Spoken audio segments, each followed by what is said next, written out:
Can we proceed?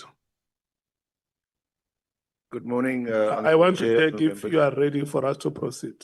Yes, we are, and we obviously in your hands Yeah, now. General? Thank you. Okay, thank you. Thanks. Good morning, Honorable Chair and members. Thank you. Yeah. Honorable James had requested me that she may want to be released at 10 o'clock. I'm going to give her an opportunity to ask questions now. And today, Honorable James, I'm not allocating time for alternates. I'm just being merciful. Yeah. Thank you so much.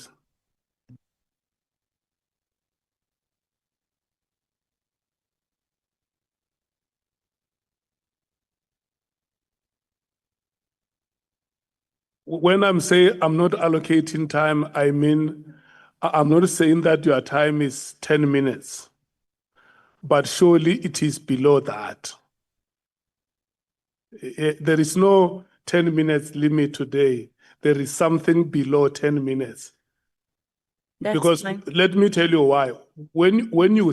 After you finish speaking, the watch stops running. We wait for the general to respond, and you find that your question is only 3 seconds. And then once he answers, you fill the question, the clock runs like that. So when he responds, he is not eating on your time. Your clock would have stopped at the time he starts responding. Yes. Thank you, Chair. So can we use this time profitably? Thank you so much. Thank you so much, Chairperson. Good morning to all the honorable members. Good morning to you, National Commissioner. Let me get straight to the point. Anyone holding position of National Commissioner should be beyond reproach. Do you agree, sir? I do agree, Honorable Chair. Are you beyond reproach? That's correct, Honorable Chair. Do you believe that the position you hold is probably one of the most powerful in South Africa? Well, that's correct. Is that correct? You are a very powerful man. Is that correct? Not a very powerful man. No. Sir, General The MKWANAZI. position of authority, Honorable. General MKWANAZI, I don't want us to water this down. We must know if you are fit to do this job. General MKWANAZI in his statement said that you are probably one of the most powerful people in South Africa, and South Africans' lives are dependent and safety is dependent on you. So we can't have words such as probably or maybe or whatever. We need to know if you are fit for this position. So yes or no, sir? Yes, Thank you. I am Thank you, fit for the gentlemen. job. Thanks, Honorable Chair. Yes or no? Do you believe that undue political interference by the minister should be tolerated?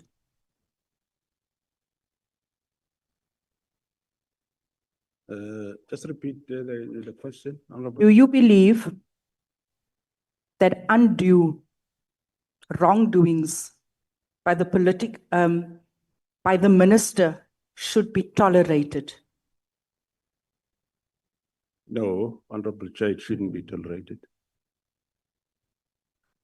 Do you believe that pushback towards an instruction from a minister could cost you your job? I believe it should cost me my job, but I don't mind if I have to lose my job. Then why did you not tell the minister directly that his instruction is unlawful? Honorable Chair, quite a number of times, I told the minister, why are you closing the team? And he just gave no reasons. But it was an unlawful act Well, because it was operational. He was getting involved in operational matters. well, according to me, yes, but of course, I think it is up to the committee at the end of the day to decide whether is it really unlawful or is not. But for me, that's how I interpreted it, to say, I think he's going beyond his scope. And hence I told him that I did emphasize that what are the reasons for this closing of the team? He might, the directive was not a request, it was a direct instruction. And I said, well, maybe he can give that, maybe he might not have that power, but what were the reasons? Why are you doing this? And unfortunately, I couldn't get answers. Insi, earlier on, you said that you are beyond reproach. Your response does not reflect that. Because you are now speaking about, in your statement, winding down. That is not a beyond reproach. That is not reflective of being beyond reproach. Do you believe the political killing stars team was adding value? Well, that I believe and I know that it was adding value. So why are you winding it down? Is that not ultimately giving in to the minister? Well, that's what I'm saying, that Honorable Chair, the minister was determined. Well, he issued a directive to close the team.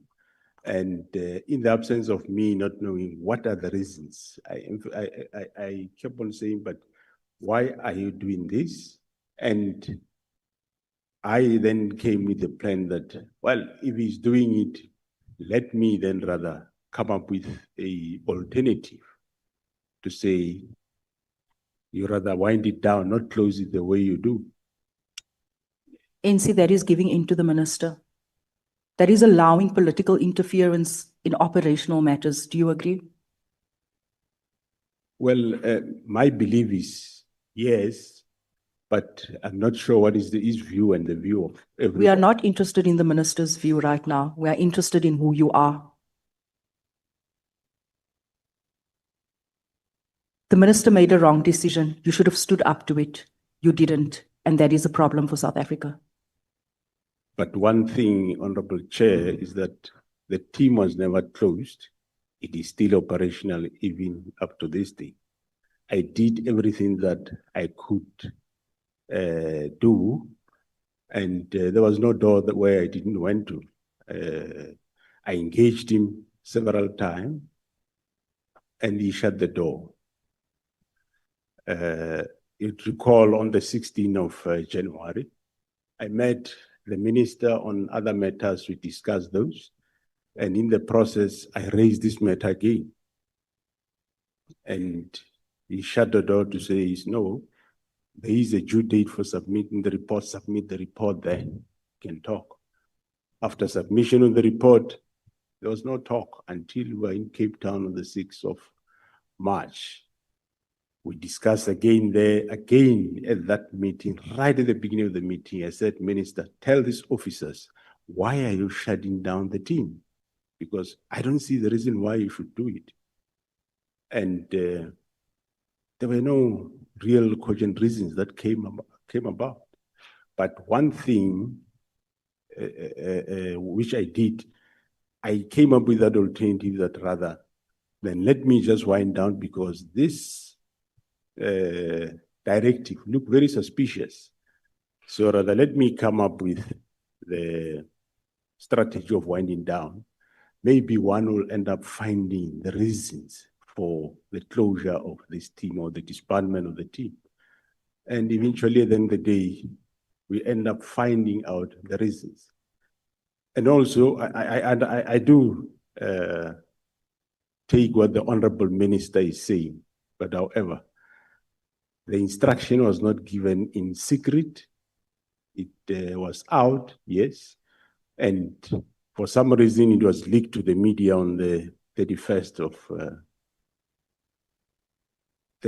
of December 2024. And everyone who's sitting here, members of the public, honorable members, also saw the instruction, I'm sure. And those that really had interest in the political killings, I believe they should have also saw that something is wrong. And I'm definitely sure, Honorable Chair, that if, just giving a scenario, if this instruction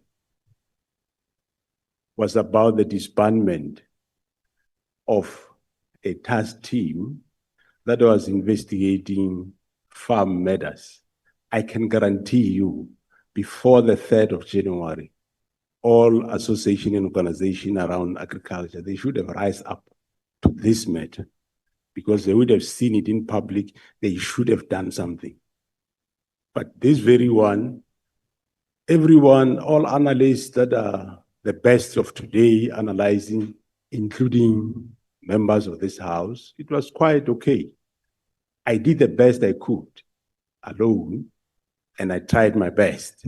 But if I have to be blamed today, well, I accept, but I did my best. And as we speak today, the political killing stars team is still existing, is still working. Never mind, yes, I might have done it differently. Anyone will have an opinion how best you could have handled it. But I handled it my way, and I eventually was able to pick up what were the reasons why is the minister doing this, and the team is still there, is functioning. Thanks, Honorable Chair.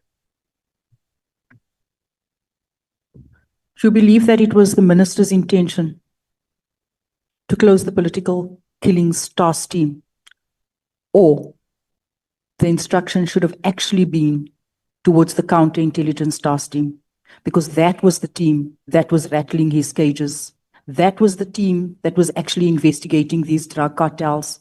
That was the team that was investigating the people paying for his guests to January 8th statement.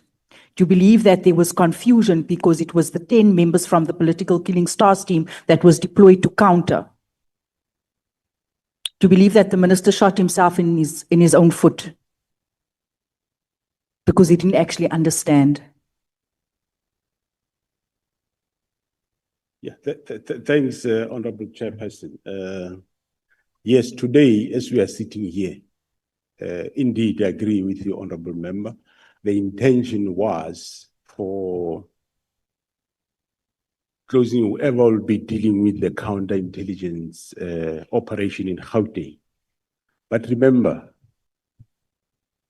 myself and you that time, we were all not aware what the main intention here is. It is only after the confiscation of Mr. Matlala's phone in May and later in June, when, because it was, I think, 14 May, Mr. Matlala was arrested. The team took quite some time to analyze what is on the phone. Only later, now we have the advantage on a hindsight to know actually what was happening. But that time, we didn't know. Okay. I just had suspicion something is cooking here, but I didn't know what it is. And today it shows that your suspicions were correct. It shows that the minister wanted to put a stop. The minister, the ANC minister, wanted to put a stop to investigations pertaining to a drug cartel that has captured our country. Is that correct? No, Honorable Chair, it's not Sir. the Minister of the ANC, it's the Minister of Police in the Republic of South Africa. Deployed by the ANC. Well, that, yes. We need to identify where these people come from. We need to identify where it comes from, where the rot comes from. We can't be pussyfooting. Our children are dying. Yesterday, a 4-year-old child died in Mitchell's Plain. Monday, a boy was kicking his grandmother's head around because of drugs. Tuesday, a boy was chopping his mother with a shovel because of drugs. We need to understand who are the enablers that's doing this. We're not here to play games. These people are ANC aligned. It's been going on for 2 years. You and I know each other for over 10 years. We're here to rot them out, and we must name them. So don't come here, ANC. I have great respect for you and speak about winding down and say that you are beyond reproach. You did not protect South Africans. You exposed us to drug cartels.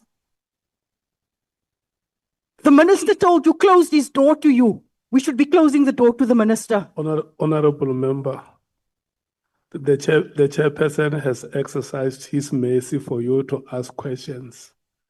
And I know this is a chamber where we usually debate, but let's not debate the issue. Let's interact with the police commissioner. Apologies, Chair. I want to ask the counterintelligence operational team, how many cases do they have, NC? And what are the case types, mainly those case types? Because we want to determine here what the minister was actually trying to stop.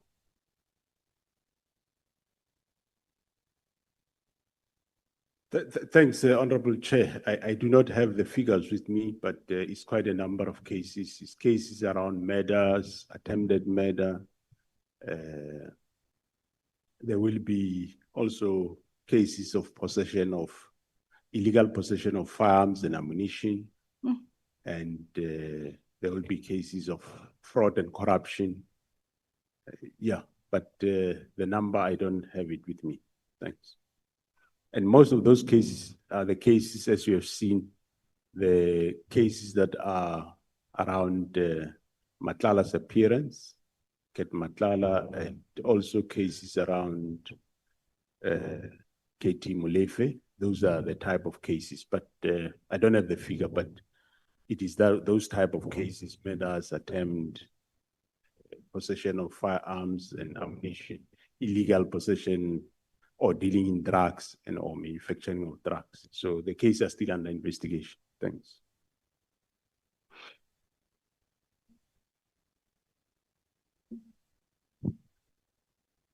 General, I want to touch on one final aspect regarding the works of SAPS.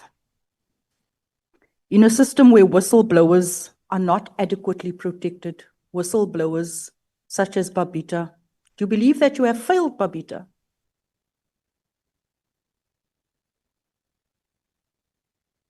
Well, no, I don't believe I failed her. Were you aware of the fact that she was a whistleblower? Only after she was murdered, one became aware. How strong is your intelligence in this country? Well, the intelligence, they are doing their work, but of course, the intelligence would not know what a whistleblower is going to say, probably. They won't know that. Intelligence, are they not supposed to pick up on crime that is sort of brewing, the things that hasn't been brought to the front yet? Is that not the intention and the purpose of intelligence, is to garner information? It is and to gather information? Yes, it is to collect and gather intelligence, yes. So they did not know? No, obviously, I don't know the details of the intricacies of that case and the detail of the case. I don't know it. Since Babita's death, what have you put in place to ensure that you protect whistleblowers? Well, whistleblowers, I know that there is legislation that is on its way to Parliament now by Department of Justice around whistleblowers. And from our side, if there are whistleblowers within the organization or whoever, we do provide whatever assistance we can do. But currently, by and large, there is no real mechanism for protection of whistleblowers. And unfortunately, of course, whistleblowers, remember, it doesn't necessarily mean you must go out in public and say whatever you say, but it means you go to authorities, you inform them what you know and what is happening, because your safety is quite important. I think right now authorities has been compromised. Authorities, they are the criminals based on where we're sitting. So we cannot go to authorities. So how do we protect whistleblowers? If the minister himself, the head, is stopping drug cartels, and today you are saying that whistleblowers must go to SAPS. Does that make sense, General? Well, I think you are, through your Honorable Chair, the Honorable and Honorable members, we should at least take pride that that which they intended that it happened, it didn't happen. We're able to stop it, and we are investigating, and we arrested people. They are the people in court, and we even discovered more. The current Ket Matlala, we discovered 18 more cases that were there lying all over, and they are brought now. They are being investigated, and you'll be facing all those cases. So we have done something, and we are still doing something with a view to deal with the matter. And this is the team, the counterintelligence operation that the minister wanted to close down. Yeah. I want to ask you in closing, do you believe the minister must be arrested? No, I can't express an opinion on that. There is a case that is being investigated. I think you heard from General MKWANAZI when he was here, that Honorable Chair, that there is a case that is being investigated, and one cannot comment on cases that are still under investigation. I think my final question, do you believe the people from the Cape Flats deserves an operation like the political killings task team, since the numbers on the Cape Flats triples that of the political killings task team, and the political killings task team has been made permanent. It has been ongoing since 2018. The killings on the Cape Flats has been ongoing for 3 decades. That is linked to the rest of the country, that cripples the economy of the country, because you have a concentrated section belonging to where you see mainly colored people that contribute 6% to this population, contributing the highest counts of murder and crimes to the national statistics. Do you not believe that that too, since it impacts South Africans and investment, do you not believe that this province deserves, the people are worthy of an operation that is focused on rooting out drugs? Thanks, Honorable Chair and members. Well, coming to matters of Cape Flats, the Honorable Member would be aware that we have been deploying this province since many years ago. As far as 1996, 97, during those time of Pagat, we have been deploying this province and changing strategies. I do agree, currently, as we speak, there is over 200 police members that are in this province of Western Cape that are not belonging here. They come from other provinces to come and assist in this province. And also, we look at the strategies that we have been using, and everyone, I'm sure, knows that we arrested most of these top leaders of these very cartels. As we speak, Modak is inside, he has been sentenced, he's still facing more. There's quite a number of them that we have arrested. And also, I think at some point somewhere last year, we even commended how the media is being used and how the media is being used and also to the detriment of the public when we have the Stanfield and his wife arrested. We went to that court with the former minister, myself. I don't know whether you picked it up through Honorable Chair that after that court appearance, there was never an article in the media about his arrest and his appearance in court. If ever there was, it was very just 2 lines. And we were asking ourselves why. So it shows how they have influence. But we've taken down some of the gang leaders in this province are behind jail. They are arrested. But we haven't stopped there. We are still going on. As we speak, we have changed strategies. We have developed a new plan, which was never there before. And we are now starting to implement that plan might not give all the details, but it is a plan that is specific, focused, unlike when we do stabilization and have one team doing investigation. This time we have specific teams doing different things while we are stabilizing the Western Cape. In terms of personnel, the province of Western Cape for the past 5 years, this is the only province that got more than 4,000 personnel additional to what they have. That shows we have interest in what is happening in the province, and we also doing our best to make sure that we fight this gangsterism. And also it gives one a relief that, yes, we have dig so much that we understand what is happening with these drug cartels, how they work, how they are linked, and we are dealing with that. And if we finish or finalize that, we'll be knowing exactly where we stand. So we are prioritizing Western Cape. It was never.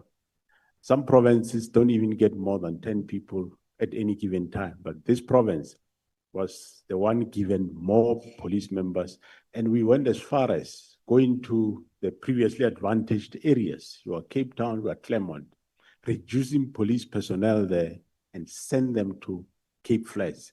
For example, the Makassar police station is made up of majority of police members that come from your likes of Camps Bay and Claremont and so on. So we did rectify to make sure that we don't ignore the Cape Flats, and that's what we are doing. Thank you.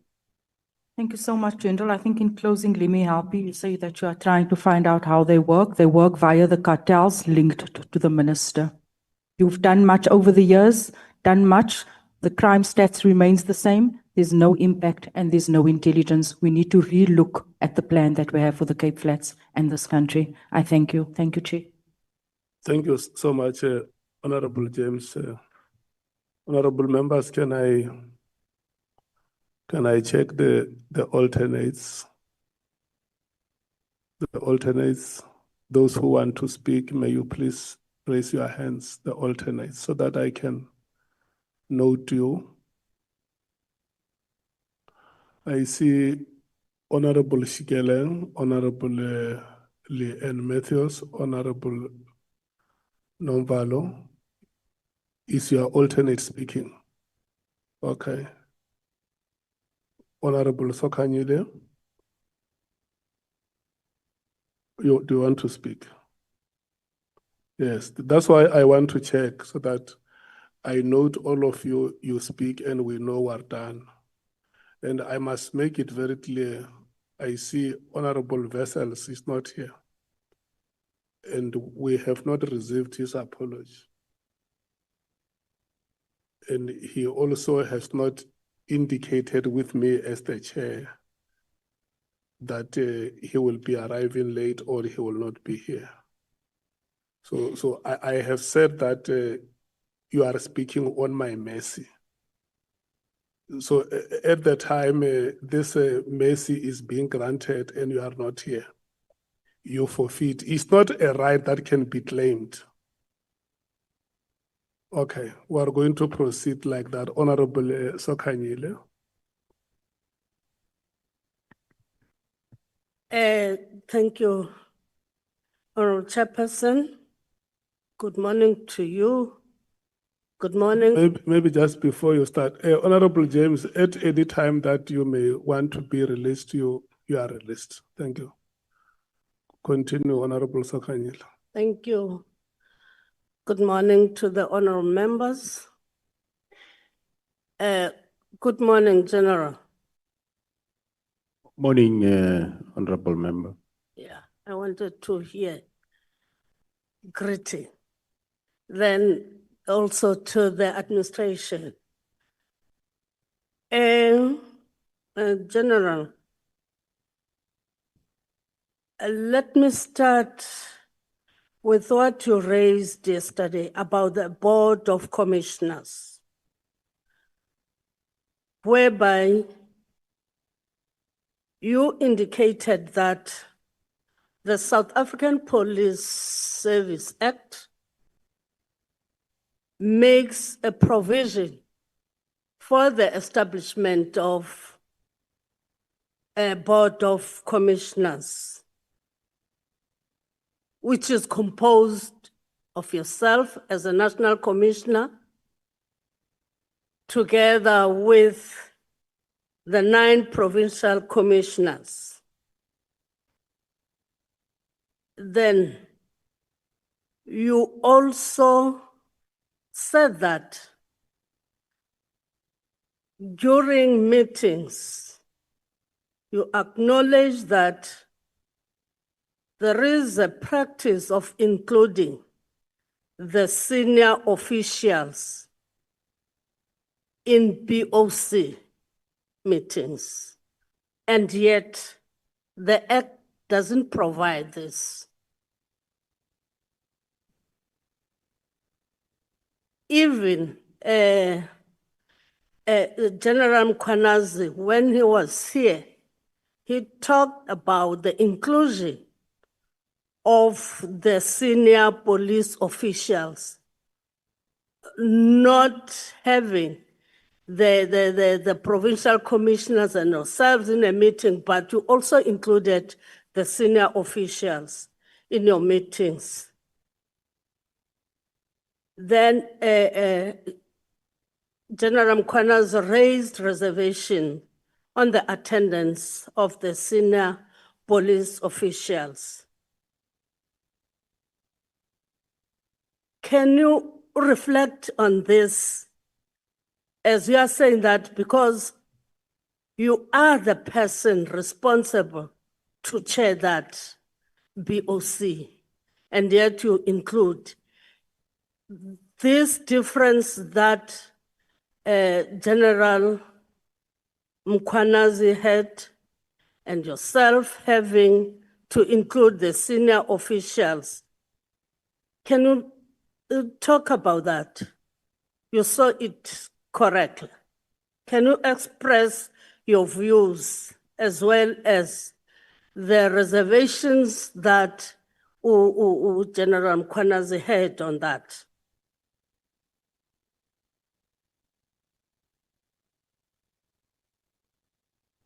Thanks, Honorable Chairperson and members.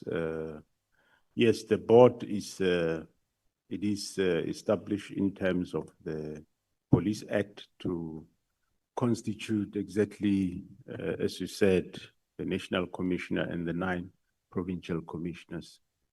But the Act doesn't prohibit any inclusion of anybody else.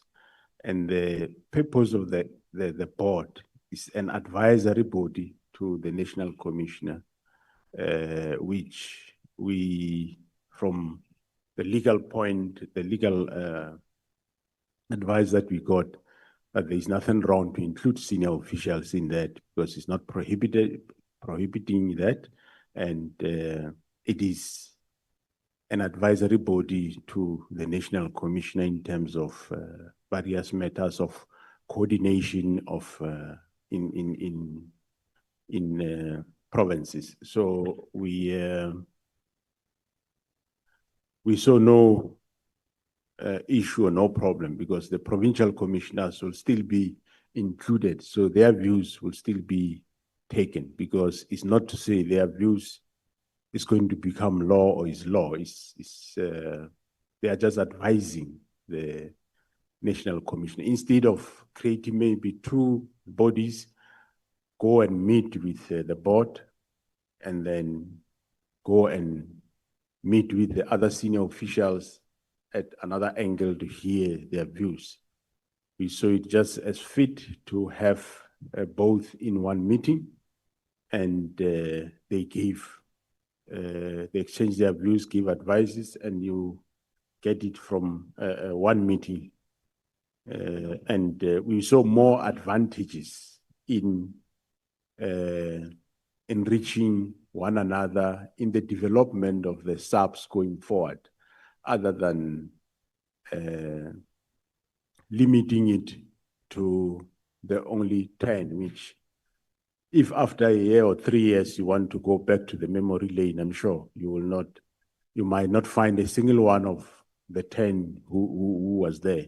So we saw it fit that in order for the institutional memory of the organization and development and skilling of future leaders in the organization, it is best not to lock them out, but rather include them so that you have one comprehensive management team that is moving forward in a synchronized manner. Honorable member will also recall that I did mention that practically if you have the 10 in any given time in a meeting, you will always have this risk that they have got various periods by when they will be leaving, and also one has to take the interest of the organization into consideration and at heart. Not that they don't, but the fact of the matter is they're human beings.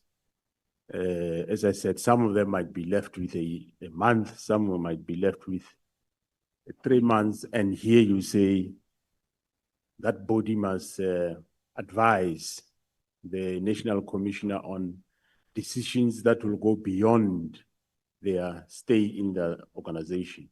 Whether those advices will be for the better of the organization or not is questionable, can go both ways.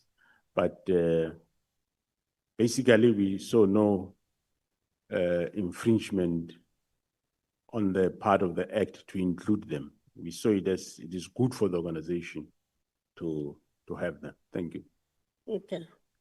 Has any of the 9 provincial commissioners raised his or her dissatisfaction in the inclusion of the senior managers to the BOC?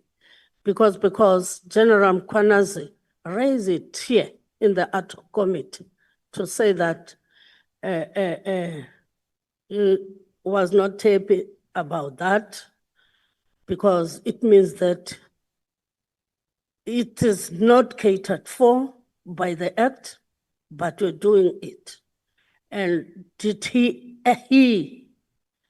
in particular raise that with you, or any other 9 provincial commissioners raise that with you? Thanks, Honorable Chair and members. Yes, I think in one of the meetings, I couldn't remember when he did raise it, maybe 1 or 2, yes, they did raise it. And it was discussed, and we obtained legal opinion, and we found it not to be a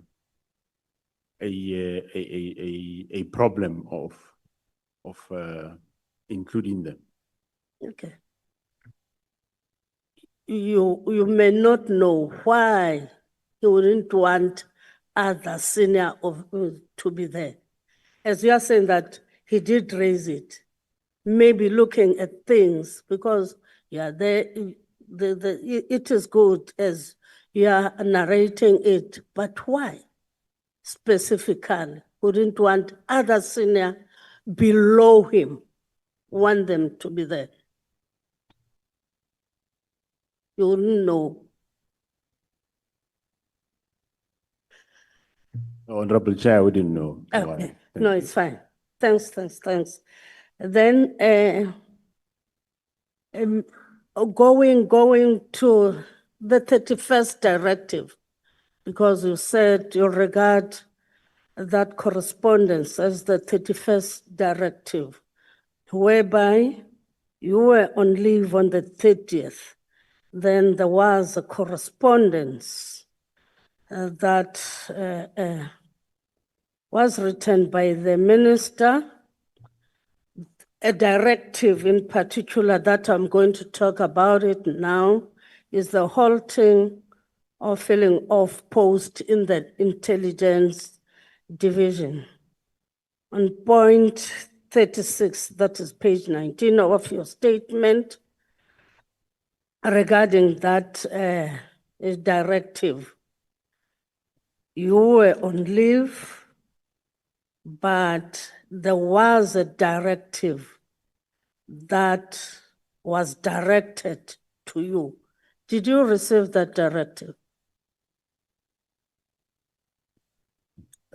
Yes, Honorable Chair, I did receive the directive. It was sent to me through a WhatsApp by one of the officials. By one of the officials. So it was straight to, even if you were on leave, it was given straight to you. You didn't have an acting person in opposition. Meanwhile, you were on leave. There was somebody acting in while I was on leave. But the correct procedure, of course, yes, is to send to the Office of the National Commission. And that office is the one that will send to the acting National Commission. So it means that the acting National Commission, I understand it was Musikidi or Musikidi, something like that. Musikidi. Am I correct? That is correct, Honorable Chair. He didn't see that one. He was not given. As the acting person, you know, I'm talking on a layman point of view. I've never been to SAPS. You are in the acting position. The National Commissioner is on leave. Then the directive is given straight to you whilst you are on leave and not given to the person who's acting. Then that person liaises with you. I'm just checking. Thanks, Honorable Chair. It was not wrong to send it to the email of the National Commission. That is the official good practice. Okay. And it is my office that will then send it to the acting National Commission, which they did. Thank you. Then on point 40, that is page 20, you are saying that you don't know the reason behind the instruction that was given of halting on the filling of post in the intelligence. You are saying that you believe it was unprecedented. And you further indicate that, in your view, the minister didn't have a unilateral to prevent or halt the filling of post. Did you inquire with the minister the reasons of giving such instruction?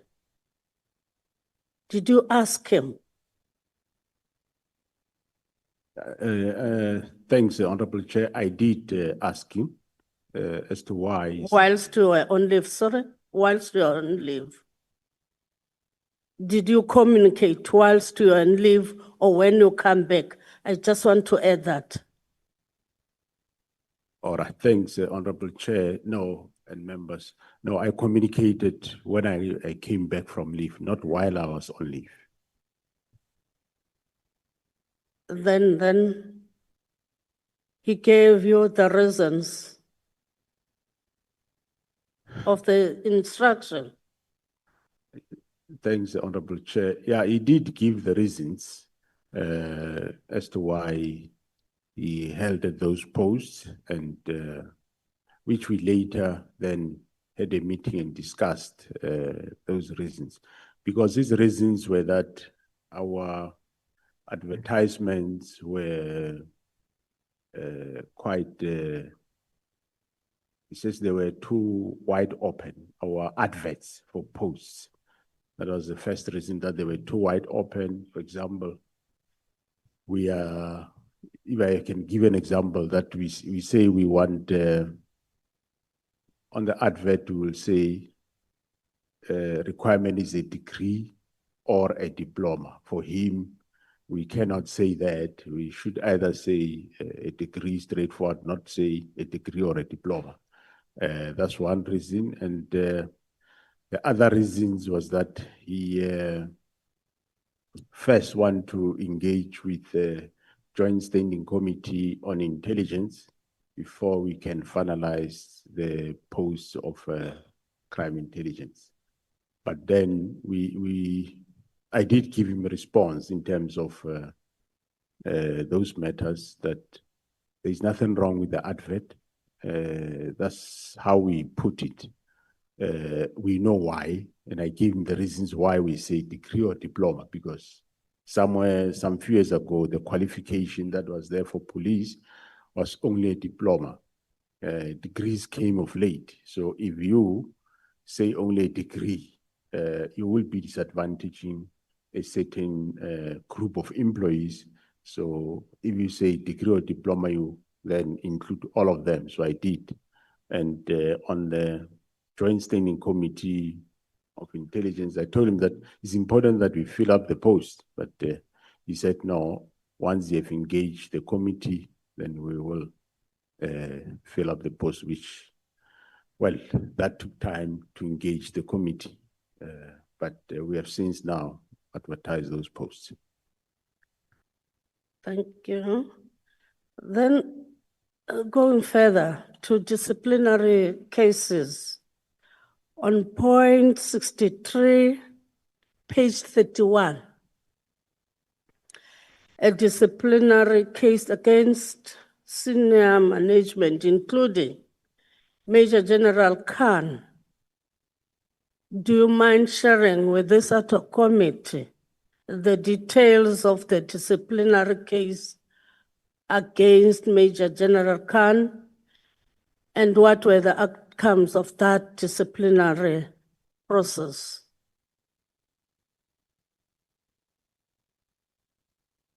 Well, thanks, Honorable Chair. I might not know all those details, but what I know is that there was a disciplinary case about that he interfered in an operation where members have confiscated drugs, and then there was an investigation by the IPID, and the recommendation from the IPID did find that, yes, there is a misconduct by Major General Khan, and the Divisional Commissioner and the National Commissioner should initiate disciplinary action against him, which that report was received, was sent to the Divisional Commissioner, and he initiated the processes, and the relevant employees, that is employer rep and the presiding, were appointed, and the disciplinary was finalized, and he was not found guilty. Thanks. Okay. And then a general, in point 69, you indicate that the minister claimed that the president also agreed with the decision to disband the political killing task team. Then if you're saying that the minister claimed, it means that you're not agreeing that indeed the minister did meet with the president. Did you verify with the president on the claim that is being made by the minister to say that even the president was agreeing to the disbandment of the PKTT? Did you verify that, as you are saying that the minister claimed? That's what you said. Thanks, Honorable Chair. No, I did not verify that claim, and I didn't need to. I didn't need to get involved in between the two of them to check who's right, who's wrong.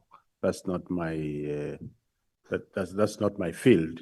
And whatever he say, whatever he say, whether it's true or not, I can't question it. He is the one that is saying it. He met the president. But the last time I met the president, I know the standpoint of the president, that he was surprised that this is happening. And secondly, when I suggested to him that, Mr. President, if ever this happened, it should take a specific form, which is a winding down. And the president was agreeing with me in that field. So whatever later I get, I didn't see a need that now I must start checking between them who is saying what. I leave it, I respect that space, but I know where was the president standing the last time I met him. Thanks. Okay. Thank you about that. Then again, on point 72, you indicate that Lieutenant General Khumalo's presentation was partly accepted. Can you just elaborate on why are you saying that it was partly accepted? The report was partly accepted when he made that report, or on the meeting of the 6th March with the minister, whereby Lieutenant General Khumalo was giving that report and it was partly accepted. Why do you say it was partly accepted? Thanks, Honorable Chair and members. What I mean when I say it was partially accepted is that, remember, I made a proposal to the minister on the 22nd of January. I gave him a report and there was no response. Then on the 6th of March, when we presented this idea that, well, if ever you decide to disband the team, rather let it be wind down. So there was contestation on a lot of matters there in that meeting.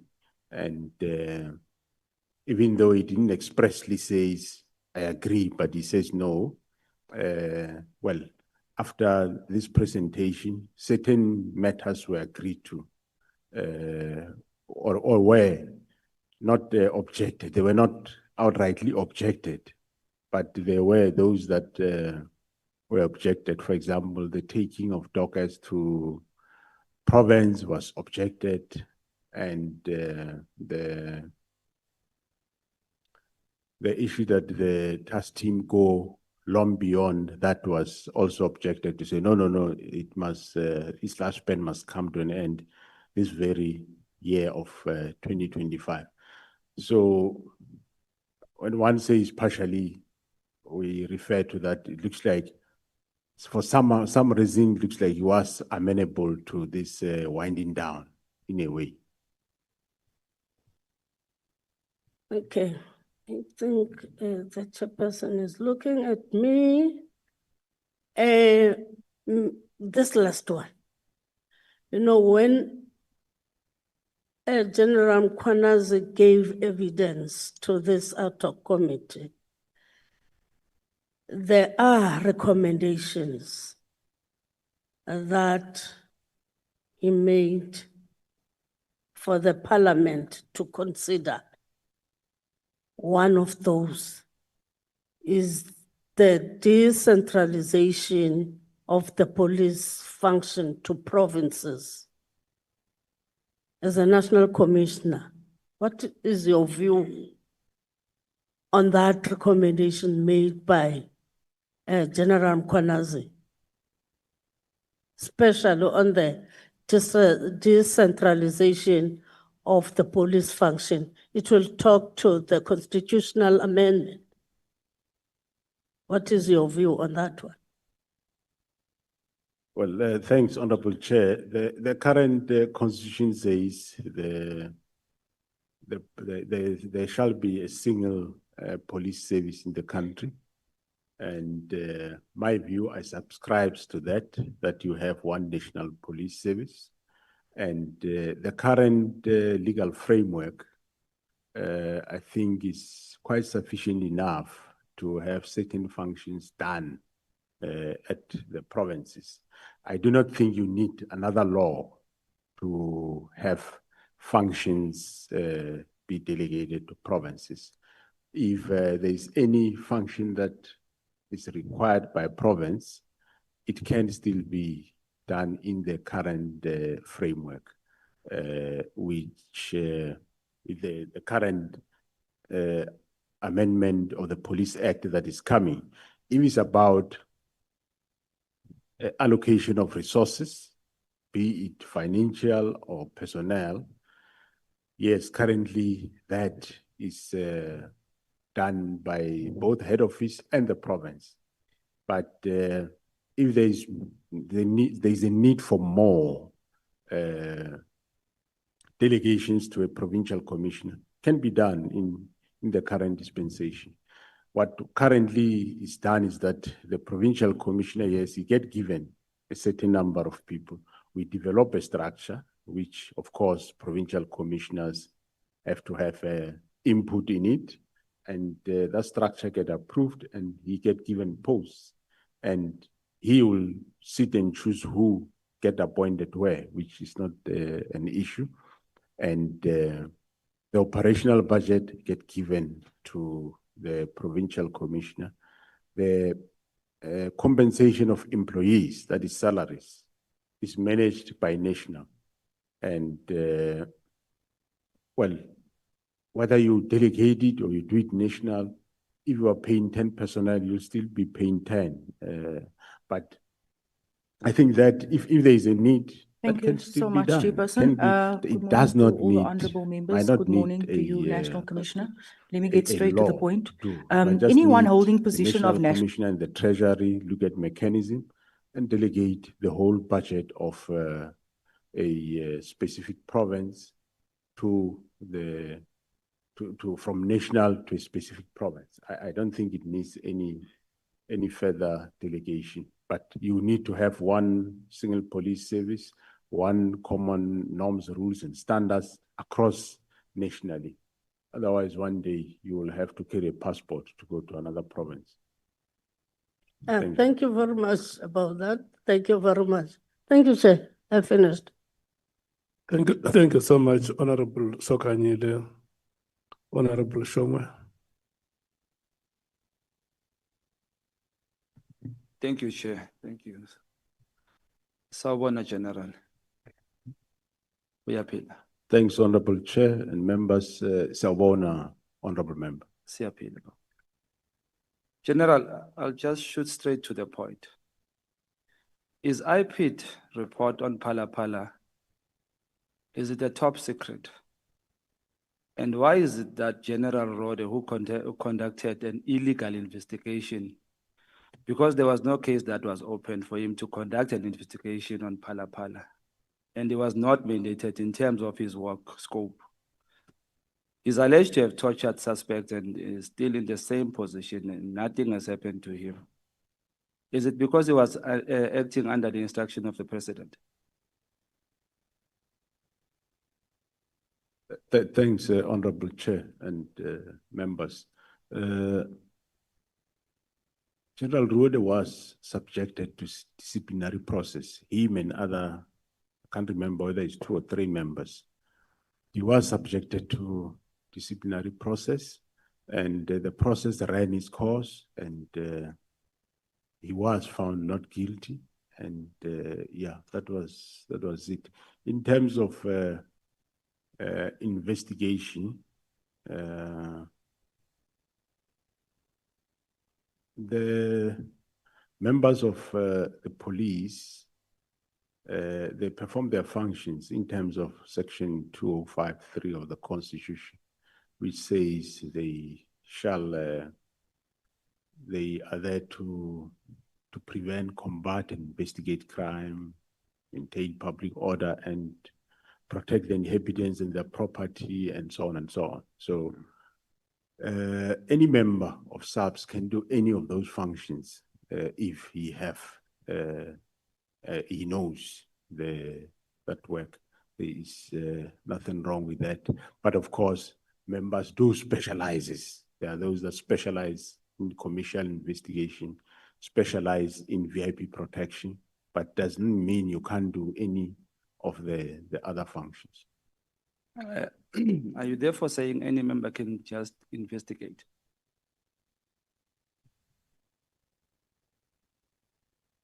Come again, Honorable Member. Are you therefore saying any member can just do an investigation, can be a detective or do an investigation at any time?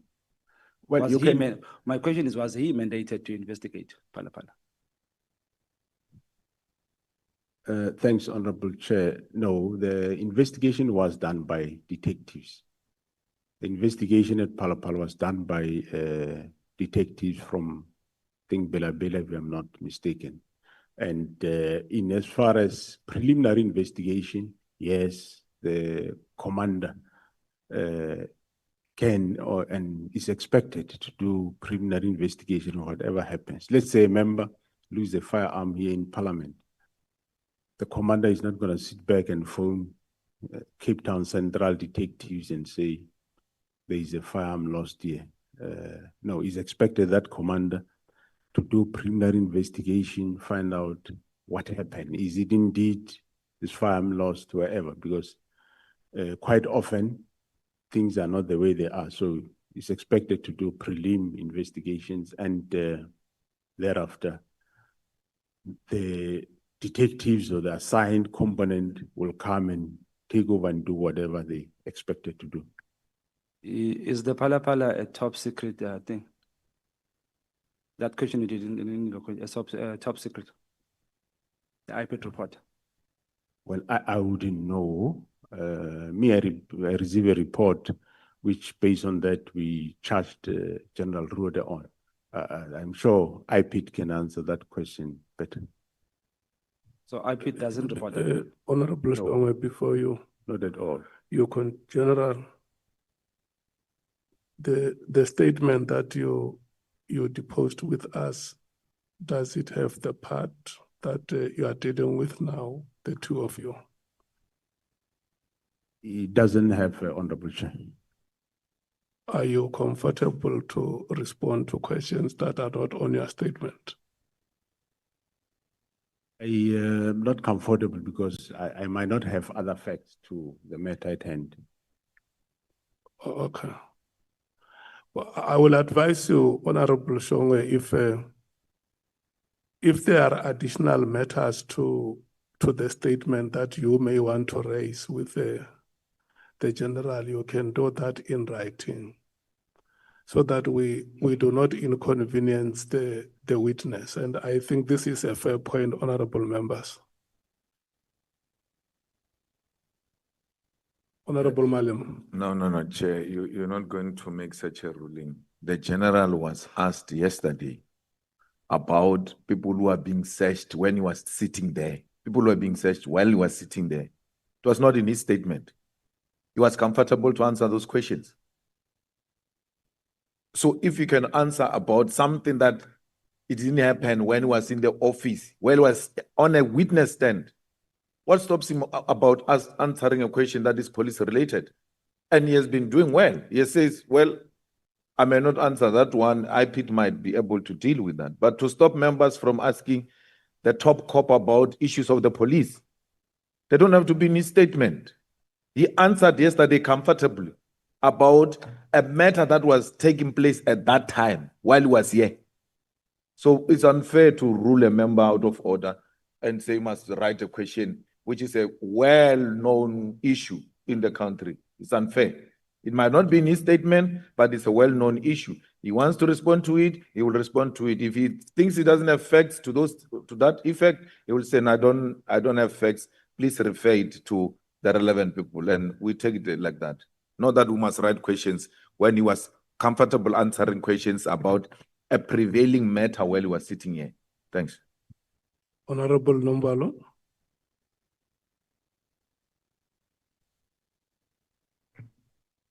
Yeah, thank you very much, Chair. Partly covered by the latter speaker. Chair, I just wanted to invite your attention to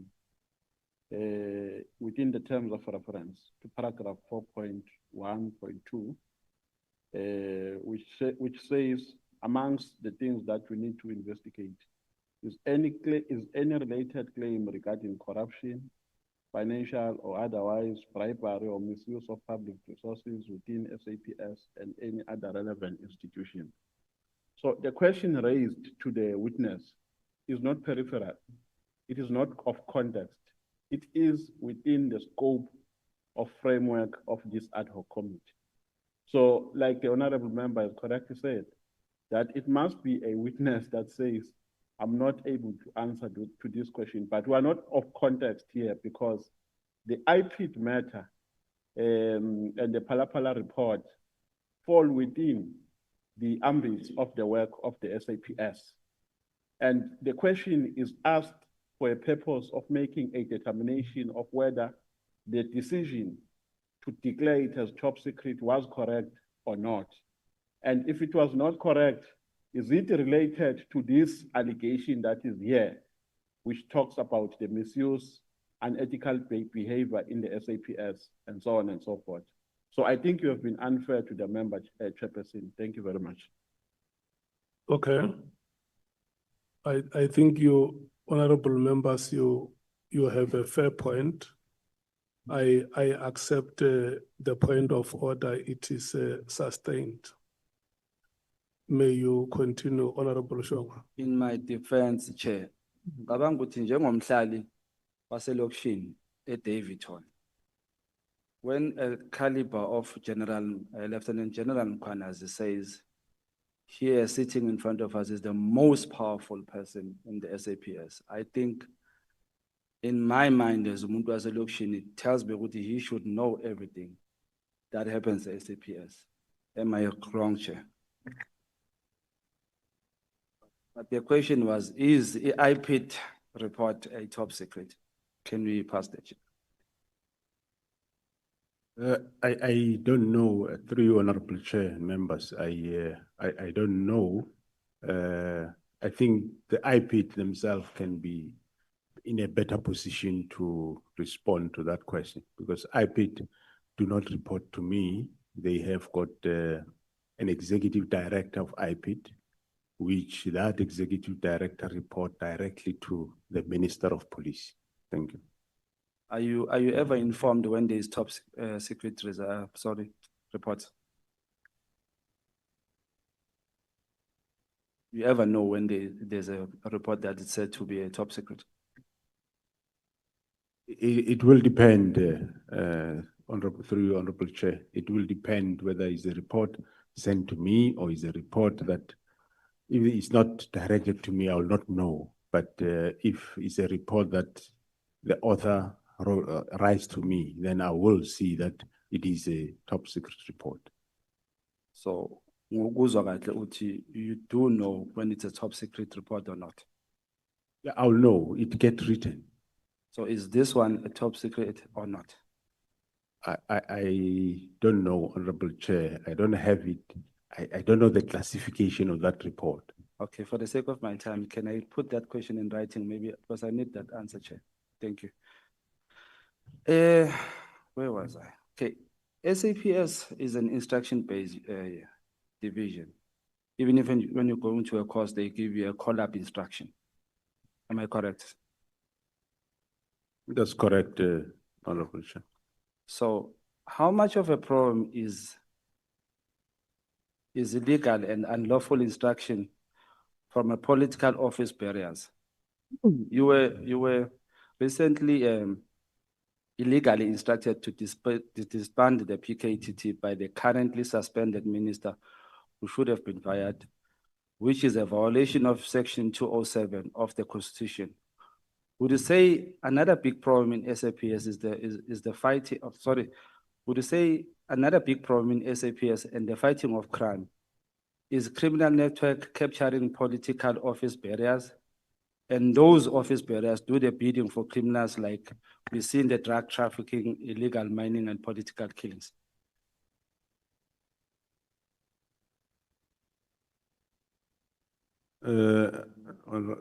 Yes, thanks, Honorable Chair.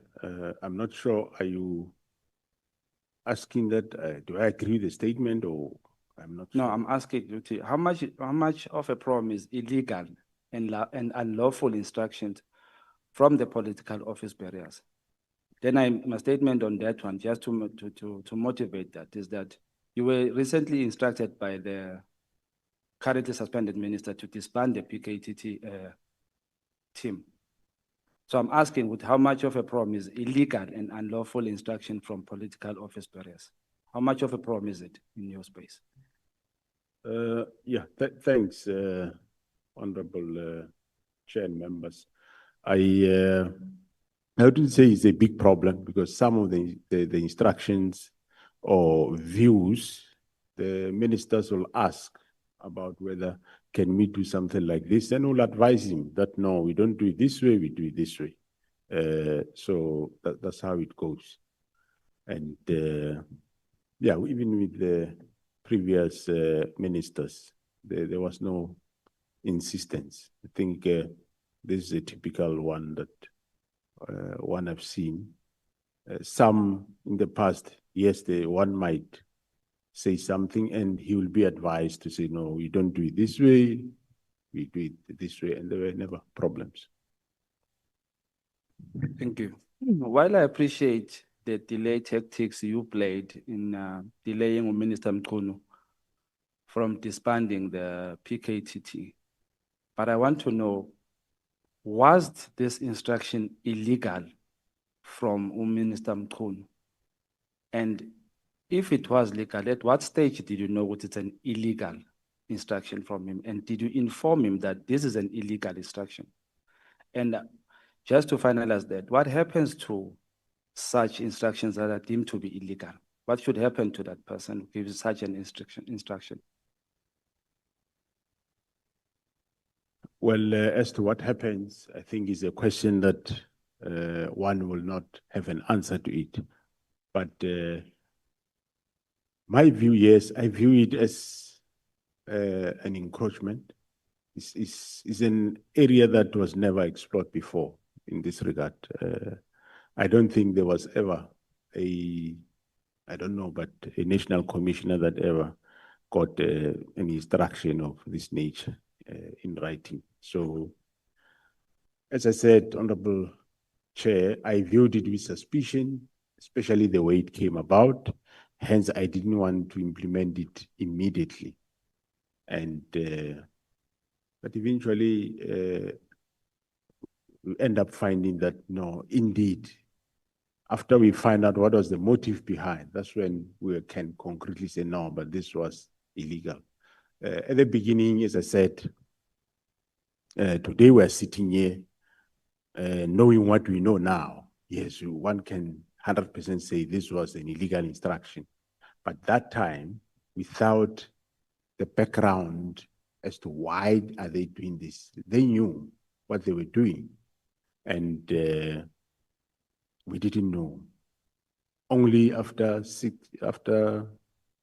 13 May did we then know that actually the arrangements to disband the task team started immediately after the search of Mr. Matlala's premises and the arrest of Mr. Molefe. The plans to start the process of disbanding started from there moving forward. That's what the chart shows, and that's what my other officers that have got these reports on their toes, they will come and tell you. Then it became very clear that this was illegal. Right from the beginning, yes, I viewed it as illegal encroachment, but not so sure, and also not sure why is he doing this. Hence, I asked him, but why you do this? And the man could not give me reasons. Okay. Have you reported such a matter to the president? Through you, Honorable Chair, I reported everywhere. I reported to the President, General MKWANAZI reported to Police Portfolio Committee. I kept on asking the minister every time. The 6th, I asked him, why are you doing this? I mean, the 16th of January, I asked him, why are you doing this? Shouldn't you have given us time that we brief you? What is PKTT? What are they doing before you disband it? And there was no room to accommodate that. 6 March, 27 March, still same. So where else should one go? There is no other door. Which door to go? I can't take him to court. I can't take him to United Nations. On a hindsight, or if, as I said to the previous member of parliament, that everybody in South Africa, all the analysts that are here today, members of this August House, we were all there. And luckily, this specific instruction was out in the media. In as much as it was directed to me, yes, but everybody had the opportunity to have seen it, luckily. And none of anybody have ever saw something wrong with it. That's why I said, I'm just making a hypothetical example that should it have been this instruction issued, the task team was investigating political, farm matters. Do you think the situation would have been the same? I'm sure surely me and you know they wouldn't have. Those quotas of the society, they should have risen up. But this one, different. So we end up now, yes, fighting this, trying our best. So one tried his best under circumstances. Thank you. Thank you. So I didn't get the clear answer of, after you have reported, where else you've said you have reported, did you report to the president? Did you speak to the president about this illegal instruction? Thanks, Honorable Chair. Yes, on the 1st of February 2025, I did meet the president on the matter. I reported to him that I received this instruction, and I will remind him about the team, and he knows the team because the team did brief him 17 March in Durban. So that this team has been disbanded, and I don't know why, and it's been disbanded urgently, and he was taken aback also why it is this happening. And that's why I said, well, it's not, I don't want to cause conflict between the two of them, but I said, this is not a request or a view, it's an instruction that I must do it. And I did try to knock for, if there is, can we engage on further on this matter? And the minister said no. Of course, I should submit the report, which I submitted, that report that he required. So, and he said he'll discuss with the minister. But of course, I said to him, my proposal, if this thing goes ahead, which I don't know why it must happen, it should take the form of slowly winding it down so that work cannot be disrupted. And the president says, yeah, well, I think if it happens, that's what he will support. So at the time you were speaking to the president, at that time, were you then knowing what this is an illegal instruction, or you're just still not sure whether it's illegal or it's still encroachment? Well, it was not really sure, but believing that this looks like encroachment or illegal, but not one can't say, yeah, 100% it was illegal. So the only answer you got from the president is no, ngizokhuluma naye. That's it. That's correct. The fish rots from the head, General. And if the country was to clean up the policing and bring back the confidence in fighting crime, I think we will need to zoom in the MPs, members of parliament, the executive and the judiciary. So my question is, We have few cases of you dealing with executive. Can you, without compromising your investigation, detail the extent of the rot in parliament and the judiciary of compromised individuals who uses their position in favor of criminal elements? Yeah, through you, Honorable Chair, members, where there is investigation, we will proceed doing those investigations. I think we will not leave any stone unturned. Doesn't matter who, we will do our work, whether it's within general public, parliament, judiciary. We will definitely do our work. Of course, some of these things, when they start, you might not really know exactly what it is all about. We have I think there is one case which I learned about it later, which one of my officials, General Kumal, I'm sure will detail more about it. I think it refers more to the judiciary, whether the case at the end of the day was really a matter that people are involved, that they are investigating the case, so they will be able to talk more on such cases. In your general understanding, is Lieutenant General Sibia corrupt according to the evidence you have in front of you or the report given to you? Thanks, Honorable Chair. One will say alleged. You can't say somebody is corrupt before he's even found guilty. But there is concerns in terms of linkages that we are finding that we are still investigating, Honorable Chair. So it is too early to come to that stage or conclude, as you say. But as a powerful person or person in the position of a powerful, as a person in a powerful position, like MKWANAZI said, does the evidence say, or does it give that direction that he is corrupt? Current evidence you have, or the report? Well,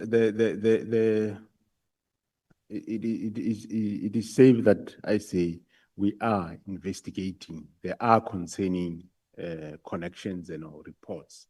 We are investigating those matters. All right, thank you. The confidence of the public in the justice system is impacted by the perception that those who hold political power are not treated the same as those who are ordinary citizens. A classic case is Phala scandal, hence singazi top secret or not. There are people who are arrested for having undeclared foreign currency and having above illegal limit of foreign currency. Yet the president was not even investigated by SAPS for both offenses. Even when pushed, SAPS didn't even confirm that the president was investigated. Yet ordinary citizens are arrested and charged. When you fail as SAPS to act against people who break the law, who happen to be in political power, how do you expect ordinary citizens to have confidence in the institution? Thanks, Honorable Chair. No, investigations are done to whomever. There's nobody that doesn't get investigated if there is a matter.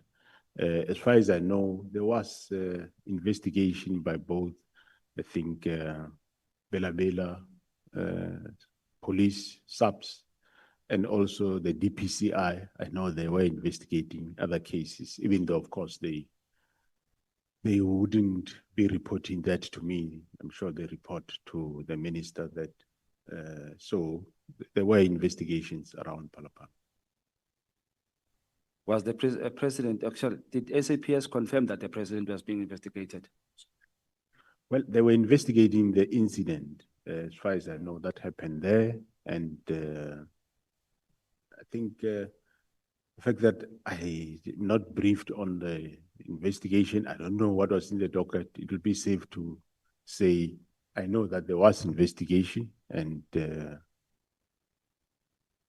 or two investigations, one by the subs in Bela, one was done by the Hawks. And there is a case currently that I know for the people that did a break-in.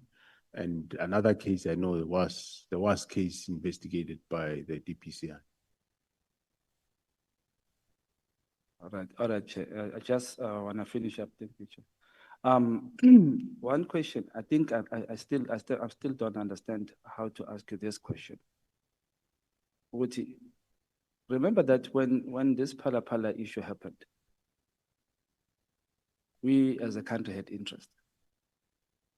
Maybe if I should ask you is this, how interested, what is your interest or how much of an interest do you have in the PKTT cases versus interest in the Phala case? I do have interest in any cases, my work that cases be investigated. But however, there is a difference. Cases that are investigated by general detectives of subs, yes, they will give me feedback. But cases that are investigated by the Hawks, they report to the minister, not to me. No, Chair, I think in some showers, alternate like Thank you so much. I want to thank you, honorable members who are alternates. You have been very consistent in terms of compliance with my instructions. Can we move to honorable? We are going to take Honorable Shikeleng and thereafter Honorable Matthys. We break for tea. Can the two honorable members follow each other? Thank you so much. Thank you very much, Chairperson. Good morning, General. How are you? Three honorable chair and members, good morning, honorable member. I'm fine, thanks. It's not the first time that you appear in front of me for questioning. General, I'd like to make a statement. I think in my life I've called you 3 times, and the reasons for those calls were because the issues were of a serious nature. Yesterday, you told us that General MKWANAZI had approached you various times within his career in the SAPS to discuss serious matters with you too. It doesn't appear as if he just called you generally to discuss frivolous matters or just ask you some silly things. Am I correct in that? That's correct, honorable chair. Thank you. So, General, as the leader of an elite SAPS task team, because you are the leader, at the end of the day, you're the head, you described this task team as performing excellently. How is it that you did not immediately intervene or instruct that the decision to disband the unit be placed on hold until your return to the office after you were informed about the letter on the 2nd of January?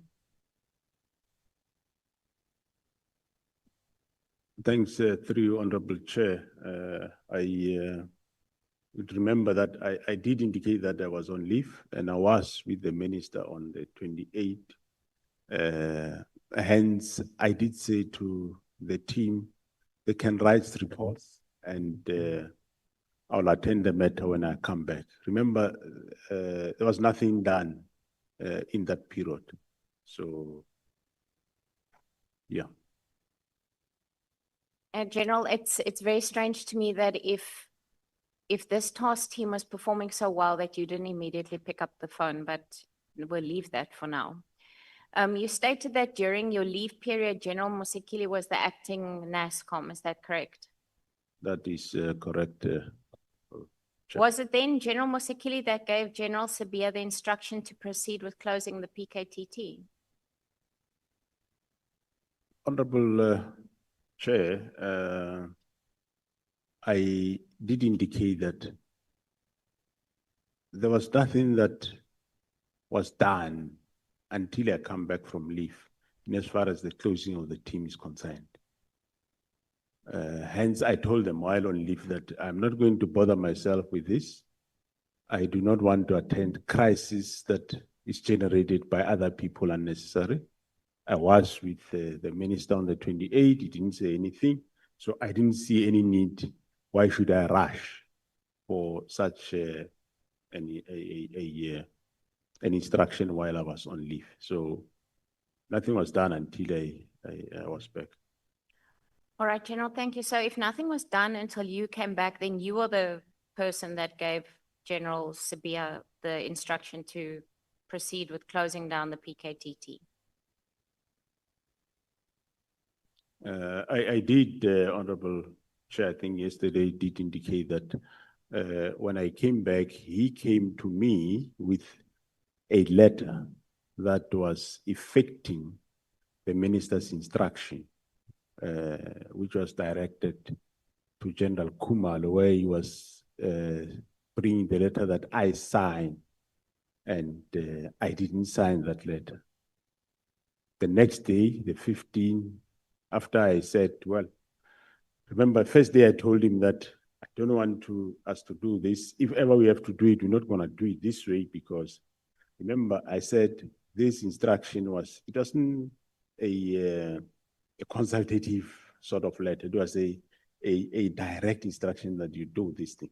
So I said, well, if we do it, we will do it in this fashion, which I said is the winding down, phase out approach. And I referred him to a Major General to go and assist him in the report. And the 15th, when he came back, in that letter or report, I still saw immediate disbandment. I didn't really read the whole letter. And that's when I switch off and say, no. I see that we want to go this direction. So leave this matter. I would write the report because I understand what do I want to suggest with the minister. Thank you, General. General, so if you earlier on said that the email was sent to your email address from the minister, how did General Sabia get hold of the document? And then how did he go about coming to see you with a plan? Thanks, Honorable Chair. I did indicate that it is standard that the email will be sent to my office, and I did indicate that my office, I directed my office to send it to the relevant deputies, which they sent to the acting national commissioner, which is General Msikiri, and also sent to Lieutenant General Sabia.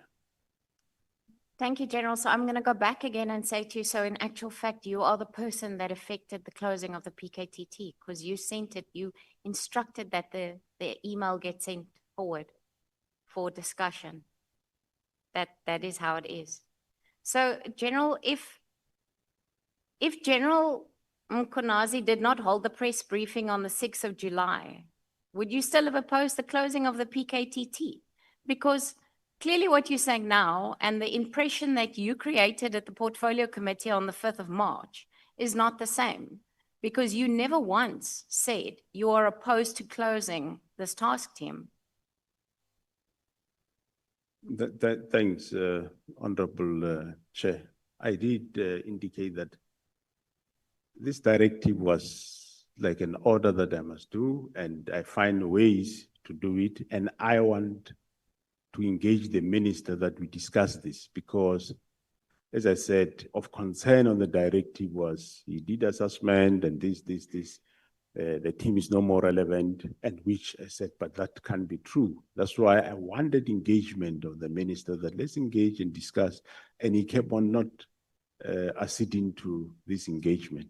So the team would have been still have been there. It wouldn't have gone anywhere. To still have been there. And remember, after we discovered what is, after General MKWANAZI briefed me about what is the main intention of this, then that's when I say, no, now that we know, we're not gonna now participate in any further this disbandment or this phase-out approach. And I immediately also notified him that I want to meet you and see you on this matter. And unfortunately, again, that meeting never happened. It only happened a Monday after the 6th of July. So you waited until, basically, until General MKWANAZI spoke to the media before you actually took action. That's what you're telling us. But No. nevertheless, it's fine. No, On the no, 28th of March at about 10 o'clock, and this is on your note SFM 14 on page 278, there's a discussion that says on the 28th of March 2025 at about 10 o'clock, a meeting was held at the head office Crime Intelligence between the Divisional Commissioner of Crime Intelligence, Lieutenant General Kamalu, and the Divisional Commissioner of Detectives, Lieutenant General Sentimule. And then it further goes on to say that they decided together that the dockets, those 121 dockets, it says here 118, but we know it's 121, would then be given over to murder and robbery to Brigadier Koditata to investigate. And so they made that decision. Did they inform you about that decision that they had made to then give the dockets over to murder and robbery? Before you received this note, did they inform you? No, through you, Honorable Chair, no, they didn't inform me. I did say that I picked up somewhere in late April, May, that dockets are around the headquarters. So they didn't inform you about the dockets, because, you know, I see here that this was signed by you on the 22nd of July, and I go back to, I am not sure that if the press briefing on the 6th of July wasn't held, if we would be sitting with the same document that you signed and said that the dockets should go back to where they come from. And in actual fact, you say they should be taken back to their station of origin. You don't actually say that they should be taken back to the PKTT. So, yeah. If the PKTT was delivering results in such high crime areas as we've said, there was then obviously no operational justification for the dismantling of it without a clear replacement strategy. And you started winding it down, but you did not. There's no clear replacement strategy. Have you evaluated the impact of the decision on violent crime levels that they were operating in, and will you table those findings publicly with us? Did you do some evaluation on the impact of this? Thank you, Honorable Chair. I think right at the beginning, the Honorable Member spoke about, what did I say about station of origin? Yeah, you said that the dockets must go back to the station of origin. The dockets be returned to the station of origin. The instruction on that, what I was, the context of what you are reading there, Honorable Member, through you, Honorable Chair, is that, remember, the meeting of the 6th March, General Sibiya and the Chief of Staff and the Minister argued to say, I said the dockets can go to the province. They argued to say the dockets must not go to province because you will have the provincial murder and robbery, and you'll have the PKTT at the province of KwaZulu-Natal under the guise of murder and robbery, which I said, but if it's like that, would we have a problem? They say, no, that's not disbandment. Minister was saying disbanding, meaning must be disbanded. So no dockets should go to the province, but to station of origin. That's not me. It was them that said that. And that specific point did gain traction in that meeting to say no docket must go to province, but station of origin. So the context that is there that I wrote there is that I'm saying to General Sibiya, now you are bringing a submission to me asking to go and investigate these dockets that are at head office. Why would docket be head office if the last time we spoke of dockets on the 6th of March, The agreement was dockets go to station of origin. That is the context of what you are reading there. That's how you should understand that. Thank you, So- General. So I just want to say then, I mean, you say that that meeting took place on the 6th of March where you were present at, where they said the dockets must go back. And then on the 28th of March, there's a meeting between Lieutenant General Khumalo and Sentamule to discuss these dockets and where they should go to. But you had a meeting on the 6th, and then they decide that the dockets must go to murder and robbery. So I don't know, somewhere there's a disjoint here for me. Something doesn't make sense. And what I'm really getting, and it was very clear out of General MKWANAZI's testimony, that the SAPS at a national level is highly divided within the leadership. Because it really feels to me like there's something that is not right here. And it seems to me that this is driven more by politics and loyalty to certain factions than to competence. Because as the National Commissioner, you take responsibility for the culture and for the steps that happens within this SAPS. So, I mean, and the command structure comes from you. This, in the first place, this should never have happened because the minister should never have given the instruction. That's clear. So the minute the minister gave that instruction, you were the one that should have stood up and said, this is not the SAPS that I'm building. This is not what should be happening. Am I correct? Yeah, no, I do, through you, Honorable Chair, I do hear, Honorable Member. I think you put a lot of facts and you go on. To assist you, Honorable Member, on the first part of your comments. What I was saying there, maybe it creates confusion to you, the murder and robbery of serious and violent crime, right? These dockets mysteriously find themselves in Pretoria. Now, an application is submitted by General Sibia to say, I want to send a serious and violent crime team from head office to go to KwaZulu-Natal to investigate these cases. And that what you see is a disapproval to say, no, I can't send another team there because there is already a PKTT there and the dockets must go back to the PKTT, and which eventually did happen. And also remember, when General MKWANAZI did the media briefing or press briefing, it is after that we now, me and him and General Khumalo, we now know what was the objective of doing this. We had now information that what is happening. So whether he did a press briefing or not, we were now empowered at that time to say, now we understand why the minister and General Sibia and them were doing this, and we are not going to now allow it.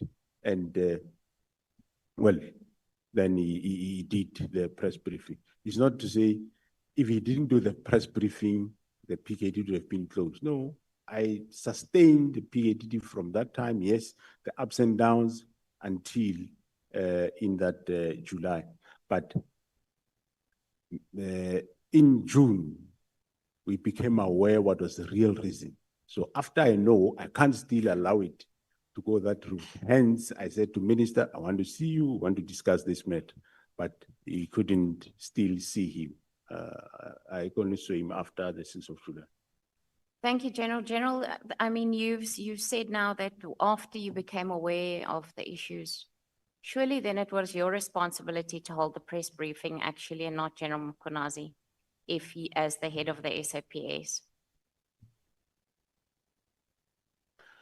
Well, probably we deal with, through Honorable Chair and members, we probably deal with matters differently. Mine, I said, they must brief me and I compile a report, and I was going to take that report to the president to say, the president, this is the discovery, which eventually I did, but even though I did after the press brief. Thank you, General. General, my last question is, here where we sit today, the release of the crime statistics has been delayed by over 2 months in South Africa. I asked you about it previously. It's not the first time I'm discussing it with you. would it be fair to say that the inner turmoil currently within the SAP is contributing to the delays and affecting the organization's overall functioning?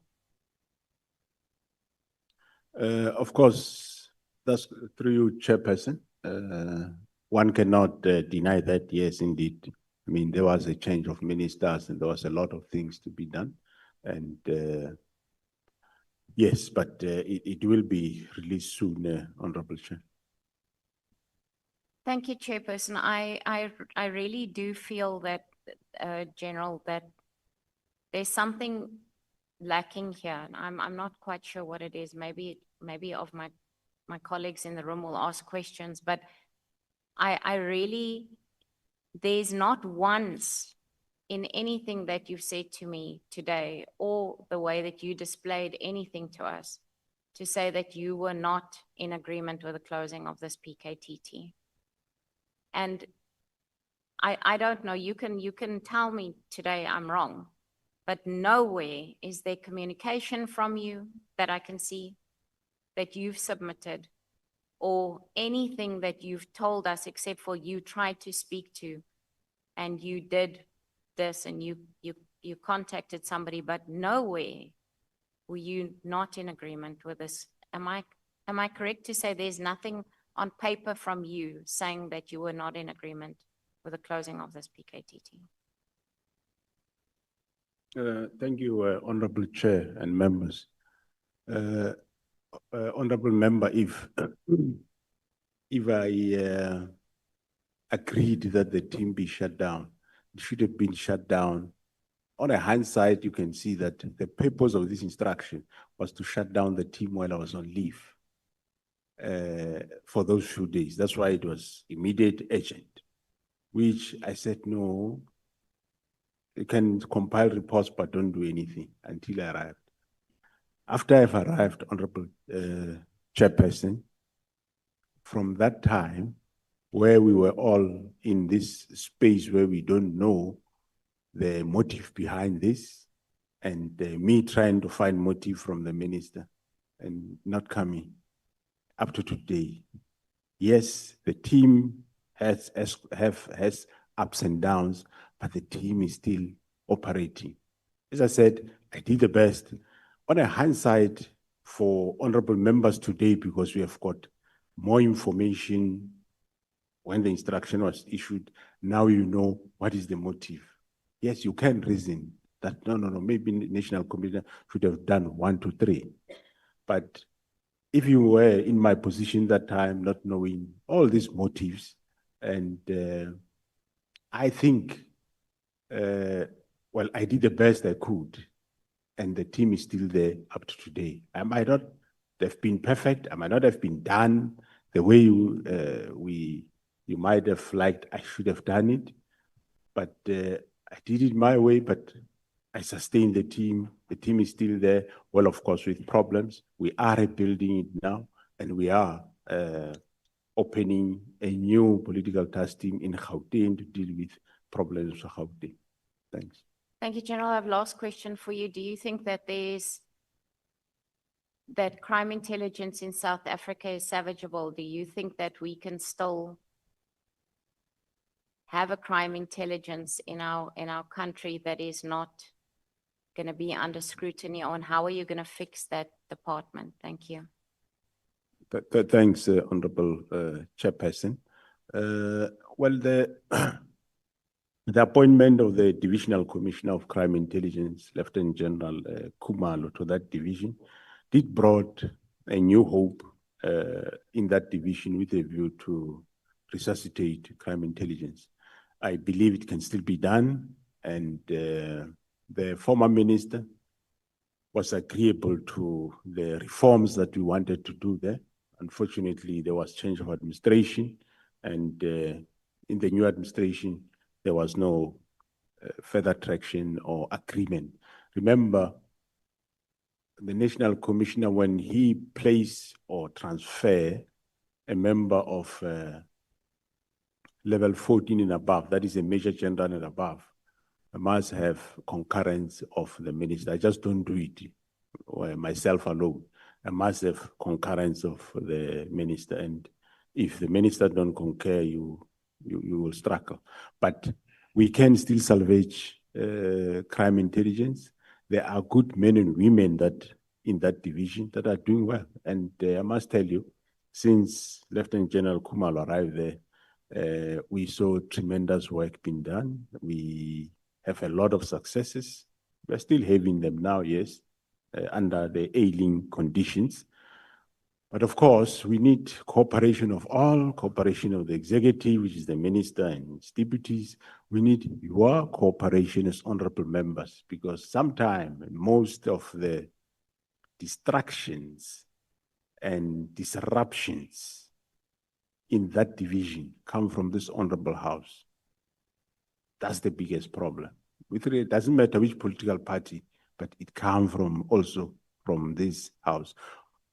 Whether what their interest is, I wouldn't know, but we can still salvage that division and make it the best, and it can be able to be reformed and developed. Thank you.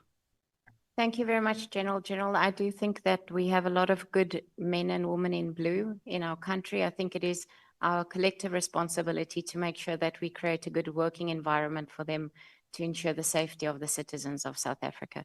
Thank you very much, Chairperson. Honorable Sikeleng, I want to thank you so much. Honorable Matthews, are you ready? We're born ready, Chair. Okay, thank you so much. Thank you, Chair, and good morning. It still is to honorable members and to the National Commissioner. National Commissioner, what conditions or material conditions, I would say, informs the decision to establish a task team? Yesterday, you also spoke that we have a task team in Manguzi. I think I've also heard you speak about the rhino poaching task team and then that. So operationally and strategically, what is happening that these teams are established? Thanks, Honorable Chair and members. The task team are established at various levels. It can be a station commander's task team, which might consist of 4 or 5 members to address a specific crime problem. Can be under the provincial commissioner. Can be a national task team established by either the structure called the National Crime Combating Forum or the National Joints by the Deputy National Commissioner Policing, or it can be directed from National Commissioner to be established. So it depends where the problem is. And normally the community and or the honorable members and or the executive minister or the president can identify like a specific problem, and we might say, well, we'll address that problem through ordinary policing, or let's establish a specific task team that will deal with the specific problem. So it gets established at various levels. Okay, so we will establish it's in response to a specific problem, but obviously it's regarding criminality. And do you take into consideration the level of criminality for us to put in resources into that? So in the bigger scheme of things, let's say the rhino poaching opposed to GBV rates, like does that come into consideration, or is it pretty much a political decision, like as we have seen in the case of the President Ramaphosa went to KZN, attended a funeral, announced at the funeral, we're going to establish a political task team, used the ruling party's position in parliament and in government to say, okay, we're having leadership problems here in the ANC and we can't deal with the greed and the desire for power, whether it's councillors or whether it's their deployees to strategic positions. So we're going to use state resources to do that. So I was asking that question to try and determine, like, how do we prioritize criminality in this country and our response to it. Thank you, Honorable Chair. We prioritize crime, not to say in terms of if it's party political. No, we prioritize crime and we respond accordingly. Even the president, when he was there, he said he didn't establish it for purposes of specific party councillors. It was for political killings, and the task team indeed did sterling work with regard to what they did in KwaZulu-Natal. They arrested for killings of IFP councillors. There's been IFP councillors in Zululand that were killed. There's been DA councillors. You remember there's a DA councillor killed at municipality around Howick. Forgot the name of the municipality there. There's been arrest in that regard. You remember the DA councillor in Beckville who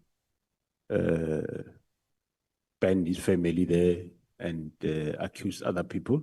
We made a breakthrough there. So it's not about a specific party. No, the task team was dealing with matters of whether it's within a party or is one party killing another party. The team did sterling work and arrested in everyone. We do have, in terms of GBV, Honorable Member, we have a unit. It's not a task team. It's a specific unit that is there. We call it family violence and child protection that is dealing with the cases. And of course, remember where there is such a case which we might not understand how it is, it's high profile case, GPV, we do establish those task teams to go and investigate and make a breakthrough. After breakthrough, then we dissolve the task team. It's not that we prioritize rhinos and politicians over other people. No, we prioritize crime. Okay, General, the least we say about the FCS, the better, but the point was just that Thank we you, just Chair. wanted to Thank you. establish the Sawubona, political General. involvement of political parties, Thanks, Honorable specifically Chair the ruling and party members. called the ANC. And I acknowledge that there are political parties that also, other political party members that are also investigated. But yesterday we were told that the majority of these political killings are ANC members and their deployees too, and I'm sure you will agree with that, but we can move on to that. I know you're trying to keep a neutral position, but we must just be honest that it is the ruling party that has brought us here with the political killings task force. And not that the task force is not doing a sterling work. I'm just talking about the fact that state resources are mobilized to deal with matters affecting political party in particular. Let's talk about your counterintelligence operations vacancies. So in paragraph 52 on page 25 of your statement, you said that there have been cases where investigations or reports, no, the question here is there cases where these investigations or reports can be deliberately or falsified to target certain individuals? Have you had a problem like that? And can this process of counterintelligence investigations and report be weaponized against certain people within the South African police force, but the country at large? Thanks, Honorable Chair. No, the counterintelligence investigation cannot be weaponized. It's purely investigating those people that are involved. If you recall, this crime in Gauteng was, we don't say it's new, it shows it has been there. If I look at the cases now of this Ket Matlala, the 18 new cases I'm talking about, which are not part of those that I had caught, shows that this thing has been for quite some time there around. So, and we discovered it only after the killing of Amaswart in Vereeniging. So there is no weaponization. It's investigation that is based on what has been done, murder or attempted murder or illegal possession of firearm, and it is those people that get linked there. No weaponization of the Gauteng counterintelligence investigations that I'm aware of. As there might be weaponization of maybe other structures against the team, yes, but this specific counterintelligence investigation is not targeting anybody falsely. So they do their work perfectly. So. Okay, so there's no room for abuse and Through you, Honorable Chair, if you look at the record, the cases that they started in 2019 and in 2018, you have seen most of them, they have convictions of late recently. And if you look at those convictions, I mean, there is no judge or magistrate that can hand down those many lives and 40 years and 50 years if they did not get evidence. One thing I'm sure which, well, from our side, which we do give credit to, is General Kumar. He was never a detective, but actually he's the best detective now in the country, that I must say. And most people knows that's how it is. the instruction that you received from the minister on that letter when you were on leave, it says that you must also halt the recruitment, and you said that it was unprecedented and beyond the minister's lawful powers. What did you do about that? Because we've been dealing mainly about the political killings task team. That was one of 3 instructions on that letter. So the halting of filling those positions in crime intelligence, what was done about that? In crime intelligence, sorry. Yeah, we, through your Honorable Chair, and thanks, Honorable Members. Yes, I did engage the current new acting minister, and I have subsequently advertised those posts. They are being in the process of being filled. Well, I didn't know why. Well, I did say why he said why he was stopping the filling of those posts, but I have since advertised those posts. But and even the rounds of promotions also have been advertised. Okay, so you just continued with the process. It was done recently because that instruction was given in December. We're now in October. So you didn't halt the filling of those posts in crime intelligence. But I'm saying what action was taken in the first place against the minister for even giving that instruction? Did you report him anywhere? Was there any, did you even report to the committee? Because you presented an annual report to us, and I don't remember that being highlighted, that you got an instruction to stop. And that would have been a platform where members of parliament could have engaged the minister to ask why he would give such an instruction. Yeah, no, that I didn't report anyway. I engaged him personally, and he agreed to say, let's meet and discuss. And we eventually met, and he expressed what is his problem.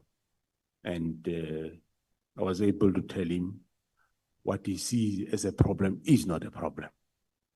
And he agreed that, okay, we can now proceed. But of course, he said he still wants to go to the other committee, which that was the part that was outstanding. On the media briefing, did you think General MKWANAZI overreached when he went and he did the media briefing? Well, it's difficult to say, but well, I think, well, he did what he did, so I don't see anything wrong with it. Because provincial commissioner can do press briefing in his province, and he can. And he did tell me that he's going to talk about the political Killing Stars team, give their successes.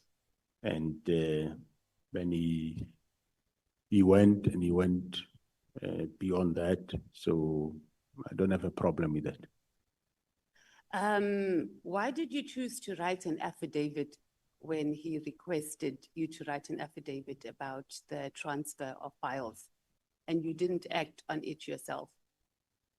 He gave under testimony that you submitted an affidavit, and on that affidavit, based on that affidavit, he opened cases about obstruction of justice, amongst other things, on the 121 dockets that were transferred.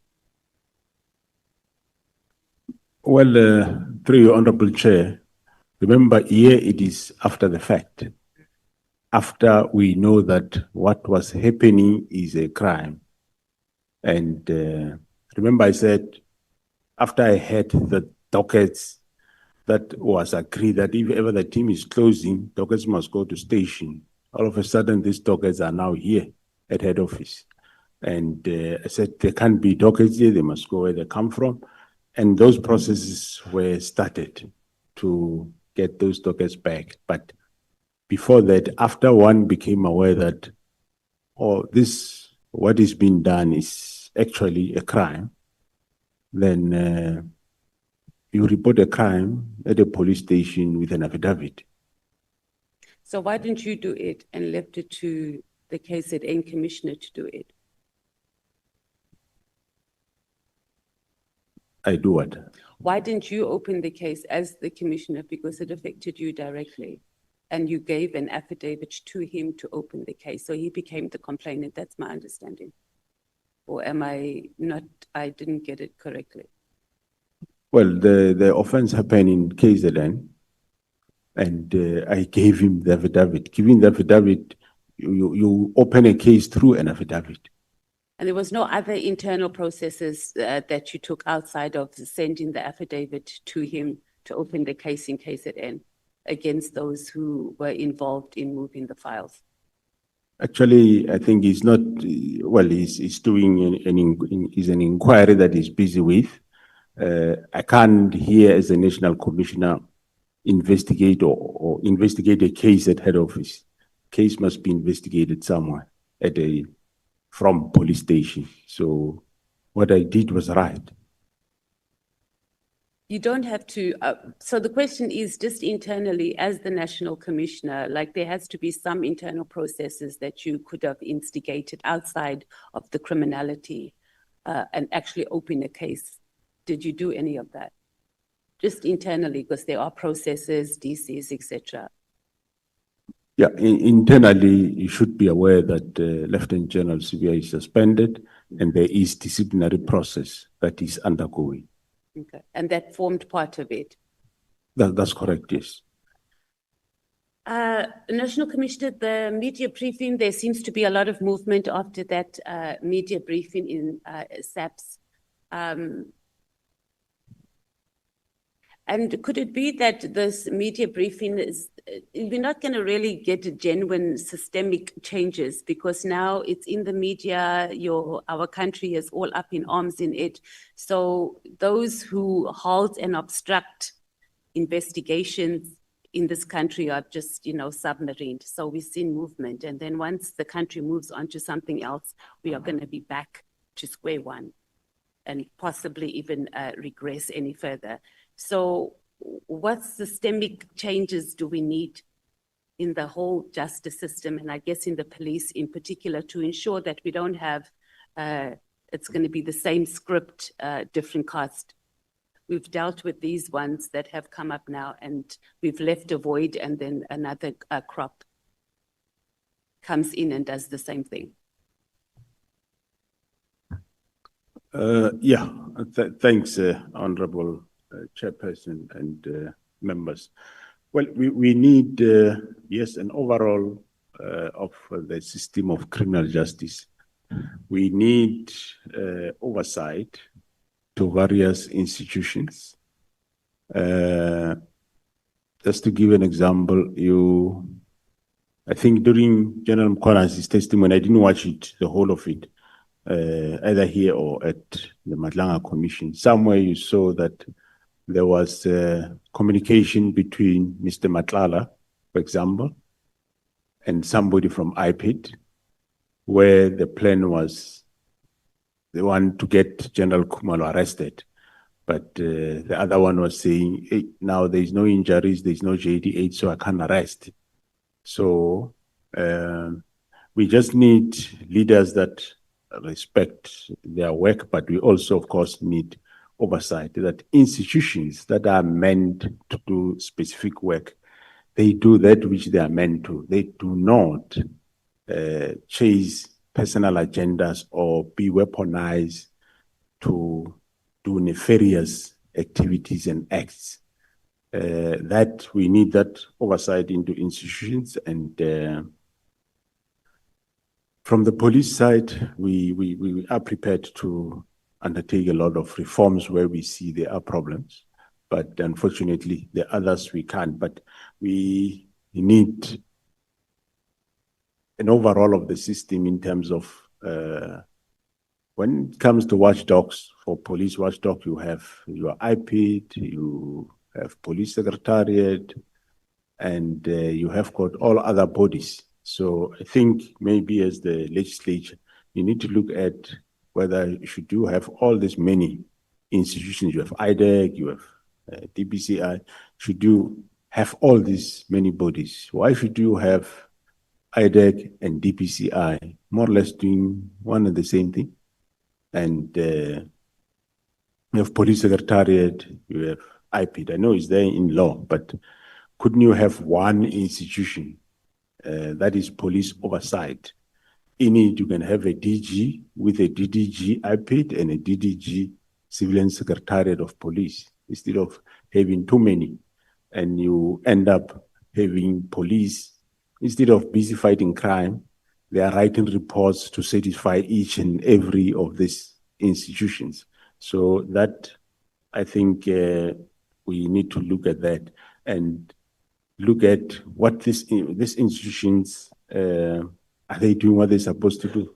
Or are they weaponized to do other things? So that is the critical matter that is a problem. Institutions are tend and weaponized to do other things. Like we have now, the counterintelligence operations in Gauteng. There is a lot of institutions that want to get rid of it, or they want to get their nose in there, whereas the team is doing quite a good work and they are getting rid of cartels and criminals. So that's the support we need, and also from the executive and members of this honorable House. So we as lawmakers, we need to, in summary, what you're saying is to ensure that we don't leave a void after we get rid of cartels and politicians that are involved in enabling all this. We need to look at the oversight bodies. We have too many, and perhaps just have one, and that will assist in trying to maintain a clean South African police service. Yeah, I think if you do that, you will definitely have a better oversight, because now there are many. Some end up, somebody from you end up going to one and say, no, do for me 1, 2, 3. And they end up being busy with all those things. If you have one, you can concentrate on it and do oversight on us, and we do our work. We have got nothing to hide. Hence, I have now, as you heard yesterday, requested the SIU to do lifestyle audit of all members of SAPS, because sometimes some of you of the honorable members and other public people, they are used against us to say, yes, MASEMOLA is corrupt, yes, he's doing that, just to push a narrative that is not really there. Some have been paid to do those things, which is not the truth. So, and public end up believing, no, MASEMOLA is corrupt. I mean, where did I do? Whose money did I chow? So if we streamline the oversight on police, that will work quite best. Thanks. National Commissioner, yesterday you said there's about 840 members that are, I'm now on the vetting and security clearance questions. So you've started a vetting process of about 840 members by an independent service provider, if I remember correctly. That is correct, Honorable Chair. It is a lifestyle audit, not necessarily What with the vetting. lifestyle audit? Audit, yeah. Okay. Vetting will still be done by crime intelligence Okay. and SSA, but this one is a lifestyle lifestyle audit. So how did you identify a service provider? Is it a private company? What process did we use in identifying a service provider to do that? And you tell us who the service provider is that's doing the lifestyle audit? Or could we not use someone in the Auditor General, or anyway, you tell us. I did say, I say it again, the service provider is a special investigative unit. Oh, it's from the SIU. Mr. Advocate Mutivi's unit, they have got the capacity to do that. It's a state agency. I thought we can use them. They are independent from us, and they have done other institutions, I think provincial government, Gauteng, they use them. So I engaged the advocate somewhere in April, and there was some glitches along, but eventually we have finalized all those, and it's just final touches, and then you will start. But the identification of the 840 or so is the senior management of SAPS. That is from brigadier up to myself. They will start with that. When they finish, then we targeted environments like your central farm registry, supply chain management, division finance, and port of entry. So those will be the second layer as a priority. And from there, we can then see how far we go, because it's a time-consuming exercise. So they haven't started yet. The process is about to start, is what I'm getting. Through you, Honorable Chair, that is correct, Honorable Member. And they have capacity, because, you know, National Commissioner, when we sit in the portfolio committee, we'll say, yeah, we're starting this wonderful project and we're all excited. And then 3 months later, when we get a report, it's like, no, we don't have capacity. There was no resources, as we see with the issue of security clearance, which we come into now. And we determined that they're going to have capacity and more or less the time frame to conduct and complete these lifestyle audits of the 840 senior SAPS officials. Yeah, those details, that's what is being finalized now, Okay. Honorable Chairperson. Security clearance, do you have security clearance, National Commissioner? I do have, Honorable Chair. When was it? And it's every 5 years, if I'm correct. That's correct. So your last one was done when? You don't know whether it's 2, 3 years ago. Why do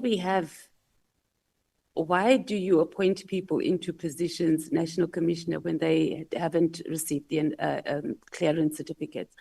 Because we have a lot of those, and maybe in writing, Chair, we can get that. How many from, you saying from brigadier, right, up until the general, we require security clearance. Am I correct? Honorable Chair, the 840 is senior management Yeah. that I'm going to subject to lifestyle audit. It's a Yeah, I different get that, process. yeah. Yes, vetting, well, it depends on where you work, what you do. That's how we prioritize. Okay. But of course, most of the senior But we have managers. an amount, right, of more or less how many people who are in those positions require vetting? Do you have it offhand, or you are obviously able to access that information and submit it to us?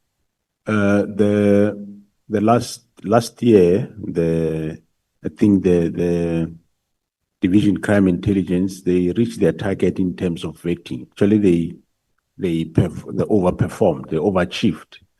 And hence, this current year, I gave them the target of 1,500, meaning I said, in that 1,005, make sure you finalize every one of the 840. Currently, some of the 840 senior managers, they do have security clearances, but there is a balance that is left, so they must finalize that. And normally when we appoint people, because it is not due to the people's own or negligence, Honorable Chair, that they don't have security clearance. The way the division was structured from those years, it was structured in such a way that it is impossible for them to vet the subs by making sure that their capacity are limited. You recall I said at some point there were about 7, the whole country. 7 vetting 186,000. So it tells you. So, but we are building that capacity in the crime intelligence, and they are increasing number, and the performance is also increasing.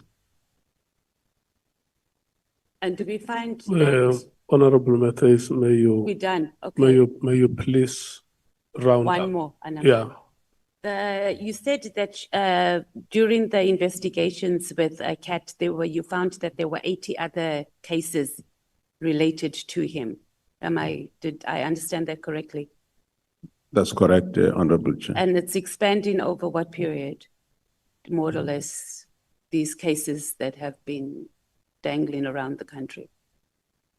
I think it goes far back as 2007. So National Commissioner, does that not just tell you that how we have failed the country if we have someone has 80, right? Not 18 cases since 2007 up until now, and he's gone under the radar. That speaks to a failed South African police services. I do agree, Honorable Chair, but we have discovered it ourselves. We are doing something about it. Thank you. I'm done, Chair. Thank you so much, Honorable Matthias. Honorable members, when we come back from morning tea, I will need one speaker from the ANC, one speaker from the MKP, one speaker from the DA, one speaker from the EFF. And then after we shall have taken those 4 speakers, we will then break for lunch. I'm just alerting you so that when you come back, you must have lined your speakers. We are now breaking for tea. May we please come back after 15 minutes. From now, it will be 20 minutes before 20 minutes before 12 when we come back from tea.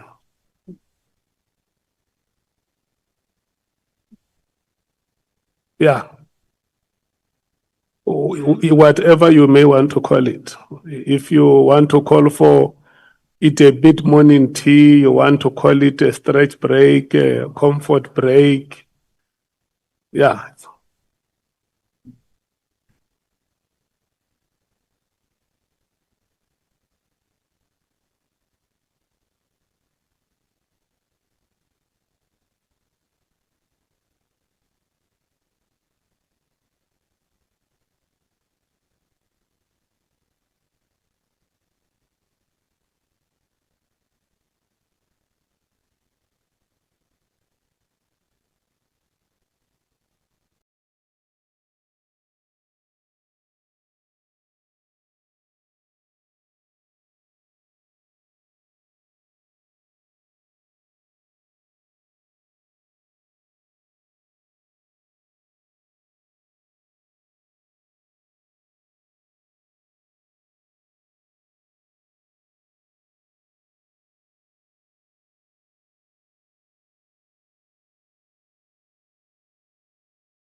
We must resume. May I check from the ANC who is speaking? Honorable Ngola.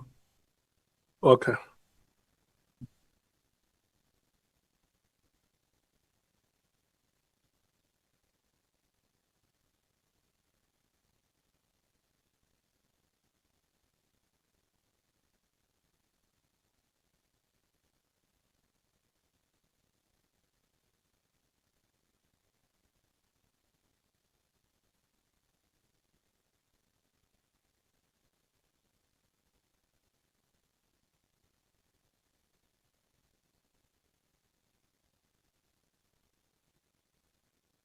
Yeah.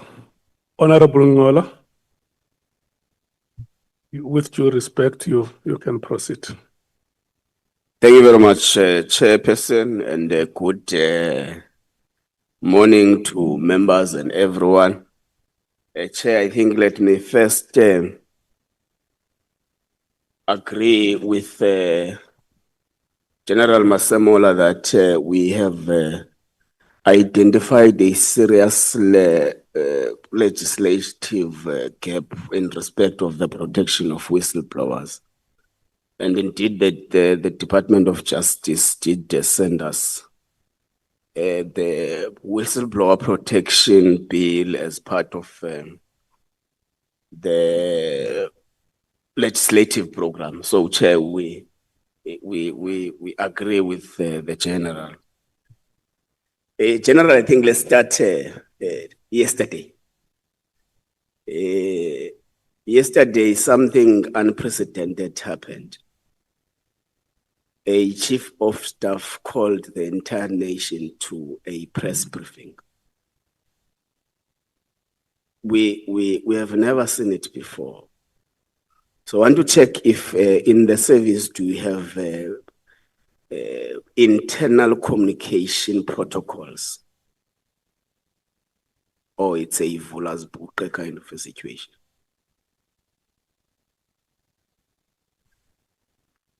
Thanks, Honorable Chair and members. We do have communication protocols. We have a policy, national instruction on communication, which says exactly who should communicate. It's normally members that are appointed to do communication. In each province, there is one head office, there is also, and national commissioner and provincial commissioners also can communicate, and of course other members like your deputy national commissioners. So there is a regulated space.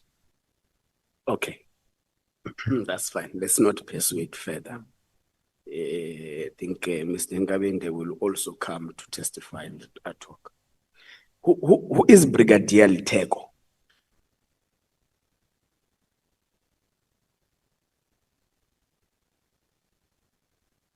Do you know a person by the name of Brigadier Litego? Letogo. Yeah, Litego. Oh, Sorry. He's a chief of staff in my office, Honorable Chair. What would be your reaction if General Sbiya comes to the ad hoc committee and testify that on the 3rd of January 2025, he received a letter written by Brigadier Litego to him, instructing him to proceed with the dissolution process of the political killings testing? What would be your reaction to that? Yeah, Honorable Chair and members, my response will be that the chief of staff in my office sent the letter, the directive from the minister to the deputies, which is Lieutenant General Msikidi, was acting as National Commissioner by then, and also sent to Lieutenant General Sbiya to say, yes, do attend to it. Is there no letter written from your office by your chief of staff to the Deputy National Commissioner of Police, Lieutenant General Sbiya, that instructs him directly? I'm not talking about the letter from the minister that could have been transferred.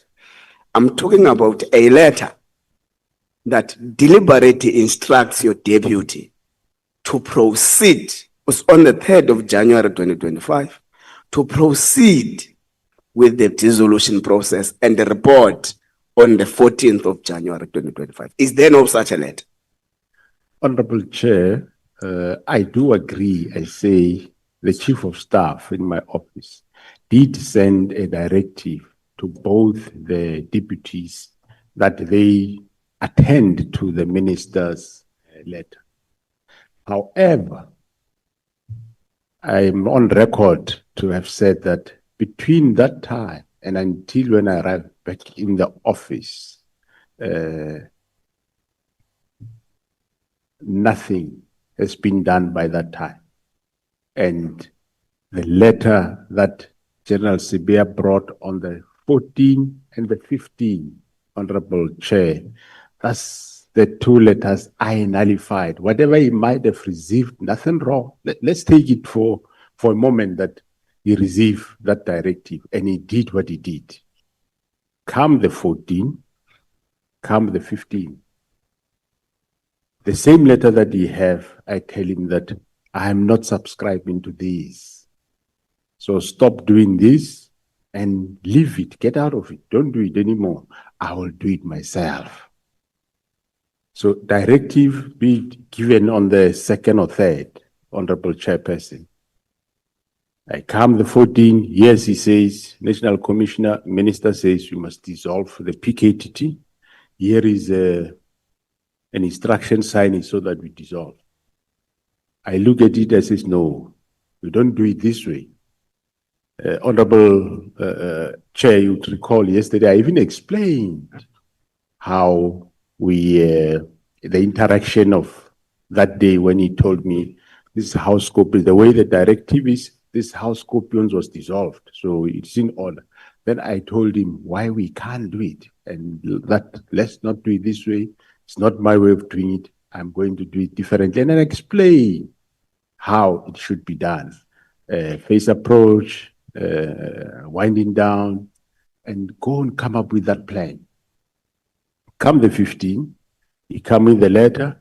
Well, I must say I never read the whole of it, but at glance I saw again immediate disbandment. And I said, no, you know what? Leave this matter, don't do it anymore. I will do it myself. So whether there was a directive from my office on the 1st or 2nd to him, that doesn't matter because nothing happened in that period. Whatever you have done But did you during that authorize period, the third one? whatever you have done in that period, the product of that's what came to me on the 14th. And on the 14th, I told him what to do, which he went to do with the assistant of another employee of the service. He came back on the 15th. Again, I says, seems you don't understand what I'm saying.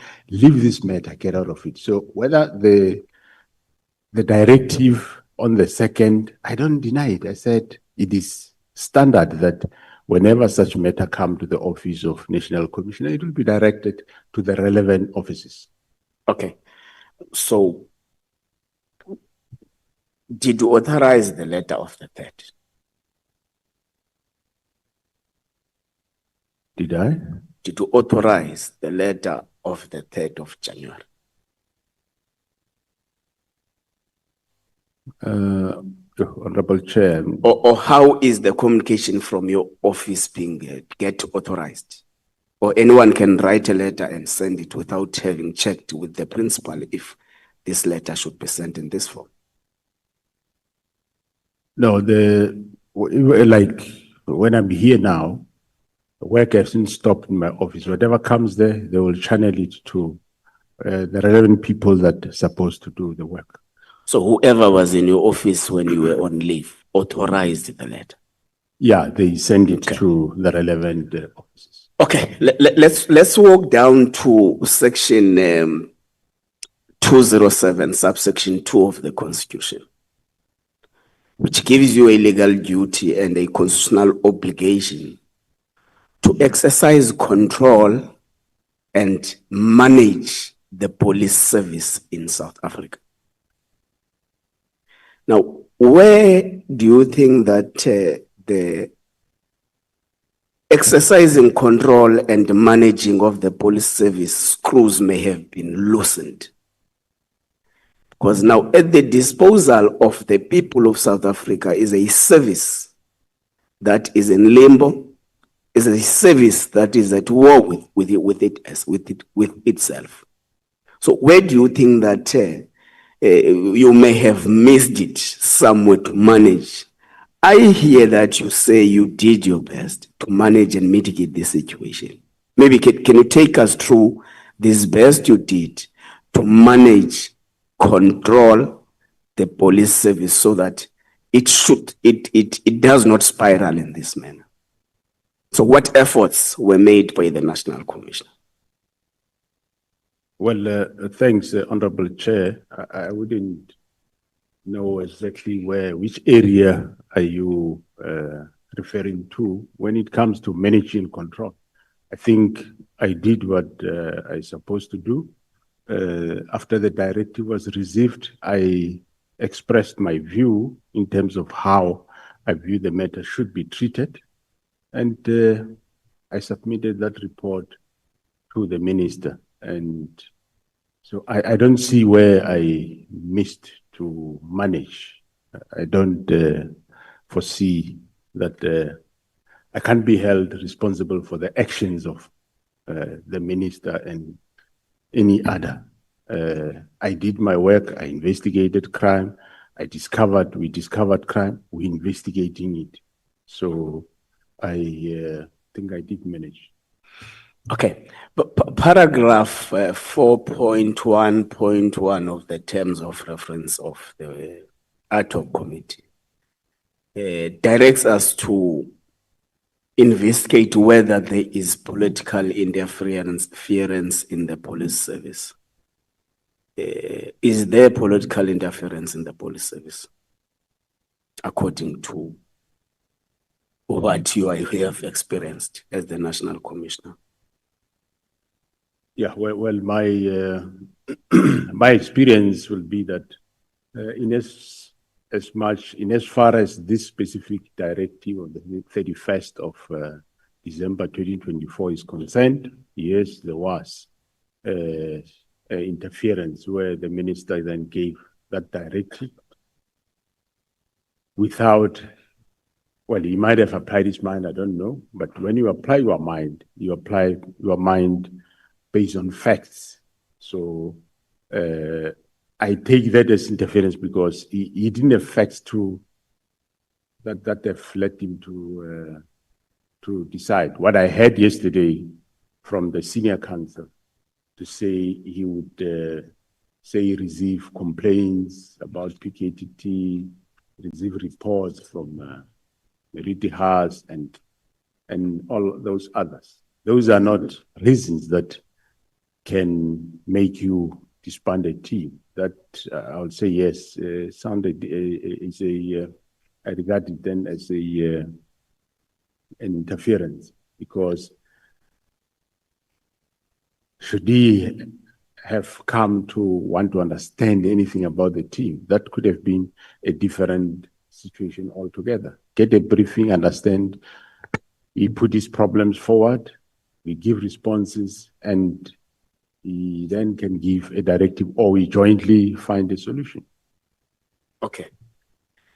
So, along this interference process, you take General Sbeya to a leave of absence or something like that. He takes you to court. You depose an affidavit to the Pretoria High Court that, amongst other things that it raises, is that actually the minister has got a legal obligation to oversee the police service and its units and task teams. Are you aware of the contents of that affidavit? Yeah, I might not remember everything of that affidavit, but yeah, I take it is there. Okay, but do you get the fact that the affidavit says something different to what you are saying now in terms of the political interference? I do take the point of the honorable member, Chair, that he says that's what that affidavit is saying. Okay. Not in doubt. Okay, your CV suggests that you have at some point led you headed in intelligence operations. And amongst what the main witness, General MKWANAZI, alleges here under oath is that the letter itself in its nature is an ammunition to stop reforms in the crime intelligence. Because part of what it asserts is that there must be the filling of vacancies in the crime intelligence must be halted completely in all levels. So he has got a strong view that the letter itself is to stop the reforms. Are you aware of these reforms in the crime intelligence the general is talking about? We're board ready. What is your view on Okay, the thank you reforms? so much. Thank you, Chair. and- Well, thanks, Honorable Chair. You would recall, Honorable Member, that I did say after the divisional commissioner took over in that division, myself and the former minister and the divisional commissioner, we did agree on reforms within the space of crime intelligence. So, and General Kumal was busy with those reforms in terms of we're transferring people and trying to bring other people so that we reform the environment. Okay. So on the 31st of December 2024, the minister writes a letter to you or your office. Now, the main witness alleges that the letter itself was not authored by the minister, nor was it authored by anyone in the police service, because there was a back and forth of the contents of the letter.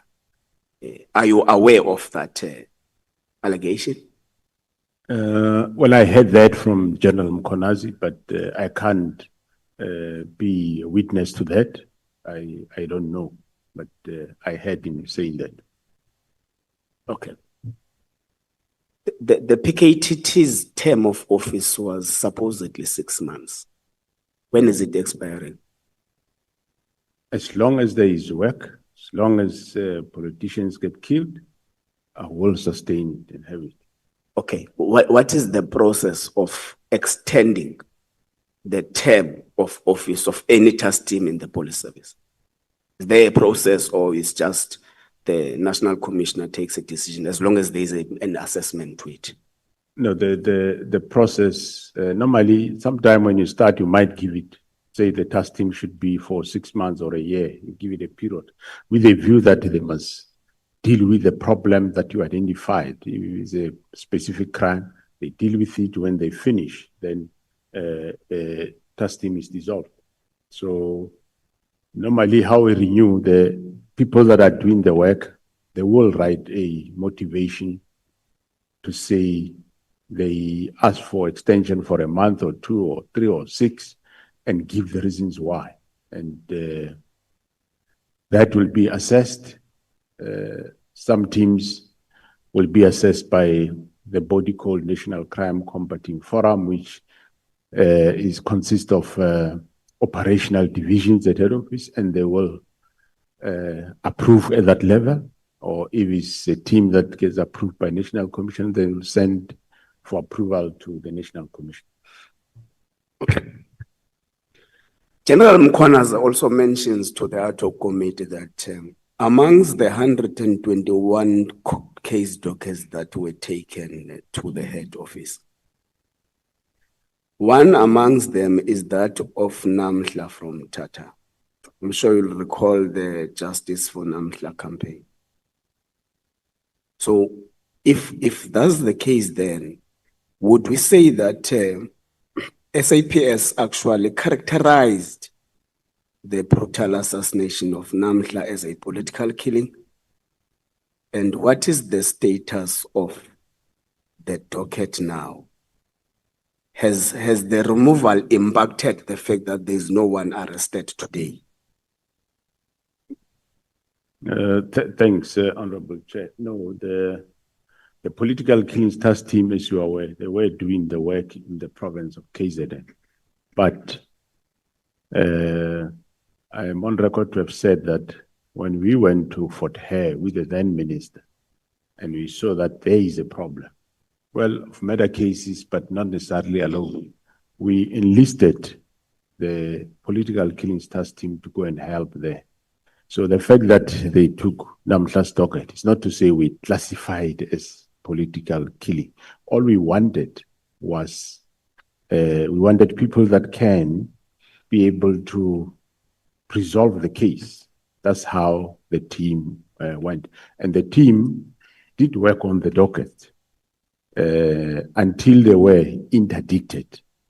That's one matter that where we don't understand how the judiciary came into being.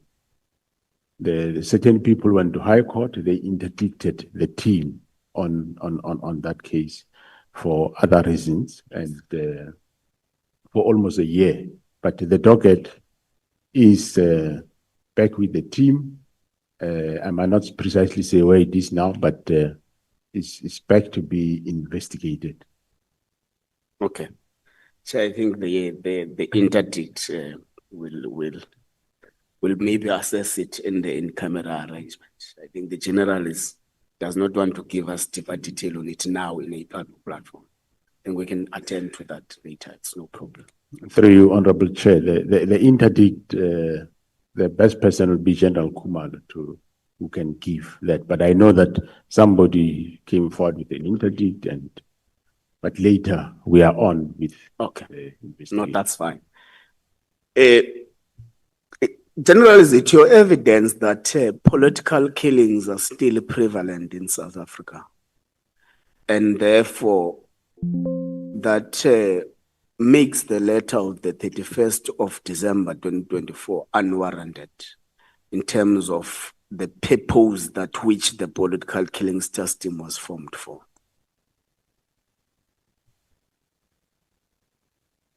Yes, I do agree that they are still prevalent, Honorable Chair. Okay, that's fine. Then the letter comes. Part of the provisions contained in the letter is the fact that political killings task team must be disbanded immediately. And General MKWANAZI makes exception of the immediately part. So, apart from that, you choose to design a program, a smooth program that will make you arrive at an ultimate dissolution.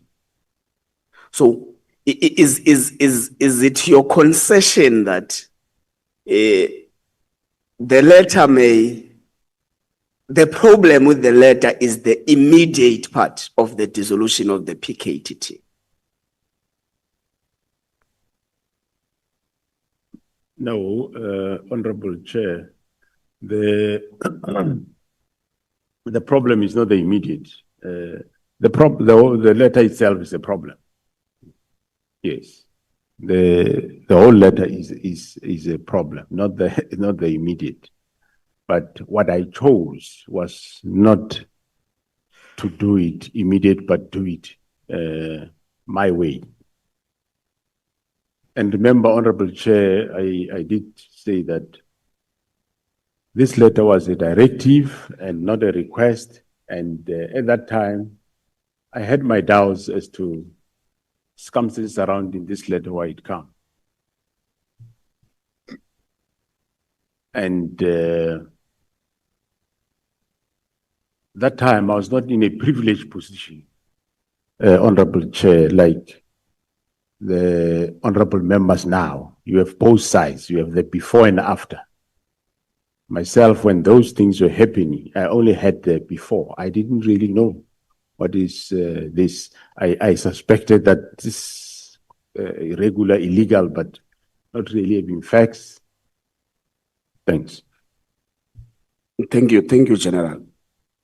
So part of what you say in your statement is that part of what makes you disagree with the approach of dissolving the PKTT is the fact that there was no report solicited in terms of the performance of the task team. There was no consultation with the sister departments that which constitute the PKTT. You will understand that it's not only it's SAPS. So in the process of developing a winding off approach or plan, did you consult the head of the crime intelligence, the head of the National Prosecuting Authority, the head of Hawks? Well, the Hawks were not really more involved in this matter. And the NPA, yes, I did speak to the national director informally. But the reason why I didn't want to consult wide on this matter is because, remember, I haven't reached a point where I'm saying this team should be resolved. That point were not reached. And this plan of disbandment of the minister was not yet finalized, not yet approved. But General, you said the reason why the political task team, the political killings task team is still standing on its feet is because the minister did not sign the plan. Not because there was no interest on dissolving the PKTT. Yes, on my side, there was no interest to dissolving the team. And on his side, the FNE had signed. So I didn't see a reason that I should go wide. I informally spoke to the national director that there is this thing. And but the head of intelligence, well, he was part of it. Okay. The main witness has got a very strong view that the decision to dissolve or the intention to dissolve the political killings task team had really nothing to do with what was written in the letter. He has got strong views that it was externally influenced. And he mentions a lot of people, some inside the service, some outside the service. What is your view on that? I do agree, Honorable Chair. Remember, I also said, I'm on record to have said that after the search of Mr. Matlala's house, the arrest of Mr. Matlala in May, the team untangled the real motive. That's true what he is saying, and I also said the same yesterday, today, and again, I'm still saying, yes, it's true. We now know that the motive was just not that the team is no more adding value. There's a bigger picture on that. Okay. Then you hold a meeting yourself, the minister, and General Khumalo to take him through, and amongst those were intelligence related matters. And you make an assertion that part of your team members, including your Deputy General Spear, has been compromised. Has been compromised on the basis that they are now linked to criminal syndicates. How is General Spear linked to those criminal syndicates? in your view or in your knowledge? Honorable Chair, I think, well, that is still a subject of investigation. I might say one thing today, and Okay. it changes tomorrow. That's fine. That's fine. We Thank can take that, Chair. Now, you give an instruction after the 14th of January to Sibiya, your deputy, to leave issues relating to the dissolution of the PKTT to you. Is that correct? Correct. Now, beyond that instruction or directive you give him, he continues to play part in writing letters for the dissolution and making plans for the dissolution of the PKTT. Do you not take that as defiance? I did call him to say he must stop doing that, which he was doing. Yes. Hence, I eventually end up taking steps. Okay, what steps did you take? Was the only steps we know were taken were after the 6th of July? What steps were taken from January when you were defied by your junior? When I became aware of those letters, I did call him in to say, I did say, leave the matter to me, I'm attending to it. So I did rebuke him for that. But he defied to give the matter to you, General. That's what I'm saying. And after that defiance, what steps were taken by the principal in disciplining or effecting consequence management to his junior? Because all we know now, all what is in our disposal, is that General Sibiya, your deputy, was only suspended or taken to leave after the 6th of July, which is the press briefing by General MKWANAZI. So between January and July, you were defied blatantly by your junior. What did you do about that? Well, that time, as I said, Honorable Chair, I did call him, I think, more than once to say, stop this. And for me, it was like, yes, he will stop. But on the other side, the minister was talking to him directly. That's another angle. But for me, I did say, no, he must stop what he was doing. Okay. Okay, let's leave it like that, General. Okay. You in your statement, you make mention, I think it's paragraph 63. You make mention of a disciplinary hearing. I think Honorable Sokanyele did ask you about that. A disciplinary against General Khan. I didn't get what now becomes the status of General Khan in the South African Police Service. And the reason I'm asking this, General, is that General MKWANAZI keeps on mentioning General Khan as part of the center of this fracas the service finds itself in now. So what then becomes the status of employment of General Khan in the South African Police Service? Well, as I said earlier, Honorable Chair, the disciplinary case against him was finalized, and he was found not guilty. And it was him, General MKWANAZI, who was the chairperson presiding over that matter, and he cleared him, and he is still working in crime intelligence. Okay, no, that's fine. Well, he was cleared. That's the report. That's correct, Okay. Honorable Chair. Now, you find yourself in a very pressing situation as a national commissioner. You receive a letter from the immediate principal, which is the executive authority. Now, along the way, you find that you are unable to get yourselves into into an agreement in respect of what must happen in the PKTT status. Now, your appointing authority is the President of the Republic of South Africa.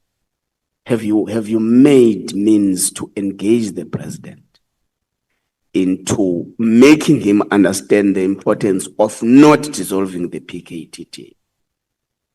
I'm asking this because you say the president has agreed that the plan to dissolve is correct.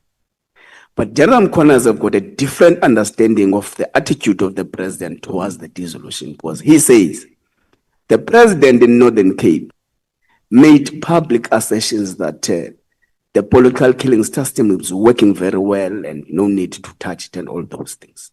So what was the reaction of the president to the fact that there is this calamity between yourself and the minister?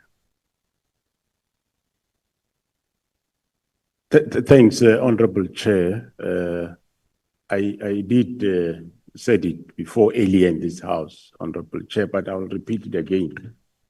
I say the president was taken aback when I informed him about this, and I said to the president that my view was this shouldn't be disbanded, but if ever it has to be done, Mr. President, shouldn't be done the way of Minister Mkhulu of immediate. That was in February when I saw the president, which the president says, okay, I think yes, what you are saying makes sense. So you just have to understand what I said. I said to him, this team, I think it should not be disbanded, but if ever it has to be done, should be done the following. So that's how we engaged. Okay. Let's walk down to the Medicare 24 tender. The minister finds that there is no progress in terms of the work it was supposed to be doing and orders you to terminate. You correctly start a process arrangement that at least there must be a process to that decision. Correctly so. So you instruct the internal audit team to do an investigation. Then in January 2025, the investigation comes and it points out serious irregularities in the appointment process. Then what consequence management was effected to those who were part of the bid committees and the final signatory to the appointment? Thanks, Honorable Chair. Well, the report that you are referring to, Honorable Member, was a preliminary report, and the final report came in April. And after the final report, I terminated. And yes, I did want to take immediate actions against these members. But the experts within the field advised me that no, let's do a forensic audit. That forensic audit, I received a progress report about a week ago to say they are about to finish, and it will be right and best that we allow this forensic audit because it will tell us exactly what went wrong and who's involved. And only with that report, we can then take departmental steps. Because if we start taking steps with this ordinary audit report, we will run the risk that later people might start mentioning or implicating other people, which if we did the audit, the forensic audit would have alluded to that. So as soon as this is finalized, Honorable Chair, yes, we're going to take drastic steps against those involved. Okay, I'm going to ask you three questions. It's my last questions, General. General MKWANAZI asserts in this artwork that the letter itself and the transfer of dockets was a missed target. Was a missed target by people who actually thought that is the PKTT that is investigating the drug cartels in Gauteng. Maybe you will tell us your understanding on that matter. But he further expands and say, part of the reasons why they had to enhance the work in Gauteng, deploying 10 members of the PKT to do the work was that the police management in Gauteng has collapsed. Has collapsed because those that which are expected to run after the criminals are actually drinking and dining with those criminals in Gauteng. And the last issue is that he says the issue relating to the arrest of General Khumalo is not a credible or meticulous policing related issue. It's a project. So he says General Khumalo is a project of the people who wants investigations, particularly in Gauteng, to be halted. What's your view on those three issues? Yeah, thanks, Honorable Chair. Before the arrest of Mr. Matala, even General MKWANAZI wouldn't have said that. We all got that after the team have analyzed the phone and we came to that. And well, the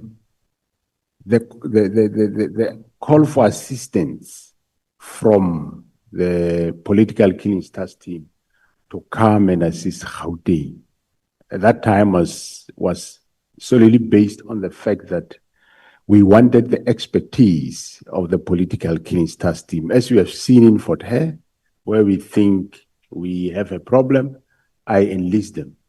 When in KwaZulu-Natal we had the problem of killing of traditional leaders, then we also enlist their assistance. So even there in Gauteng, we wanted their skill.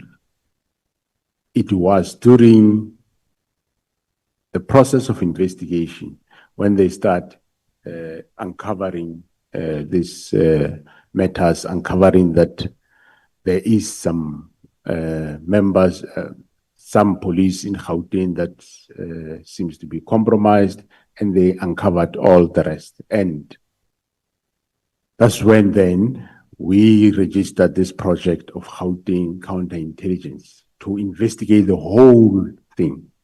So that is the investigation that's in the process. The arrest of Khumalo, I wouldn't want to venture much into discussing an arrest. All I know is that he was arrested for employing him and the team. They were arrested for employing somebody from BMW to a post in crime intelligence. The person, I think, was earning 1.1 million and employed in crime intelligence, where he will be earning 1.2 million. And the process, according to me, was fair. And I did get a report from IDEC after the arrest. I tasked somebody to internally investigate that matter for discipline purpose. The report came to me to say there is no case based on what they find. The process looks legit. And I did clear them. I did inform them that we don't find a misconduct in this thing. Thank you, General. Thank you, Chair. I'm sure I'm still left with some minutes, but I'm done. Thank you so much, Honorable Ngola. The time I allocate you, honorable members, when you feel that you have spoken for some time, you look at me and check if the microphone is not indicating red. Once you see it indicating red, it's a warning to you that you must move towards winding up without putting you under pressure. Just to say to you, your time is about to expire. Okay, thank you so much. Most of the time, my microphone is off. Can we please move to, is it you, Honorable Nomvalo? Thank you so much. Thank you, Chair. How are you, National Commissioner? How are you doing? Three Honorable Chair, I'm fine, Honorable Nabar. I'm okay too. Well, I want you to enlighten us more in relation to the allegations made by General Nhlanhla MKWANAZI, which we have also put here as terms of reference in your statement in page 4, on page 4 of your statement. There is an allegation under paragraph 4.1.7, which says that inter alia, we must investigate, open quote, the alleged corrupt relationship between Mr. Mkhunu and Mr. Brown Mokhotsi, and between Mr. Mokhotsi and Mr. Uvusumuzi Ket Matlala. Now, who is this Mokhotsi guy? How does he get involved in the operations of SAPS, according to your knowledge? Yeah, thanks, Honorable Chair. I don't know the guy, and well, I do not have a police official with that name, so I don't know who is he, and you have got no business in SAPS. General Nhlanhla MKWANAZI seems to be convinced that Mokhotsi was an ally of Sibia. I mean, was an ally of the Minister Mkhunu. Subsequently, Mokhotsi was an ally of Matlala. Now, in this context, Mokhotsi was used by Matlala as a messenger to the minister. What is your take on that? Do you agree with that? Yeah, I think the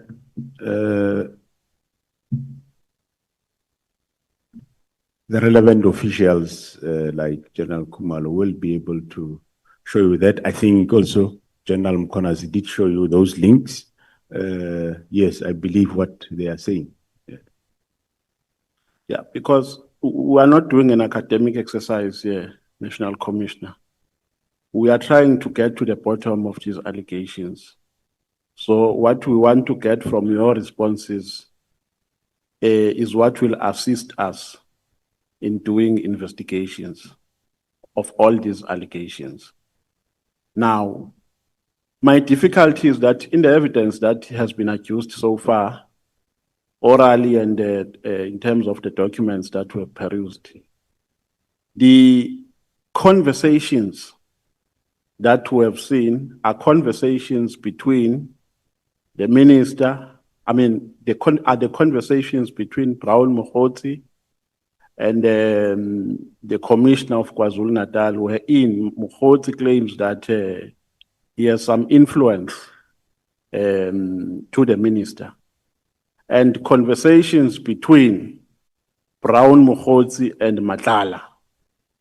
Now, if the minister comes here and say, I don't have any relationship with Mokhotsi, Mokhotsi used my name to advance selfish narrow interest and for material gains. Are you in possession of any evidence that suggests that that will be a lie? Well, I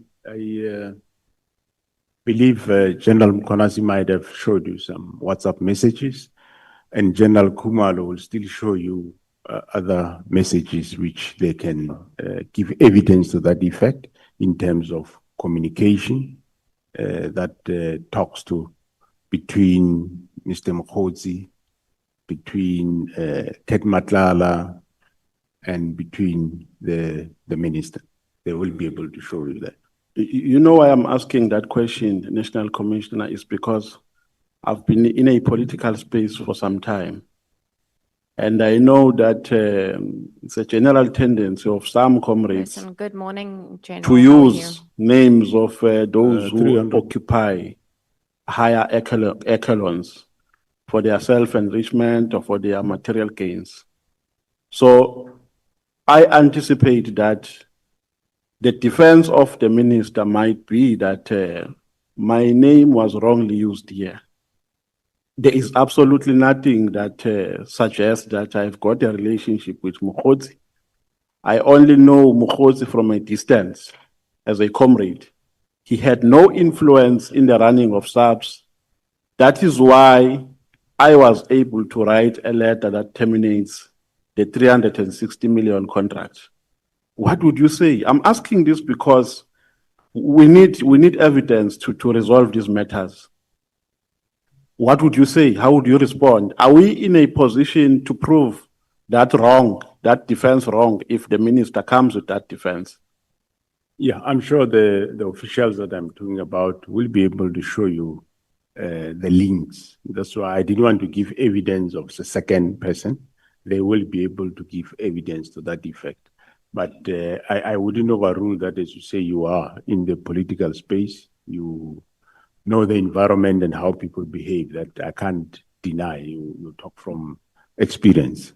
But the officials will be able then to indicate those WhatsApps that will show money movement and linkages. I think you just have to give it space until they give evidence. So to what extent has this so-called corrupt relationship caused the damage in the running of SAPS? So this alleged corrupt relationship between the minister and Mokgotsi, ultimately Matlala, to what extent has it caused the damage? Well, the first damage is this disbandment of the directive of the 31st of December. That is a damage. Okay, now let's go to the disbandment of the political task team, political killings task team. Is there any piece of legislation which prescribes how a task team can either be formed or dissolved? Or there's a lacuna? No, there's no legislation.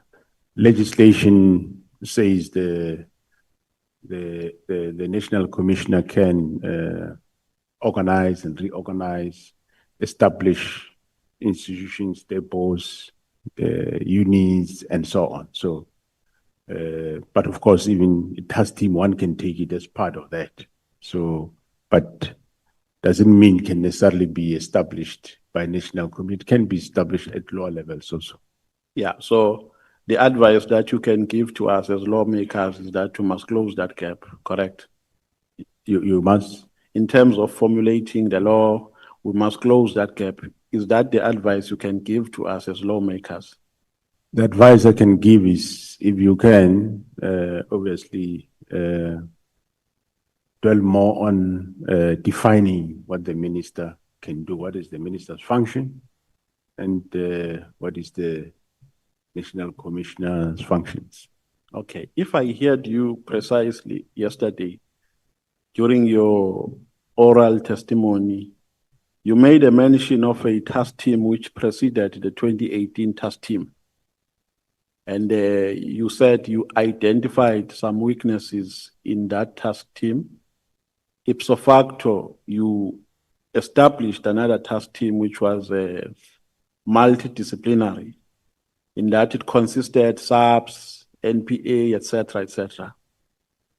Now, in that, how was that? Because you never spoke about its formulation and disbandment. How was it formulated and disbanded? You only spoke about the formulation of the 2018 task team, which started from the visit of the president, establishment of the interministerial committee, etc., etc. And you spoke less about the formation of the previous one. May you please take us through? Thanks, Honorable Chairperson. So you want me to, Yes, the previous task team which preceded the 2018 one, how was it formulated and dissolved, later dissolved? yeah, the previous task team, when it was formulated, I was involved. We went to KZN. It was myself and the former, by then, Minister of Police, Mr. Fikile Mbalula. We got a briefing to the provincial commissioner or the acting provincial commissioner. That time, I can't understand and remember. I think it was acting provincial commissioner, Major General Langa, I suppose. And after that briefing, and we said these political killings are a problem, so we need to do something. Then myself and General Langa, we said, no, Minister, in this case, we will establish a task team. And that agreement was endorsed, and the provincial commissioner established a task team consisting of members from various units and stations, including the DPCI. Actually, the brigadier from DPCI was the head of that specific task team. So you later dissolved it on the basis that it was not fulfilling its responsibilities to your satisfaction, correct? That's correct, yes. Did you identify some elements of criminality within that task team from the members of SAPS? No, what we identified was not necessarily criminality, but it was more the fact that they come from local. They interact a lot with local politicians. We identify that as a problem. As a weakness? As a weakness, yes. So there were no criminalities that were taking place?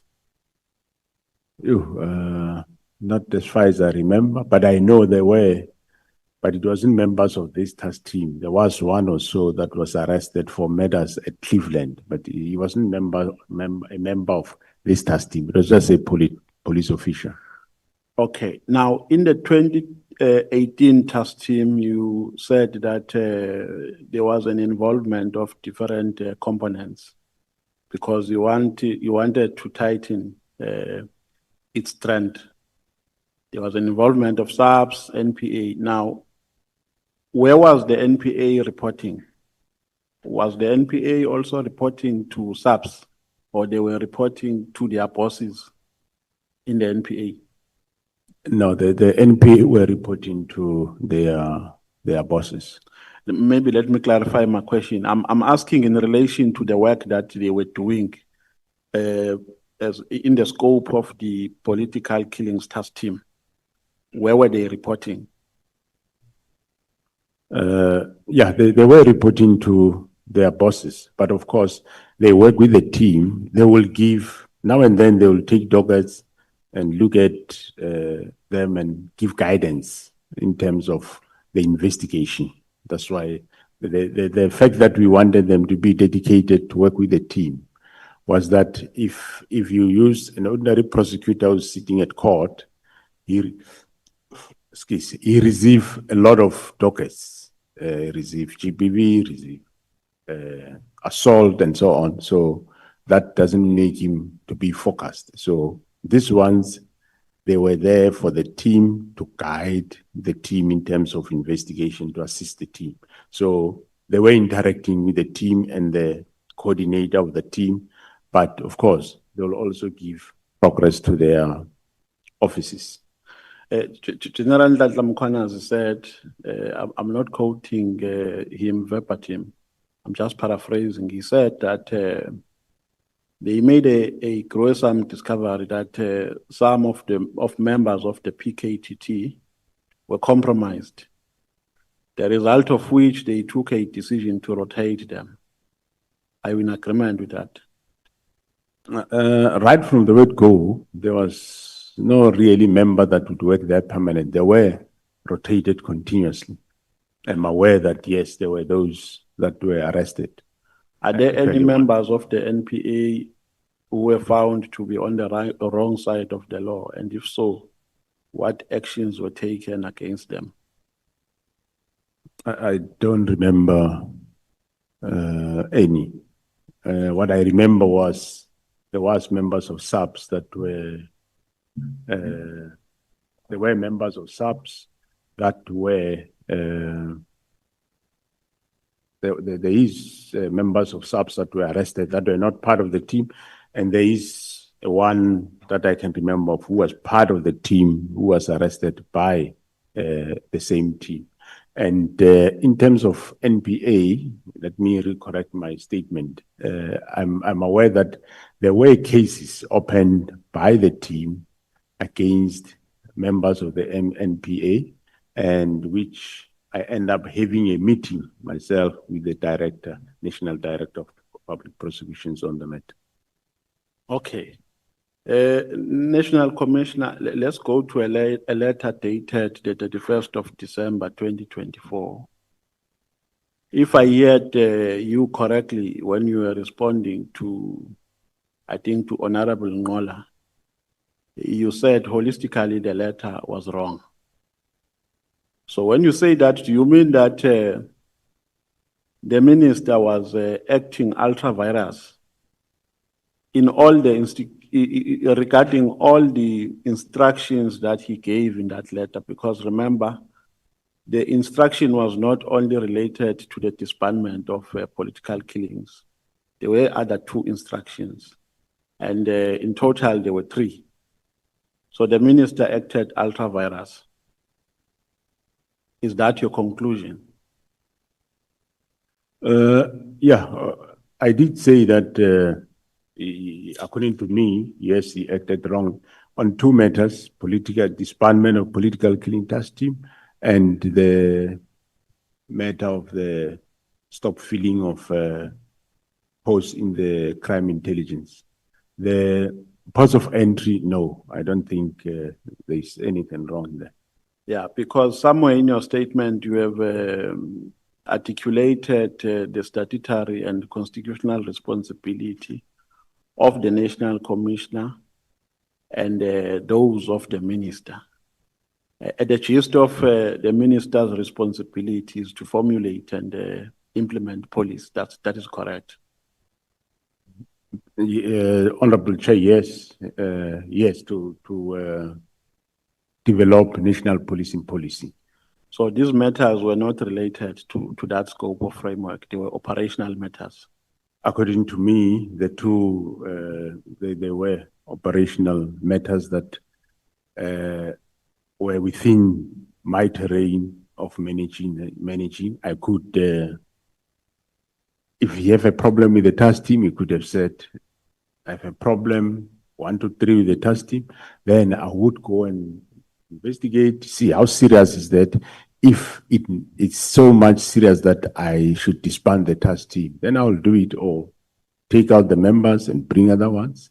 Yes, that's what I would have done.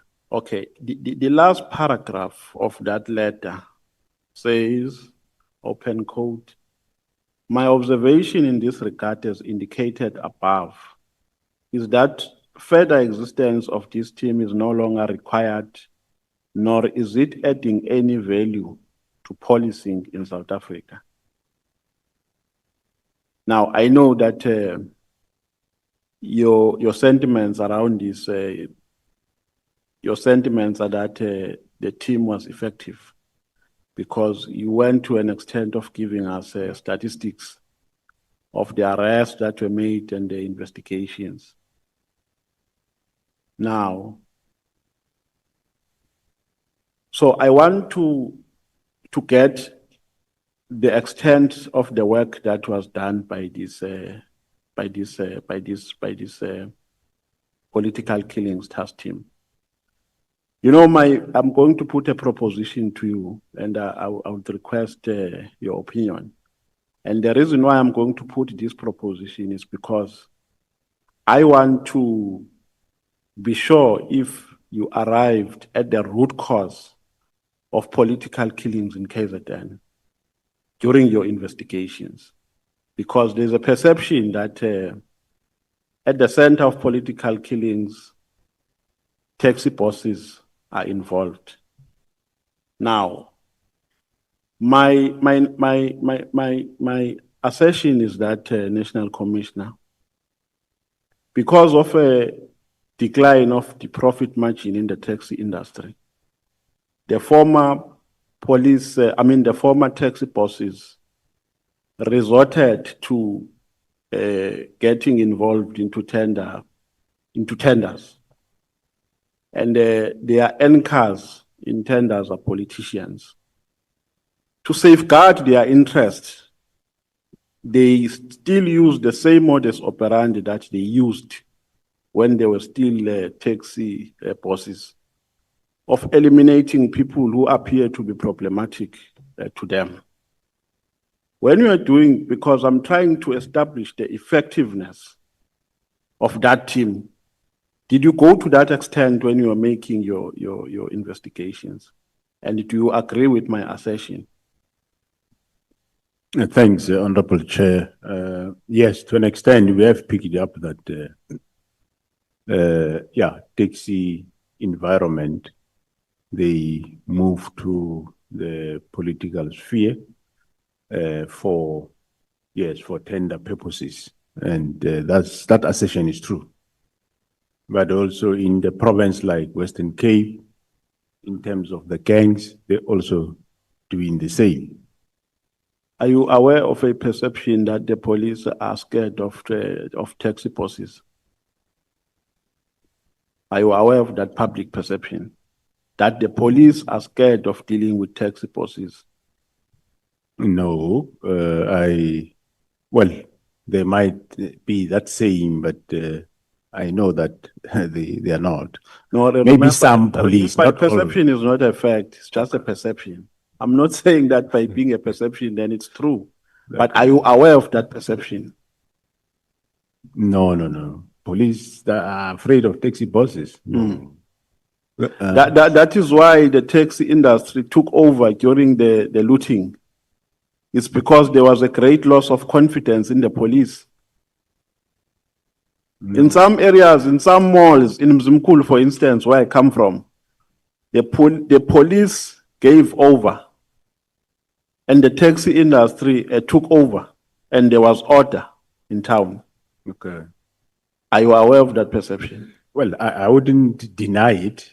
I wouldn't deny what you are saying, but I will deny that there's a general perception that police are afraid of taxi bosses, whereas we are arresting the taxi bosses. Okay, so was this political killings task team able to arrest some of the taxi bosses who are involved in killing comrades? Offhand, I wouldn't be able to comment on that one. I don't know. I never checked that. I don't know, Honorable Chair. But what I know is we do arrest them. We've just cleaned up Eastern Cape, and now we are coming here. From here, we go Gauteng. So we're not afraid of them. No. Okay, let's go to General MKWANAZI, the Provincial Commissioner of KZN. Went to the media on the 6th of July.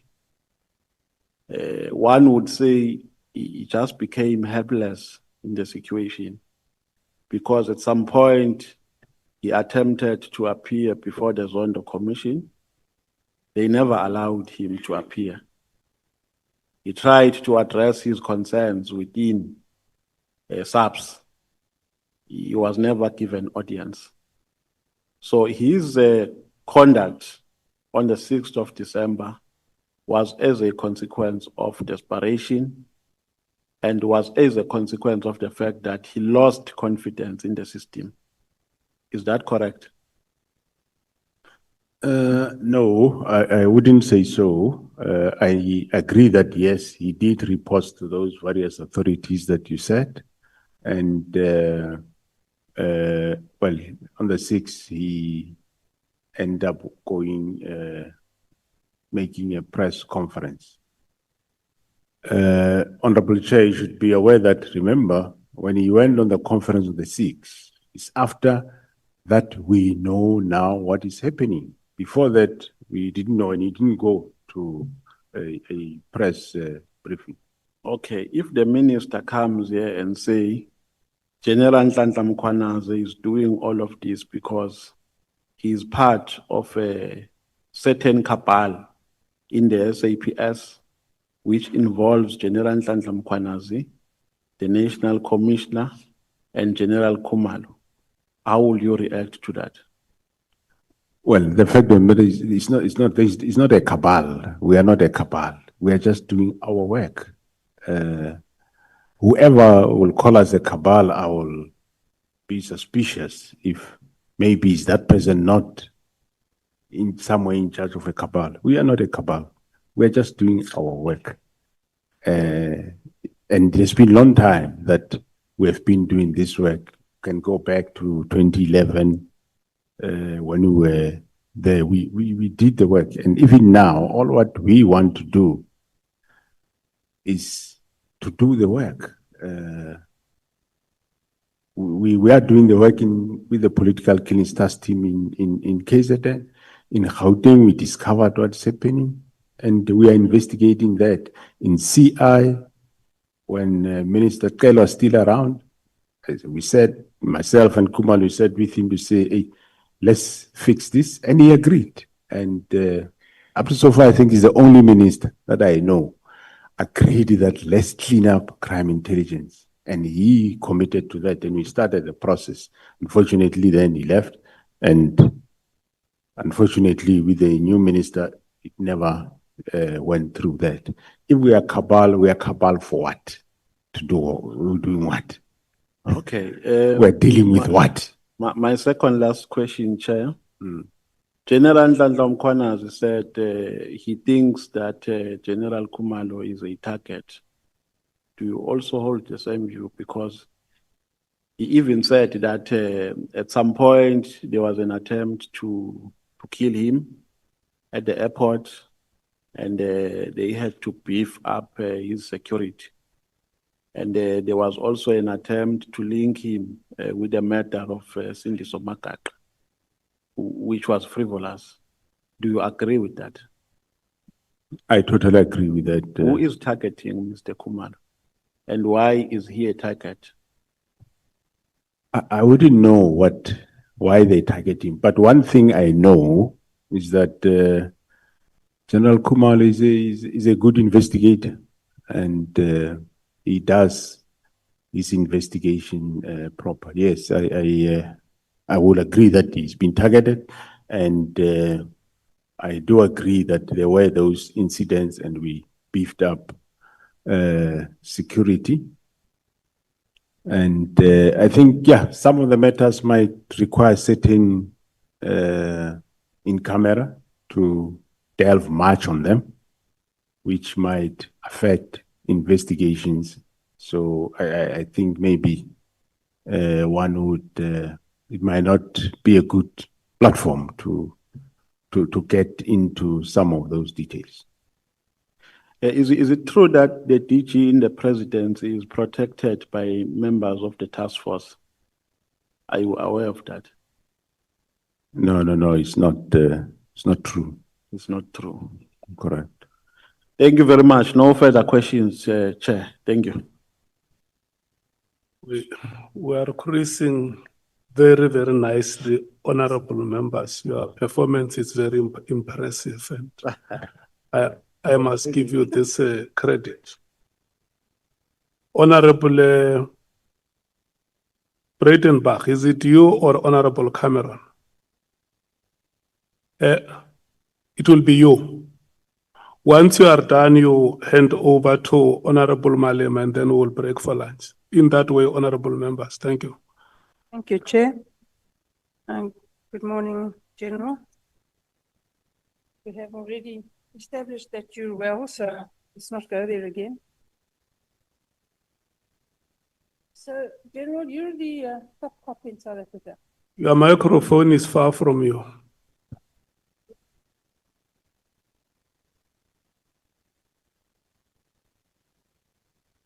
You're the top cop in South Africa. You're the only real general in the South African Police Service. And you say that you hold the view that the instruction of the minister to close the political killings task team was ultra vires and encroached on your domain as the National Commissioner. So why did you not tell him so? Tell him that you won't close it down, that it's doing good work and that he's out of line. Why didn't you just do that? Thanks, Honorable Chair. But even though I tell him that this team is doing good work, we're not supposed to close it, he said we must close it. No, General, I'm sorry, you're missing the gist of the question. Oh, sorry. The question is, not that you didn't discuss it with him, I'm sure you did. Thank you. Why didn't you tell him you're not interested? He's encroaching on your terrain, he's out of line, he can't do what he's doing, and he must concern himself with his own business and you concern yourself with yours. Well, thanks, Honorable Chair. Like I said, I did my best to tell him, let's not close, and he insisted. General, my difficulty is that he can't insist. So, I mean, let's just cut to the chase. He can't insist, he can't tell you what to do. You're the National Commissioner of the South African Police Service. There's no one above you and he's not above you. He's a Minister of Police, he's above me. Not in the hierarchy of the South African Police Service, General, and you and I both know that. You call the shots in the South African Police Service, not the minister. And if he tries, you should tell him to go to hell. Why didn't you? Yeah, well, I didn't tell them that. And I take him as Minister of Police. And I told him in a nice way that let's not do this thing. And he kept insisting, no, we do it. So when you told him in a nice way and he didn't go away, why didn't you tell him in a less nice way?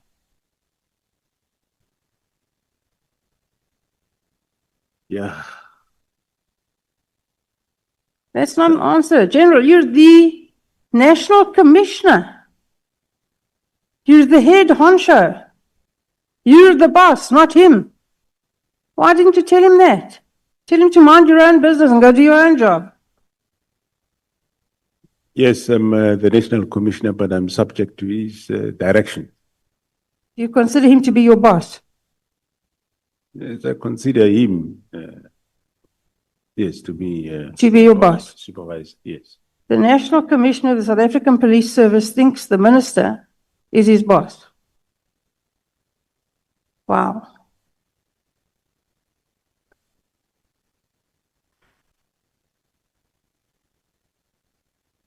So then you said,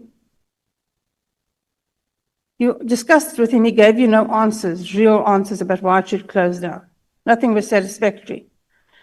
And then you said something odd. You said if it had been something about farm murders, the citizens of South Africa and parliamentarians would have reacted to the closing down. But because it wasn't, no one reacted. Now, why do you want citizens of South Africa and parliamentarians to do your job? It's your job to deal with that issue, not anybody else's. Did you come to Parliament and say, the minister is encroaching on your domain, he's exercising unacceptable political interference in the police service? Did you do that? And if not, why didn't you do it? Thanks, Honorable Chair. We did appear at the committee. We briefed them how good the political killings task team is doing its work. And there was any member of the team that would say, no, we think this the minister shouldn't do. Again, General, I have difficulty with, you're a really nice guy. I mean, there's no question about that. But you're nice. You're way too nice. You're the head of the South African police. Nobody can tell you what to do. You've got a lot of power. You don't seem to want to exercise it. And I don't understand that. Why didn't you come to the portfolio committee and say, this minister, tell them to call him to the portfolio committee and then sit there with him and say, this minister is interfering in the South African Police Service. He's telling me what to do. Why didn't you do that? How else would they have known? Thanks, Honorable Chair. We learn. So in future, if I'm still there, that's what I will do. What do you say?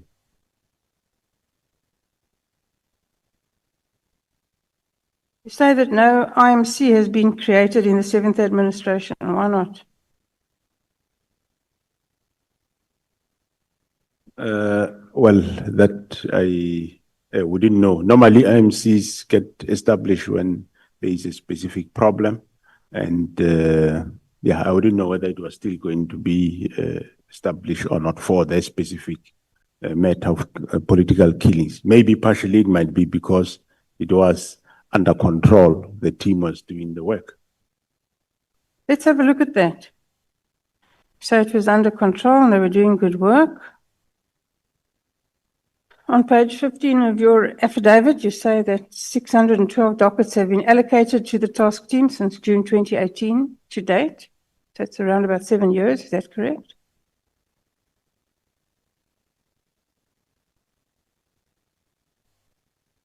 That's correct, Honorable Chair.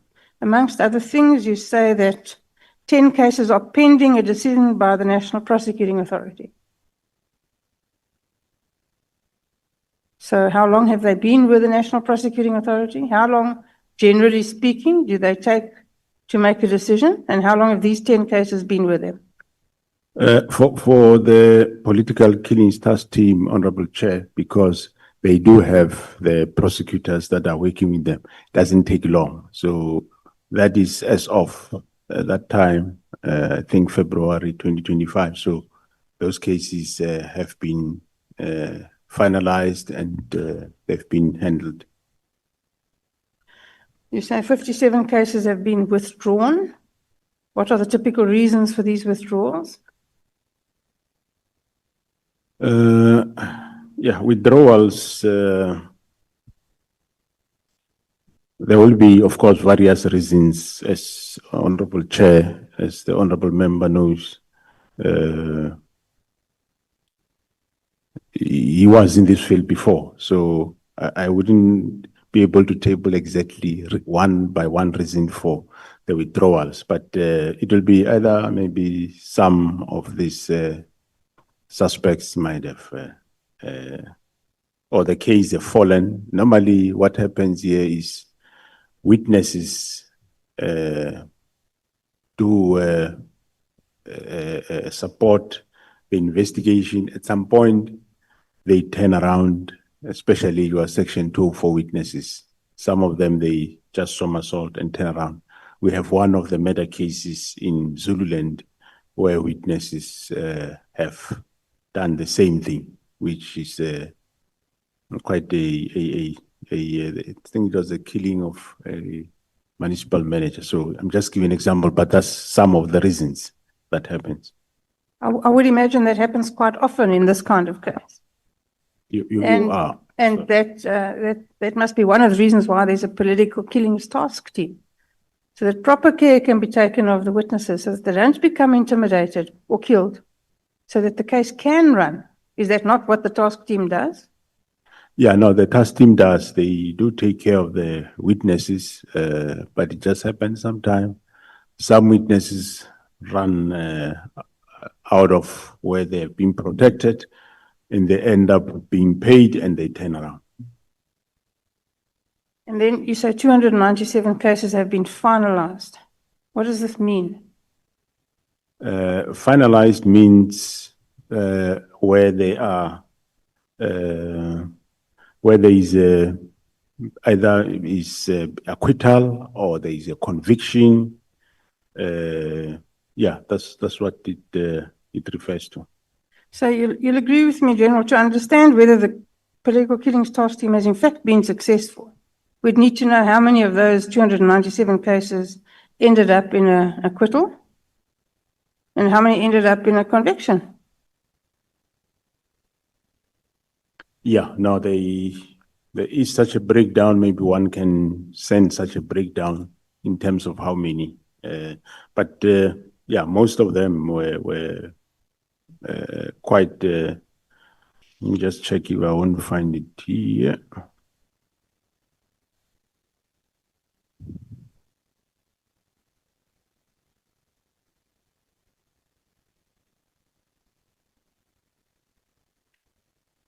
Yeah, I think I'll look for it, Honorable Chair, and I will be able to give the honorable member. Thanks. I won't hold you to it, General. Just give me a ballpark. 50% convictions, 60% convictions, 10%. More or less 40%. But of late, as of this year, the conviction have increased quite a lot because most of your 2018-19 cases were finalized late last year and this year. So the performance is quite very good.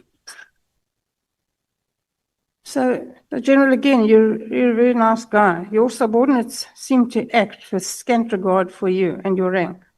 They seem to disrespect you. Do you agree? Well, they do respect me and we respect each other, Honorable Chair. I said they disrespect you. Yes, They do as they please. Honorable Chair. They do as they please, clearly. And why do you put up with it? If you didn't want to close the political killings task team, why didn't you reprimand Sabia and tell him to concern himself with his own business and not act counter to your orders? How do you exercise authority over the people that report to you? Thanks, Honorable Chair. Yes, I was exercising authority, but as I said, there was also this lake that the Minister and General Sabia were also pushing. Who's the head of the South African Police Service? Myself, Honorable Chair.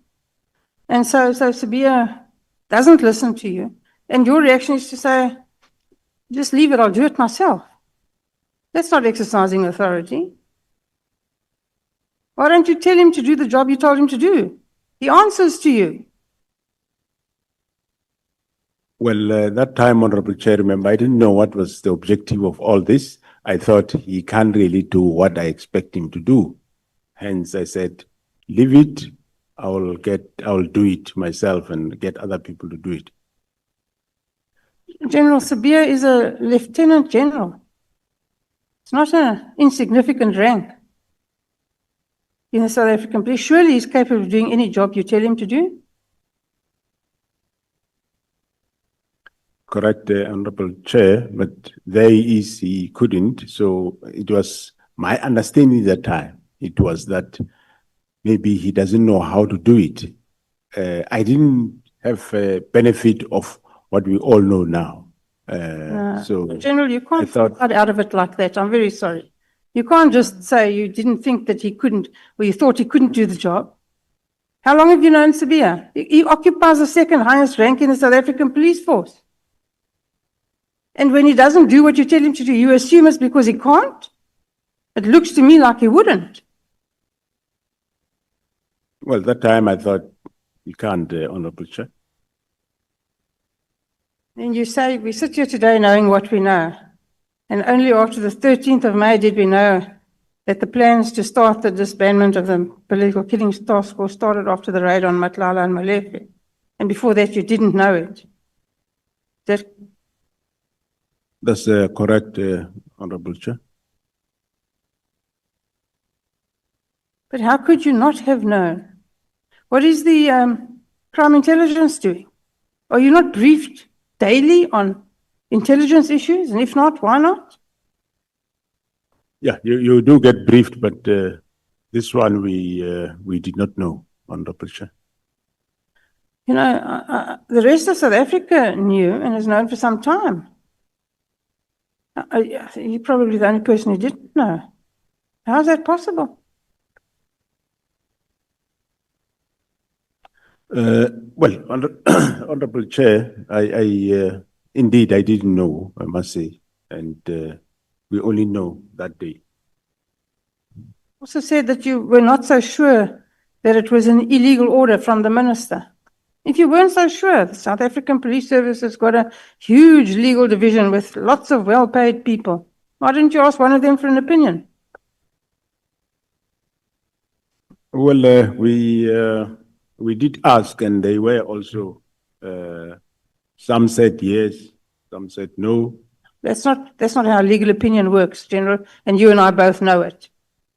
A legal opinion works like this. You give somebody a brief. You ask them for them, not their opinion, not what they think, what the law says. That's a legal opinion. And they would have prepared one for you and told you what the law says. Not something this, something that. That's not a legal opinion. And you and I both know that. So please, will you answer the question? Yeah, Honorable Chair, thanks. As I said, I did ask, and that's what I got. Some And said yes, some said no. yeah, and that time, of course, I said it's a fine line whether it should be. Is it some would say yes, is a policy direction. Some will say no, he have encroached. So I chose my way to say I think he encroached. So I don't know what is the feeling of this Honorable House. Did you get a written legal opinion on whether the instruction from the minister was in fact ultra vires or not? Oh no, Honorable Chair, I didn't get written legal. Why not? I deemed sufficient what they were advising me verbally. They weren't advising you. Some said yes, some said no. That's not advice.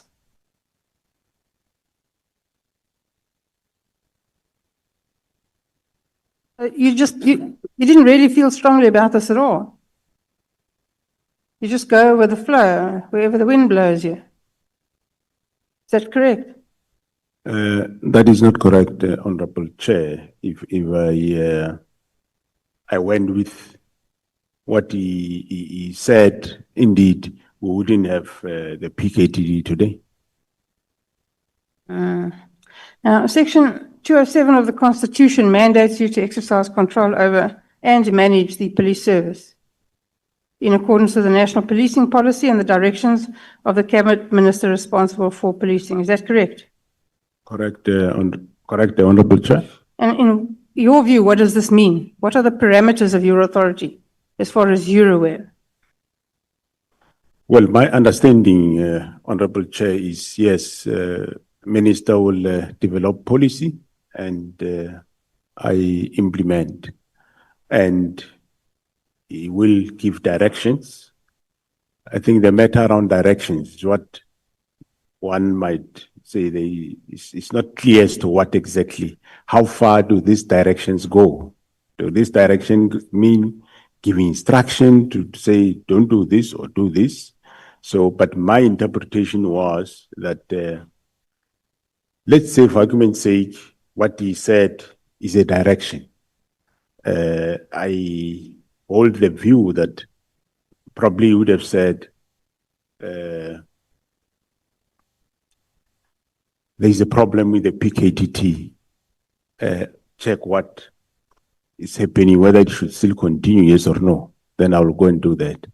So that's what I think would be a direction.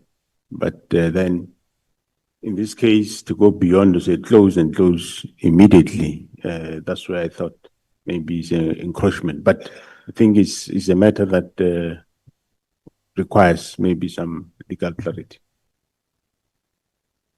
So you've already said that you think the minister is your boss. If the minister's son, this is purely hypothetical, if the minister's son is arrested for something and he phones you up and says, let him go, will you do it? What, his son do what? Hypothetically, if the minister's son got arrested for a criminal offense and the minister phones you up and says, let him go, will you do it? No, I won't do it. Through you, Chair. I see.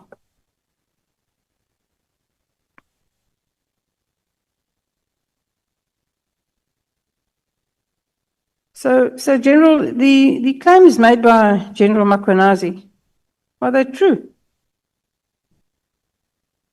Which claims? The claims that he made in his press conference, everything he said, is it true? Well, I do take them, yes, that it is true. Well, if that's true, then the South African Police Service is in a huge mess. No? We should all be very worried. That's why we're sitting here today. Do you agree? Honorable Chair, after the discovery of what we discovered on Matlala's phone, yes, I agree, there are problems. Again, General, And that those problems, we are addressing them. if that's the first time that you became aware of problems, and that's when you started to be worried, General, then you've been living under a rock for the last 12 years. Because we all know that's not where the problem started. You know it, I know it, everybody sitting here knows it. And if you don't know it, then there's a big problem. Thanks, Honorable Chair. I did say earlier, Honorable Chair, that the institutions of the justice system, yes, as you say, we know where it started. Yes, we know where the deterioration started, where the rot started. And we start implementing measures to improve. We know most departments were affected after 2009 and they were hollowed. That's a fact. And we are not all at our best capacity at this moment in time, but we are doing our best to clean up those areas that are affected. Okay, would you tell me 3 things that you did? Because you've had a high rank for a long time. Will you tell me 3 things that you did to clean up crime intelligence? Well, I removed some of the senior managers there. I appointed a new capable divisional commissioner. And, well, some of the things we're still doing, we're not finished.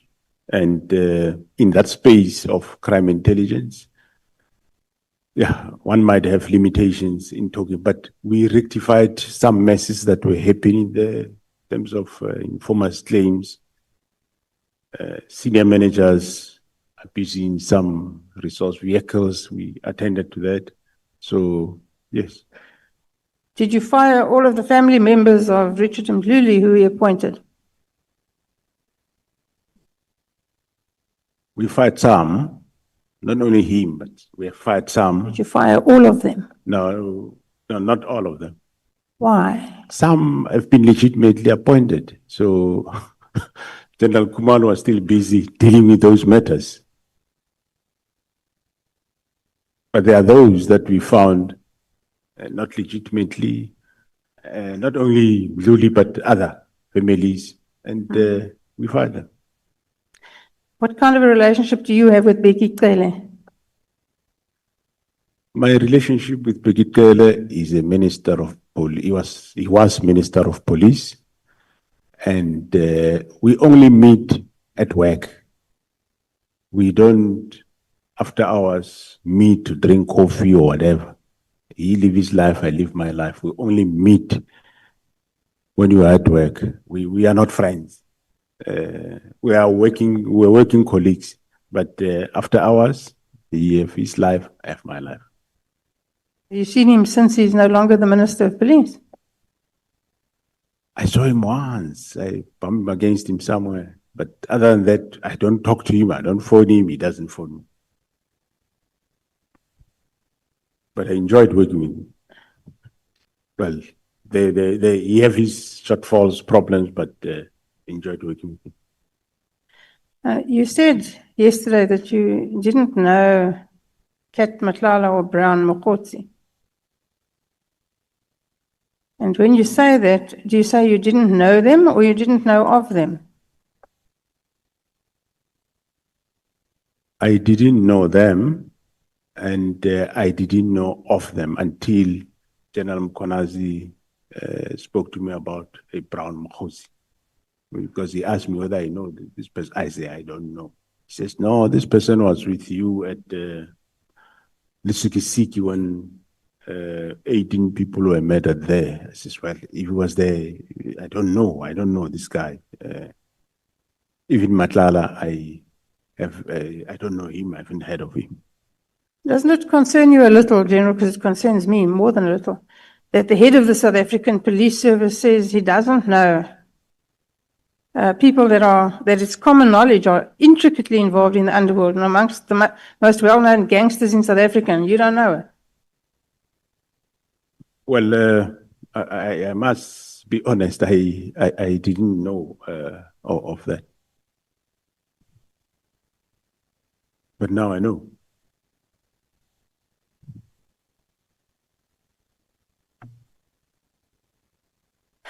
You say that you did not know who Babita Deokaran was, and that now we should all take pride in the fact that the theft and corruption at Tembisa Hospital has been stopped and has implicated Kat Matlala. I said I didn't know her before. I know her after there's a name of Babita Deokaran that she was killed. Yes, I know about her. Are you aware of the fact that the actual shooters are serving prison sentences after pleading guilty? We all know how that little scenario works and will play out. The actual kingpins have never been caught. The persons who organized it and paid for it are still at large. And it doesn't appear as if anything is being done to apprehend them. How can this be something that you're proud of? Well, I now know who are the masters of that, and we are busy with them. You'd recall that the case of those that were convicted was investigated by the Hawks, and now we are investigating a case of the masterminds. It's done by the GC Ops Gauteng. So we know them. We are dealing with that matter. Have you ordered an audit of the Crime Intelligence Covert Fund? And if so, what were the results? The results, after many years, where they were not getting, they were not getting a good audit. I think the last financial year, for the first time, they got an unqualified audit report, and it's quite a big improvement from where they come from. You also said that since January 2025, you have been aware of a syndicate that has significant influence and connections within the political, law enforcement, and criminal justice systems. What does this mean? What I mean by that is that this cartel is not only infiltrating SAPS.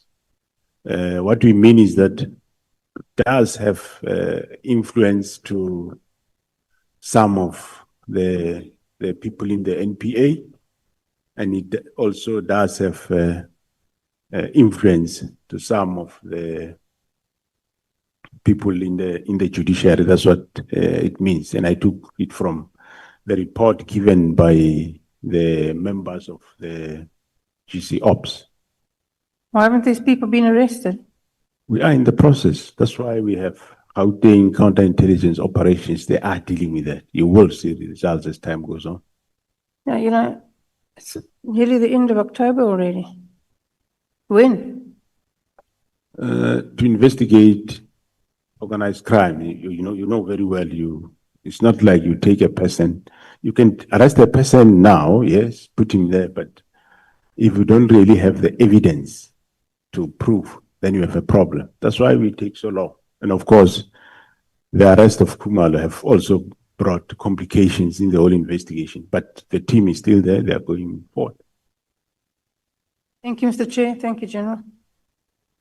Thanks, Honorable Chair.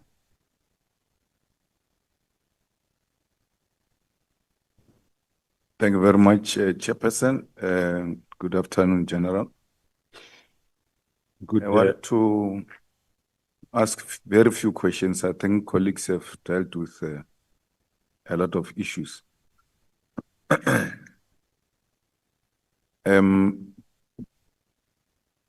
Were you reluctant to open a case against those who were involved in the issuing of illegal directives or instruction, including General Sevilla, who wrote a letter to disband PKTT, even when you said you shouldn't issue that letter. I will deal with the matter. Thanks, Honorable Chair and members. Good afternoon, Honorable Member. No, I wasn't reluctant. After we discovered what is being happening, I appended my signature, I appended my affidavit and give it to the members to open a case, which is it's being open, it's an inquiry, but sure it will end up being a case. No, but General MKWANAZI says he came to you 3 times and he only got the affidavit when he came for the 3rd time. He had to come himself to Pretoria and wait for you to write an affidavit. So why would he come to you 3 times if you're not reluctant to open a case? You know, I wasn't reluctant, Honorable Chair. I wrote the affidavit, and of course, if there are certain matters that they find that they are not included in the statement, they will indicate, ask me to say, what about this? Then I'll amend the affidavit and write it and give it. I was never hesitant, Honorable Chair. I don't think it is correct to say the crime scene is in KZN. The crime scene is in Pretoria. The dockets are taken to Pretoria. The letters are being written in Pretoria. Some of these implicated people are in Pretoria. You wait for a general from KZN to come and ask for an affidavit from you instead of you registering or opening a case in Pretoria as a top cop, because these things are happening at the head office, not necessarily in KZN. KZN and General MKWANAZI tells us that he only comes in when they started touching PKTT. So, meaning these people have been running wrong things there in the head office. And General, you don't open a case until General MKWANAZI comes. What informs that? Honorable Chair, the opening of the case, we only opened the case after we realized what is happening. Even he didn't open a case before because we didn't know what was happening. After we realized what is happening, then we wrote that's when I appended my affidavit and we look as to where will this be. And we said, well, the team is in KZN and we registered the case there in KZN. It didn't make a difference. But we said the scene is there where it happened. But yeah, that's how we arrived at it. No, General, all of us agree that everything happened after you discovered there is a rot. There's something going on which is wrong. You should accept that you did not act in a responsible manner as a national commissioner after you discovered that there was something wrong. If General MKWANAZI can open a case, you too had a duty to open a case. Actually, it was supposed to be you, not even General MKWANAZI, because your deputy in Pretoria is the one who issues illegal instruction. Your minister in Pretoria is the one who issues illegal directives and to deal with the people of KZN. So the crime scene is in Pretoria. That's where it's being operated from. It's not being operated in KZN. It's being operated from the head office. As a national commissioner, you ought to take responsibility that on hindsight, you now realize that you are actually the most responsible person who should have acted on these matters. Thanks, Honorable Chair. I agree, the responsible, but where the case was open, remember the directive was directed to PKTT, and the seat of PKTT is in KwaZulu-Natal. And, well, you can't open a case without affidavit.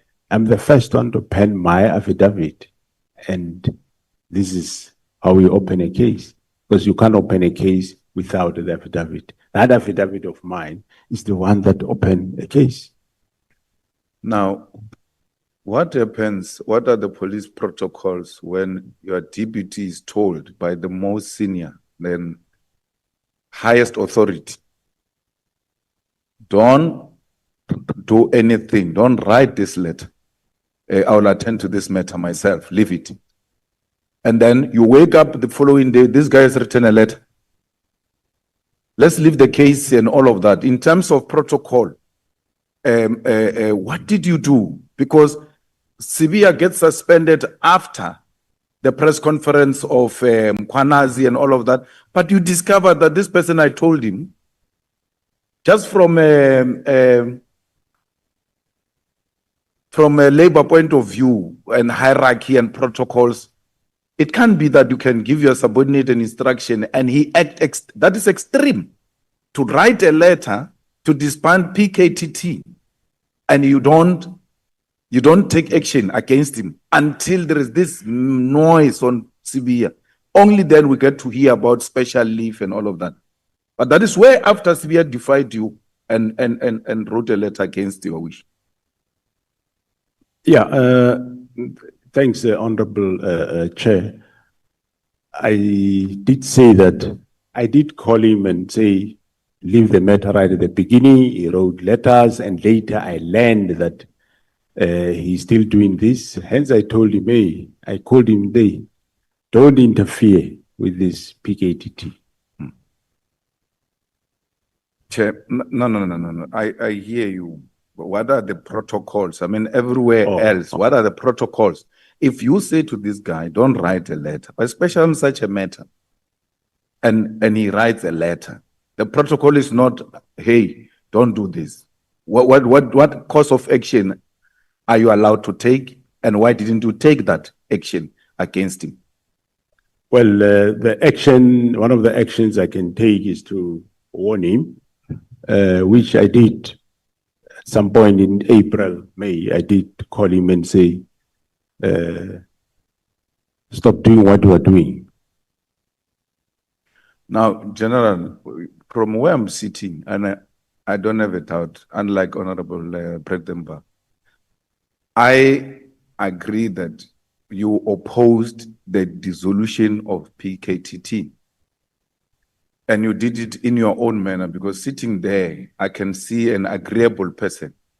So you are not going to come across as if you are General MKWANAZI or Malema or anything.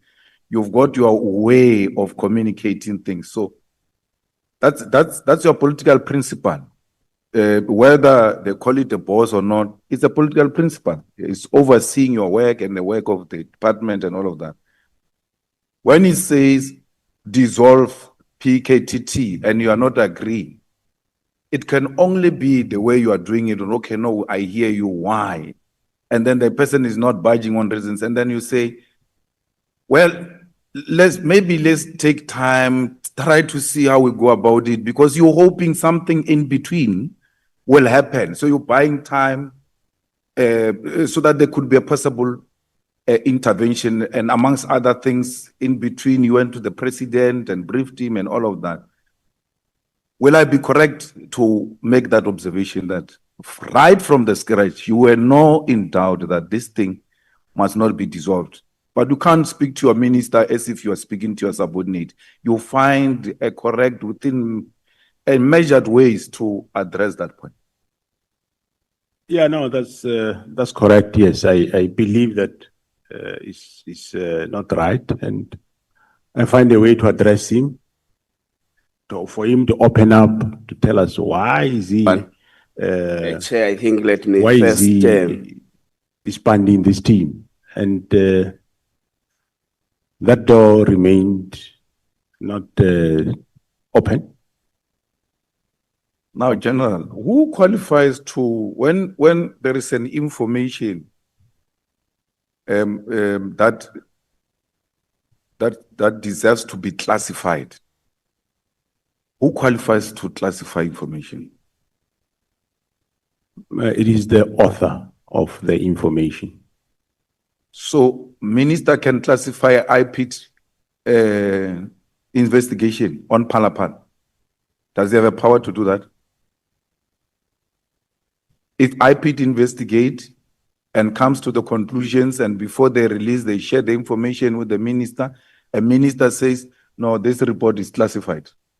don't release. Does he have such a power? No, it wouldn't be the minister who classified it. He can say it if he saw that the report is classified, but he doesn't have the power to classify it. The report would have been classified by the author, in this case, which is IPID. So the IPID classified Pala investigation.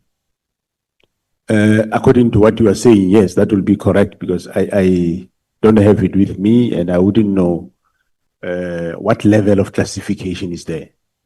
But No, I'm the not author would according have. to me. I'm asking if Pala was investigated by IPID and then at the later stage they classified that investigation.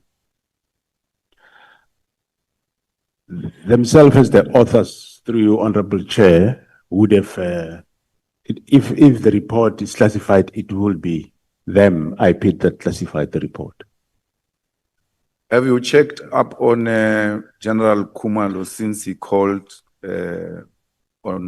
since he went on sick leave or something like that? I did, Honorable Chair. And how is he doing? No, he's doing quite well now. So we should expect to have him soon. Yeah, we can expect him soon, yeah. It was quite a tragic thing, but I think maybe a week or so, he will be fine.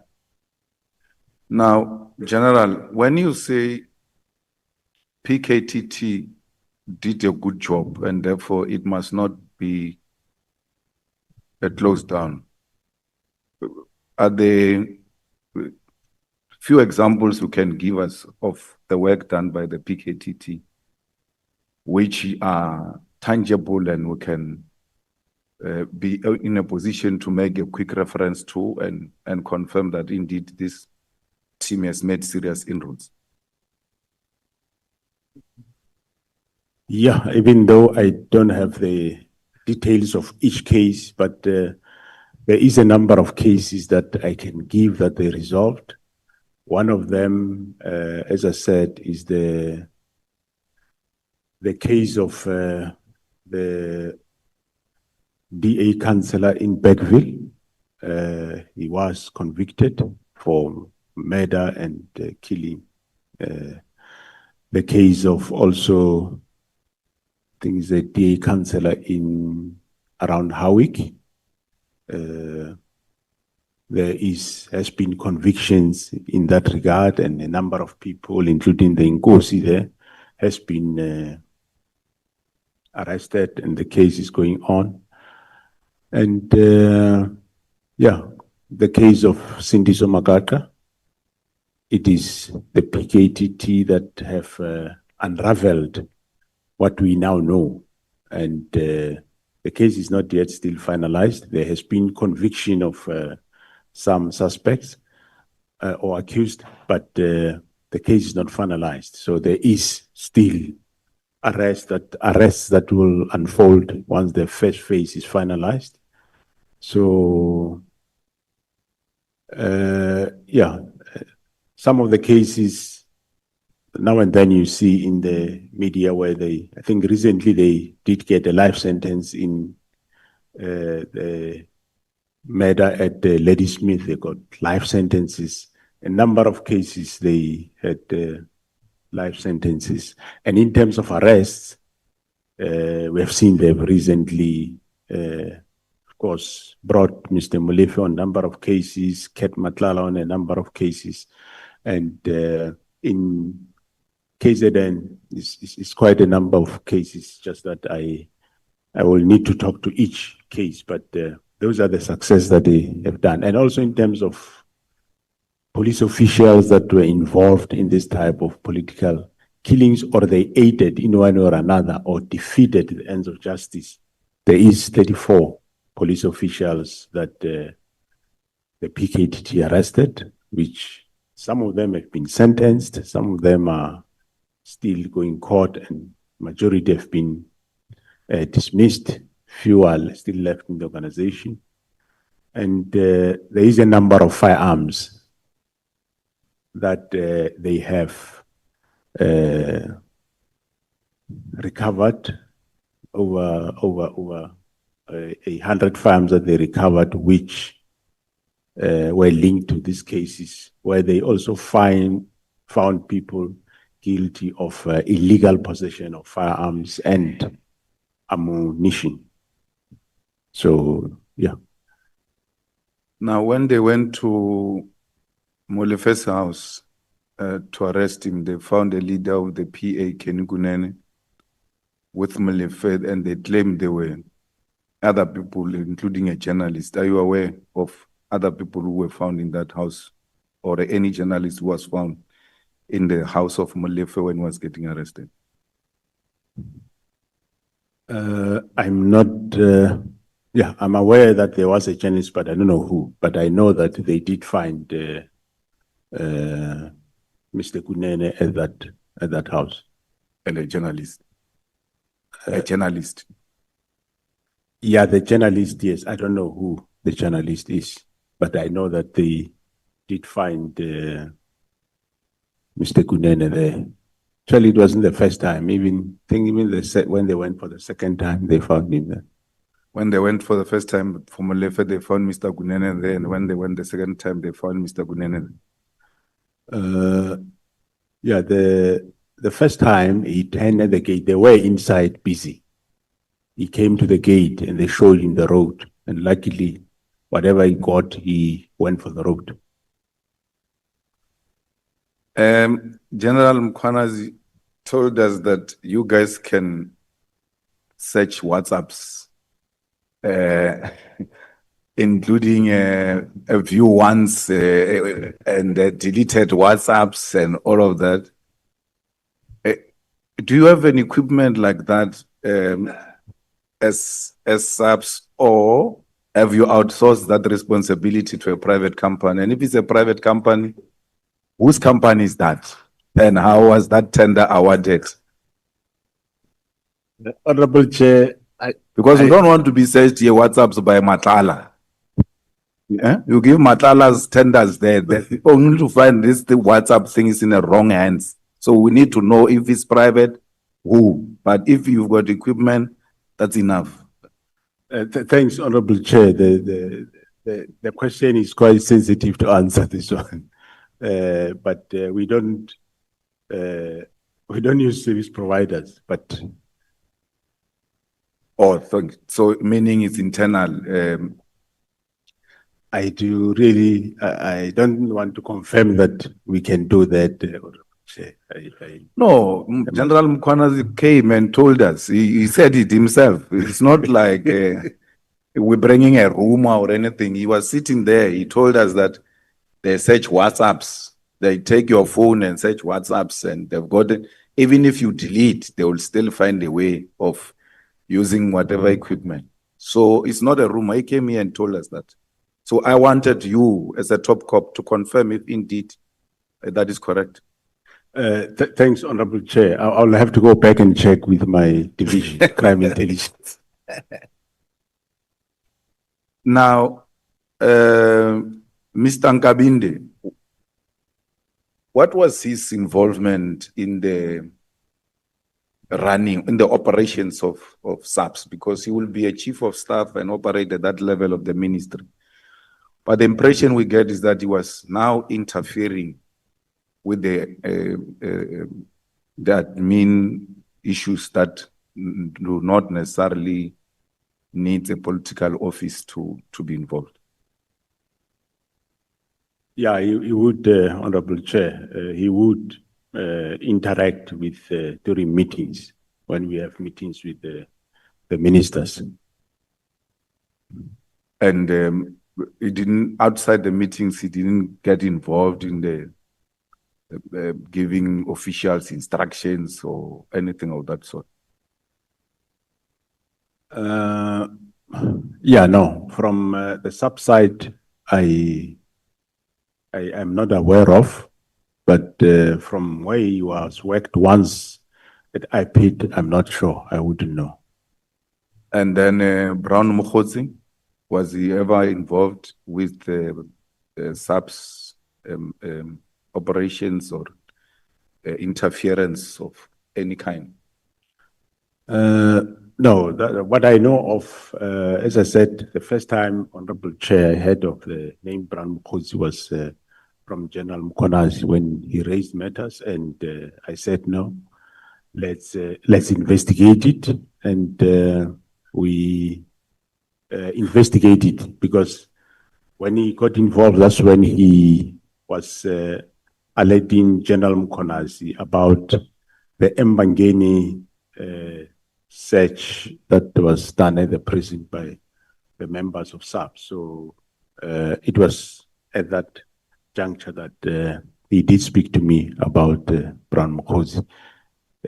He bring back an incident that happened long ago, which actually was resolved long ago by myself, of the Mbangeni search of a prison warder's house. What is so difficult with issuing out security clearance to people like General MKWANAZI? Because he says it's not of his own fault. There are many others who are awaiting to get security clearance, and it looks like at the intelligence, a crime intelligence or intelligence office, there are some people who are just deliberately holding clearance certificates for certain individuals. Yeah, Honorable Chair, one of the reforms that we are doing is in that environment to reform. We do not say if somebody is not supposed to get, must get. However, those that qualify to get, they should get. But yes, I picked up that there are problems, and General Khumalo was attending to those problems that were in that environment. So now I will take it further. I'm taking it further with the new DIFCOM, with the way to bring reforms in that environment. And the reforms doesn't mean they must dish out willy-nilly security clearances, but all we are saying is they must do it proper, because somewhere there is, they do things in the wrong way. For example, you would recall that there was an issue about the security clearance of General Khumalo, which was, they said, was issued within a week, which is a lie. General Khumalo started the security clearance in 2018, and it was only finalized that time. And there is nothing wrong if I or any of the commanders saying, how far are you with so and so security clearance? They say, no, in a week we'll finalize it. Okay, no, finalize and let us know. There's nothing wrong with that. But then also there is a Major General Madondo who was there in crime intelligence, which they refused him the security clearance, and which was wrong, because before that, the same directorate did issue him with a security clearance. Because, for example, they say you have a, let's say, a case of assault some years ago when he was still a sergeant or a constable, and that case is expunged, and well, he was found guilty, dealt with it, whatever, he paid fine. And later, when he was a brigadier, they issued issued him with a security clearance. And when it expires, now you can't come and raise the reason that I don't give you now because 30 years or 35 years ago, you had an assault case, whereas you did issue after that. So those were the disparities that we picked up, and hence I think it was himself, General Madondo, and General Khan, security clearance, that we referred to our other sister department to deal with that. So, but we are reforming that section with a view to, well, it's not the only one, but it's a number of areas that we need to reform in that environment. Will you agree with a proposal that the top management of the police must be subjected to lifestyle audit, and that lifestyle audit must be done outside SAPS, perhaps with an institution like SIU? I do agree, Honorable Chair. Hence, I've undertaken that process in April, and we are quite advanced in terms of having those processes to go. I don't see any problem. SIU can do it or anybody else, but for now, SIU agreed to do it and they are going to do it. They will start with myself and go down. Thank you very much, General. Thank you very much, Chairperson. We can go to lunch now. Thanks. I want to thank you. This is so Christian-like. Honorable members, let me do this. I need to correct myself and apologize very profusely to Honorable Vessels. Because this morning when I opened the meeting, I said that we did not know about his whereabouts. And like the gentleman he is, he politely came to me and said, Chair, I know you are dealing with a lot of stuff. Let me remind you that I came to you yesterday to inform you that I will be starting at a doctor. And indeed, it's true, the honorable member informed me that he will start at a doctor this morning. I want to apologize for any inconvenience that could have been caused on his part, on the part of the organization that he represents here, and the public that would have been following our proceedings. They may view him as a public representative who does not take them very serious when in fact the fault is mine. I want to very profusely apologize for that, and I think you will accept my apology, Honorable Vessels.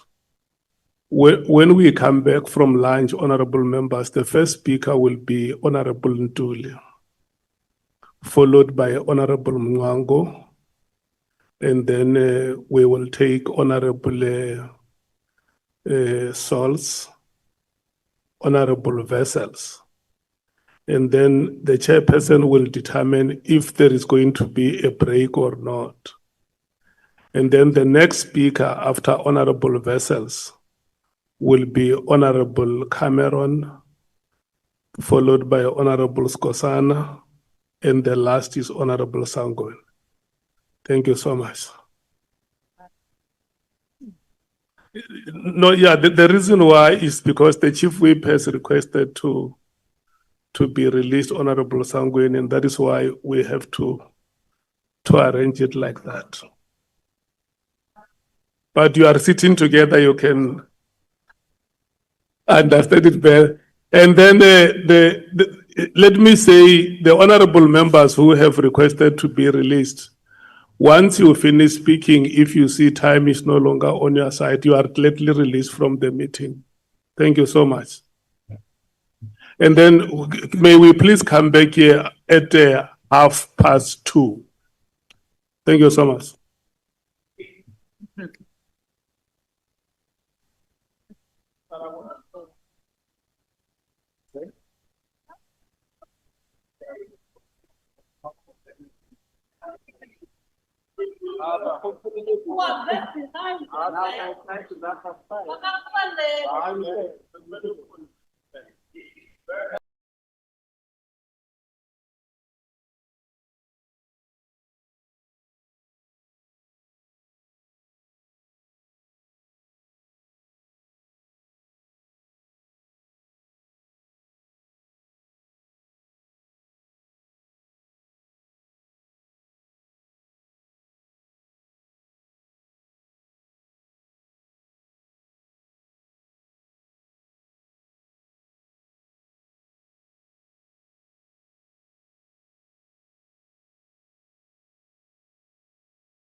Honorable members,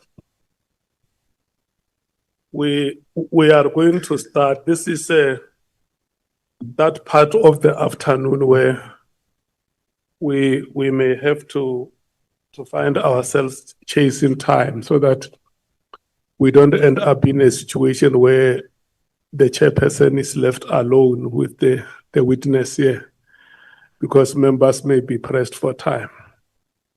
And we understand that the members are leaders in their communities where they come from. There may be other pressing demands for the weekend. We will start with, before we broke for lunch, I said we are going to start with the chief whip.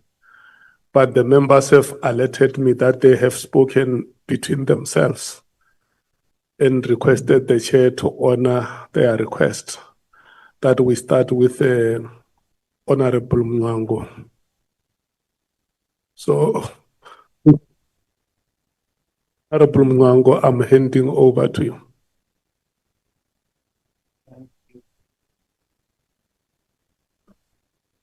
Thank you, Honorable Chairperson, colleagues. Good afternoon, General, the National Commissioner. On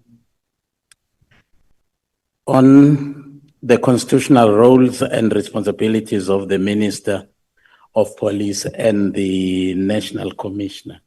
It is said that the role of the minister is actually the determination of the national policing policy, and that of the national commissioner is to control is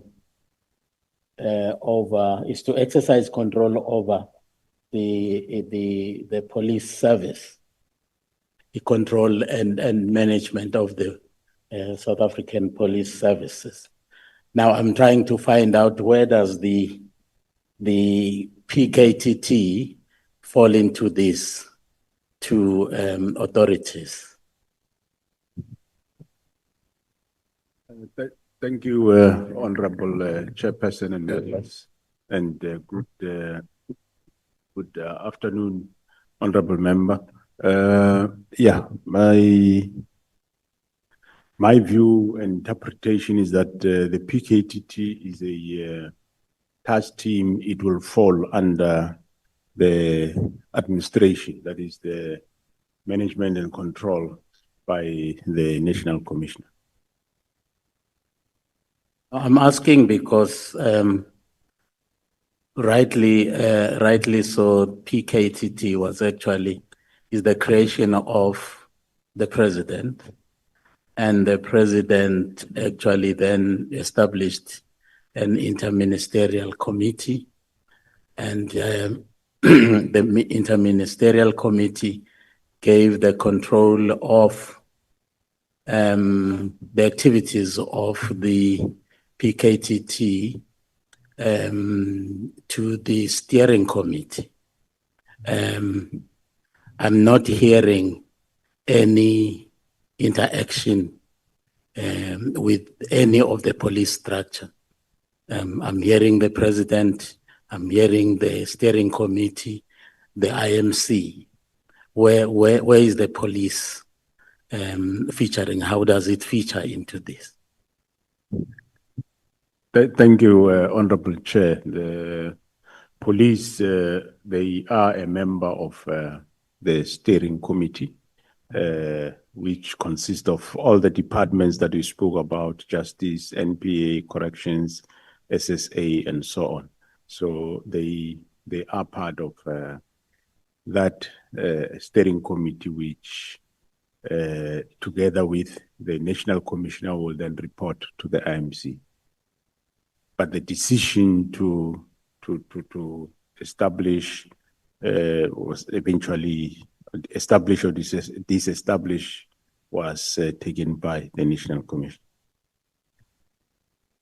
When the PKTT was actually established, was there any interaction with the provincial, either executive or whatever authority?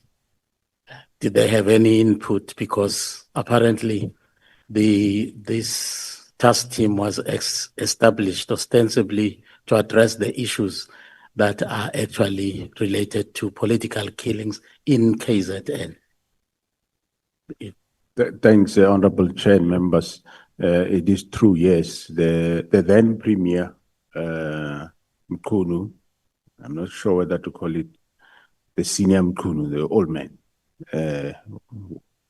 I might be saying it wrong, but he was the Premier and he was present with the MEC of Community Safety by then. Thank you, General. How often did the PKTT actually give the minister reports or progress reports since it was established in 2018?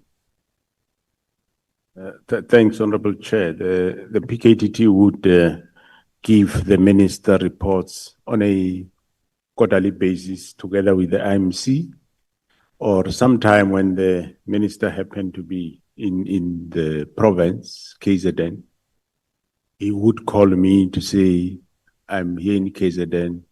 Is it possible to maybe get briefing by the PKTT and the PC? And then I'll check their readiness and say, okay, you can go, they can go and brief you. Thank you. When you left to take your leave on the 30th, which was a Monday in December 2024, who actually was left to act in your position? Who was in your office to actually assume your duties when you actually were not there? I did appoint Lieutenant General Musikidi to act during that time, which the minister endorsed. Thanks, Honorable Chair. Yeah, is there any reason why one actually hears very little about him in the whole fiasco that then actually developed around the letter that actually was written on the 31st of December? We don't hear whether the letter was delivered to him as a person who was in office at the time and referred it to you or whoever else, but he is completely out of the picture. Is there any reason? Thanks, Honorable Chair. Earlier, I did allude that my office, that is Brigadier Letogo, did send the letter to both Lieutenant General Musikidi and Lieutenant General Sibia. So she did get the letter, Honorable Chairperson, and yeah, she did get it. At some point, she phoned me to say, we have this letter, what do we do? Which I said to her, no, don't worry, I'll attend to it when I get back. Thanks, General. You actually said in your evidence in chief here that you were with the minister on the 28th of December in Eteskaweni attending a funeral. And then he never said anything about his intention to dissolve or disband the PKTT. And now, boom, on Tuesday, on the 31st of December, a letter is written by the minister ordering that PKTT be dissolved with immediate effect. Why would the minister actually say immediate effect? Because I would imagine that he would actually say so if he was convinced that there was a crisis. Thanks, Honorable Chairperson and members. Yes, one would also, yes, take it in that manner that if there was a crisis, he could come up with the immediately. So I also do not know, but on a hindsight, one, when look at it, it's a probability. I don't say it is so. It's a probability that maybe it was done with a view that the disbandment happened while I'm away, so that when I come back, the disbandment has been finalized. I can only deduce that probably the word immediately was intended that when I come back, it is a done and dusted. But unfortunately, when they called me, I said, no, they can start with their reports, but I will attend to the matter when I get back. Thank you, General. Was the order to disband the PKTT ever communicated to the IMC and or the steering committee? Were they aware of this disbandment order?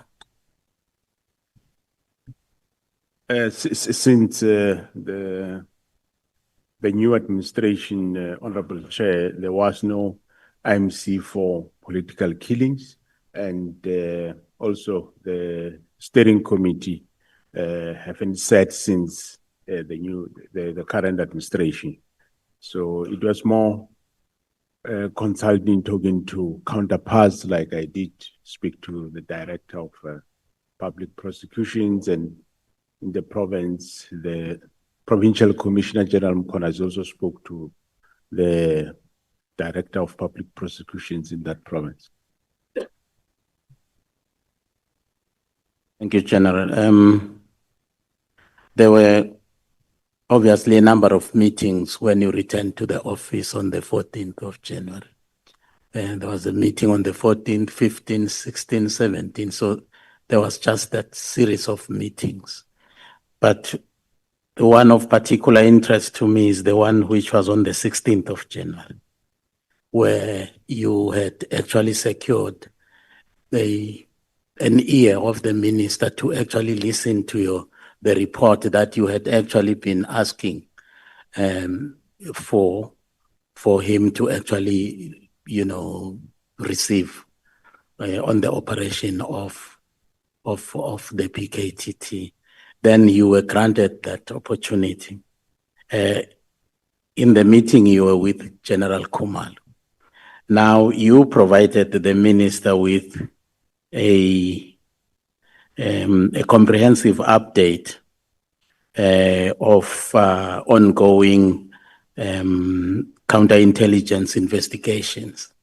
And you went on to give him a list of names of people within SAPS who were actually conniving with criminal gangs out there. And amongst the names was that of Lieutenant General Spear. What was the reaction of the minister when Lieutenant General Spear's name actually was on the list?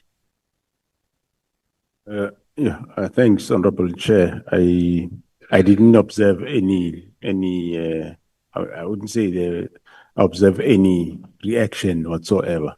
He just acknowledged and said he takes note of what the briefing.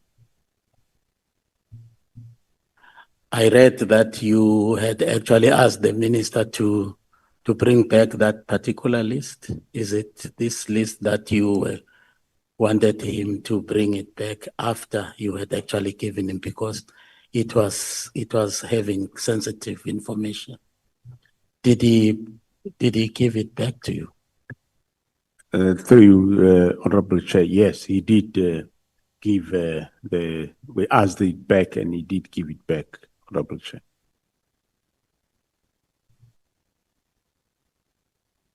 One of these days, between the 17th and so January, Sbia walked into your office, and he came with a plan to actually dissolve PKTT and asked you to sign it. And you refused, and then told him to say and said, no, you would rather leave this matter of the dissolution with you. And he didn't. He continued to write a letter to and instructed General Khumalo to implement the directives of the minister. I want to also believe, like the Honorable Malema did, that that was defiance of the highest order, considering the standing order of the police and the hierarchical order, that your instruction was defied. Don't you think that that actually warranted drastic action on your part? Yeah, thanks, Honorable Chair. Yeah, on the hindsight, I do agree, but however, when situations evolve, sometimes you don't think them the way they are. You learn late about these things, and you might not envisage that the intention is what it is. Thank you, General.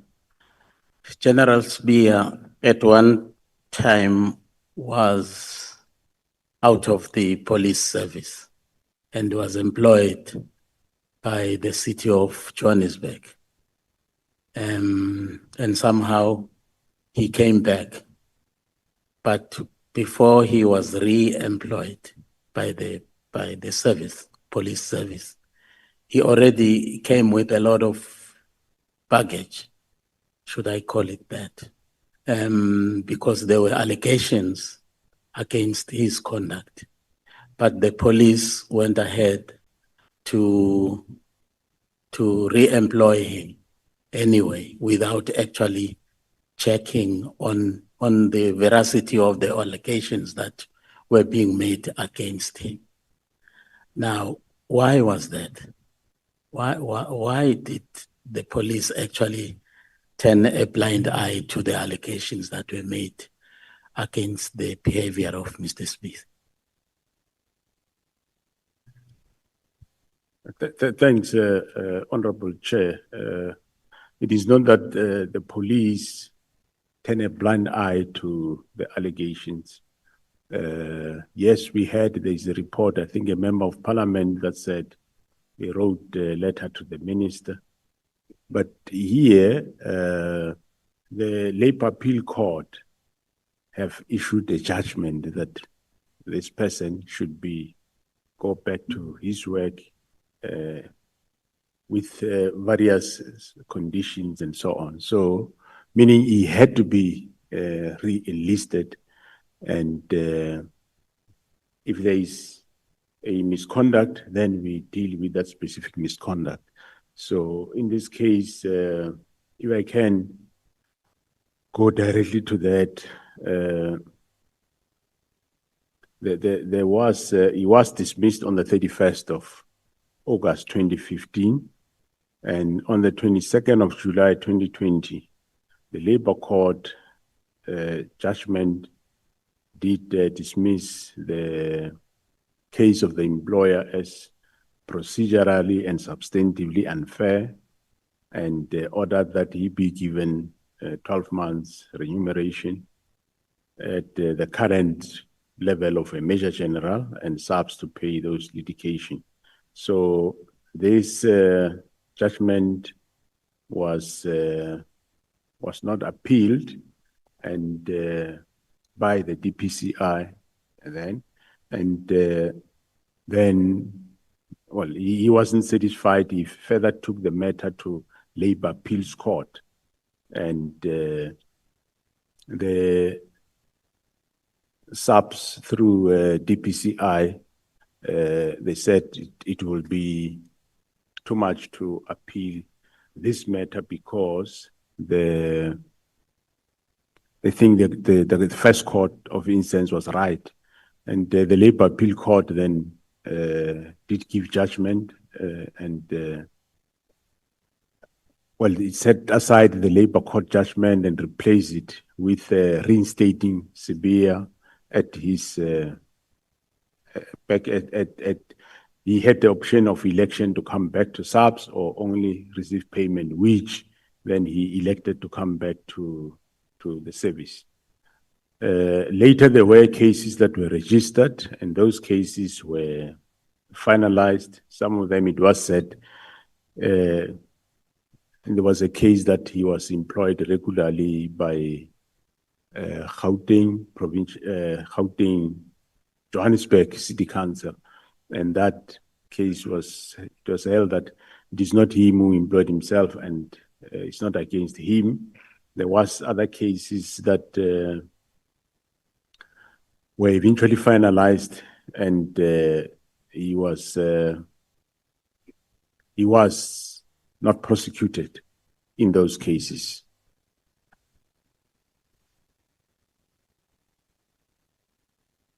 Well, thanks, General. General, do you actually strongly believe that indeed the minister acted outside of the scope of his authority when he actually disbanded? He ordered the disbandment of the PKTT. Thank you, Honorable Chair. I indeed believe so.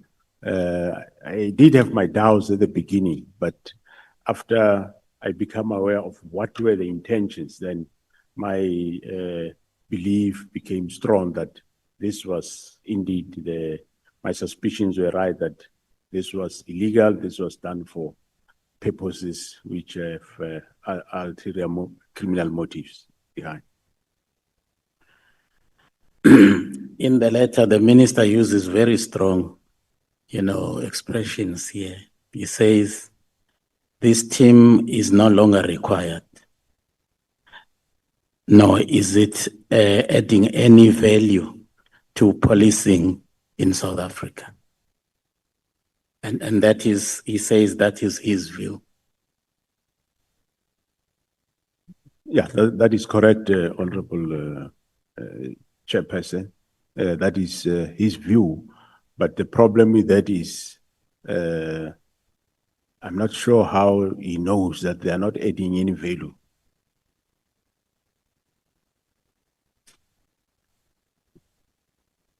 In fact, that's one reason why I was asking you initially, how often did you report to the IMC and the steering committee? Because presumably the minister was one of the members of the IMC, so obviously he would have been aware of about the successes of the operations of the PKTT.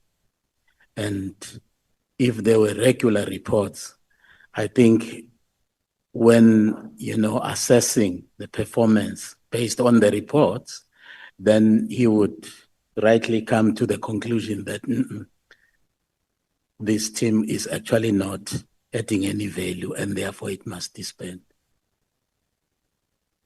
That is correct, Honorable Chair. If there was IMC,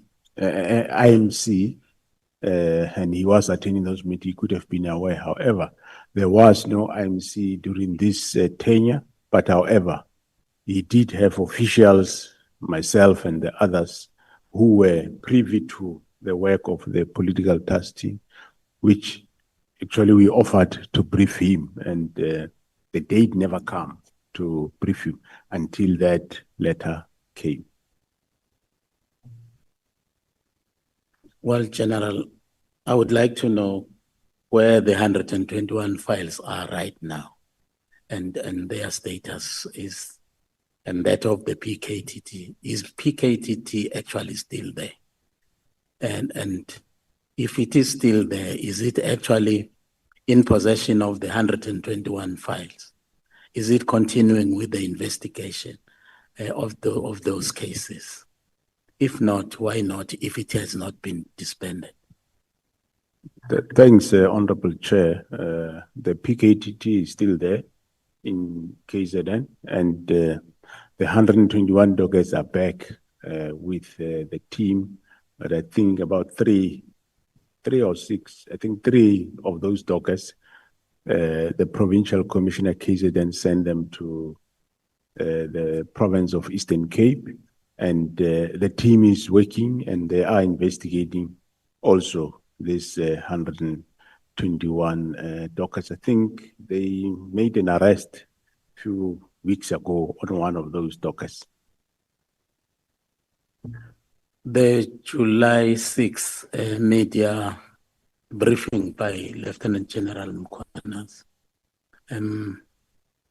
I was looking around at the crowd of police officials that were seated there and looking for the face of the National Commissioner, and I didn't see it. Were you aware of that media briefing that was going to take place?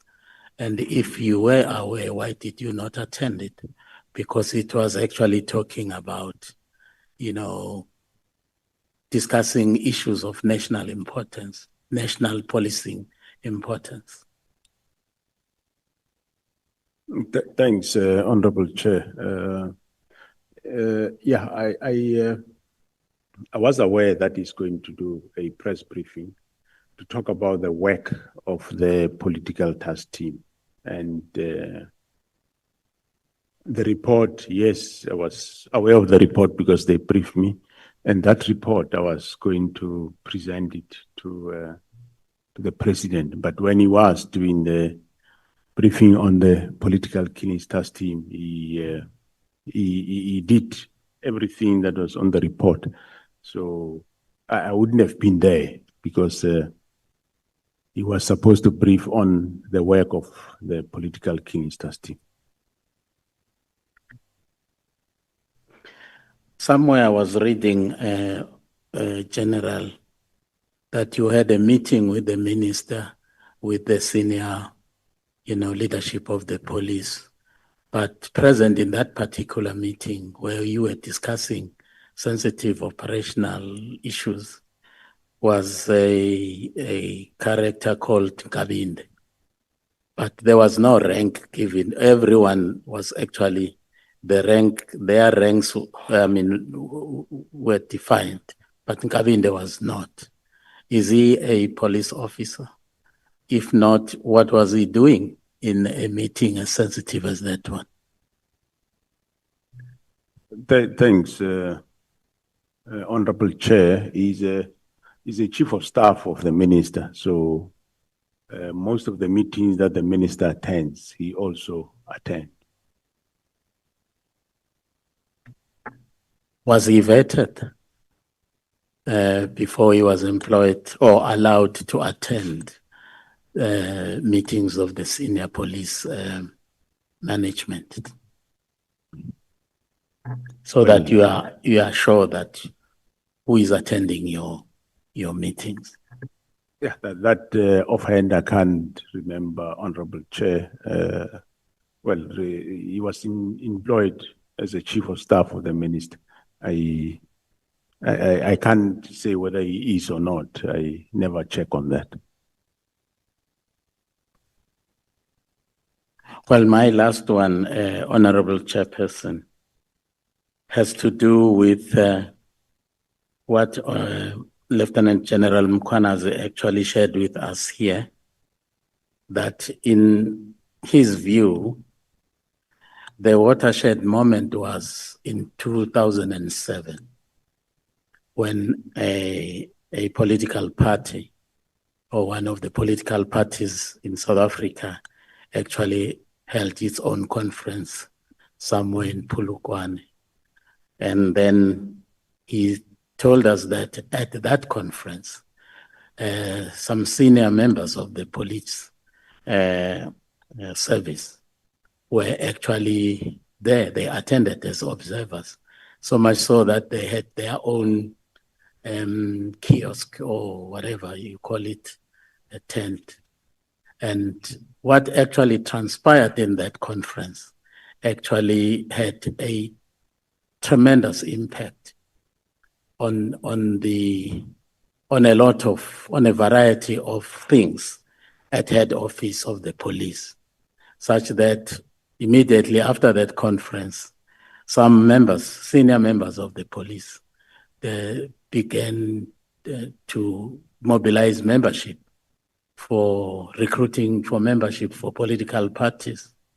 Yeah, and then he said that is the moment when the rot started to set in. Would you agree with that? Well, I can't deny, I do not know, Honorable Chair. I wasn't there in Polokwane and I wasn't neither in head office. I was in KZN that time. It might be difficult for me to agree to things that we just hear on passages, which I don't have tangible evidence to that effect. Well, in fact, he was actually sharing with us the origin of the current situation, which you actually also, unfortunately, have inherited. That the root cause of the problems, as far as he's concerned, actually has to do with the political inclination of some of the senior officials in the head office of our police service. Okay, thanks, Honorable Chair. Well, I know, as I said, alluded before that, yes, 2009, 2010, coming forward, there was problems in especially the JCPS, Justice Crime Prevention Department cluster, and departments where hollowed, they had problems. That's a fact that we know. Well, where he started, whether he started Polokwane, I cannot allude to that, Honorable Chair. I wasn't there. But I know that for over a period, since the years I mentioned, there has been problems in the department and other departments of the justice cluster.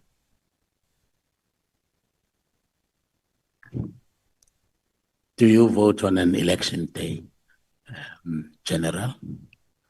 I do vote, Honorable Chair. Okay. Okay, thank you. Thank you, Honorable Chairperson. If I may ask through Honorable Chair, why is the Honorable Member asking whether I vote? No, you are exercising your Well, right. it's a civic duty. As a South African. As a South African. You have a civic duty to vote, General. Yeah, no, we do that. If you want the police not to vote. No, before you become a general, you are a citizen. You are a voter. No, I agree, Honorable Chair, but I was just following what he's saying, that if that's what they want, they can. You are the legislature, you can do it. And when you do that, just give us our tax back and make sure that we... Thanks, Honorable Chair. Okay, honorable member, Honorable Sangwen, can you indicate to me if you are ready? I am ready, Honorable Chairperson. Thank you very much. Thank you so much. Thank you, Honorable Chairperson. Good afternoon, General, the National Commissioner. General, firstly, I must apologize that we are rushing through our questions. We'd really have loved to spend some more time with you. Unfortunately, it's a bit late and we have to go. So please do forgive me if I rush you a little bit. General, in the terms of reference of this ad hoc committee, which you've also outlined in your statement, we are mandated to investigate, amongst others, obviously instability within the criminal intelligence of the SAPS, the component of the SAPS, also leadership failures, whether the leadership of SAPS took action to address concerns and the role of senior management in enabling or preventing these issues. So this is the area where I think I'm trying to focus on. My first question is instability in crime intelligence a new phenomenon that started with Minister Mkhwanazi? Thanks, Honorable Chair. No, it started long ago. You can say even before 2011. That's when the instability started in that division, crime intelligence. So would it be fair or even factually correct to blame all of the problems that are in criminal intelligence on Minister Mkhwanazi? No, it won't be correct. He found the problems there, and yeah. So, General, you're saying that, sorry, in your view, this started a long time ago, before 2011. I'm interested to find out from you what drives this instability in criminal intelligence. In your presentation to the police committee, portfolio committee, you said criminal intelligence had weakened over the years. Now, who weakened it and how did they weaken it?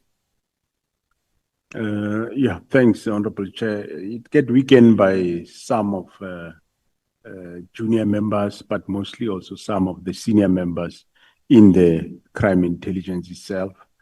Of course, with the influence from external, other people outside. That's how it got weakened over time. Okay, thanks, General. I really spent some time on this presentation of yours, and at no point does it mention political influence, because you were given a mandate by the portfolio committee to come and present on instability in criminal intelligence. Now, maybe I may have missed it or it's written euphemistically, but there's absolutely no mention of political interference in your report to the portfolio committee. Why was this, General? Well, I wrote more on the matters that we're dealing with, which is more the disbanding of the political killings task team. And I did refer, I think, somewhere matters around General Khan. So I didn't want to repeat what other people are saying. So, yeah. Okay, I hear you. And I think where I'm trying to go is there's this matter of Minister Mkhwanazi. Let's assume it's an isolated case. But if the reason SAPS and intelligence in particular is weak because of political figures, political parties, I would think that the general would really highlight this to say that we can't function because of politicians and whatnot.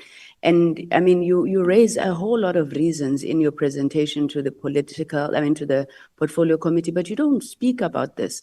Is it because that perhaps it is not as big of an impact or it wasn't important?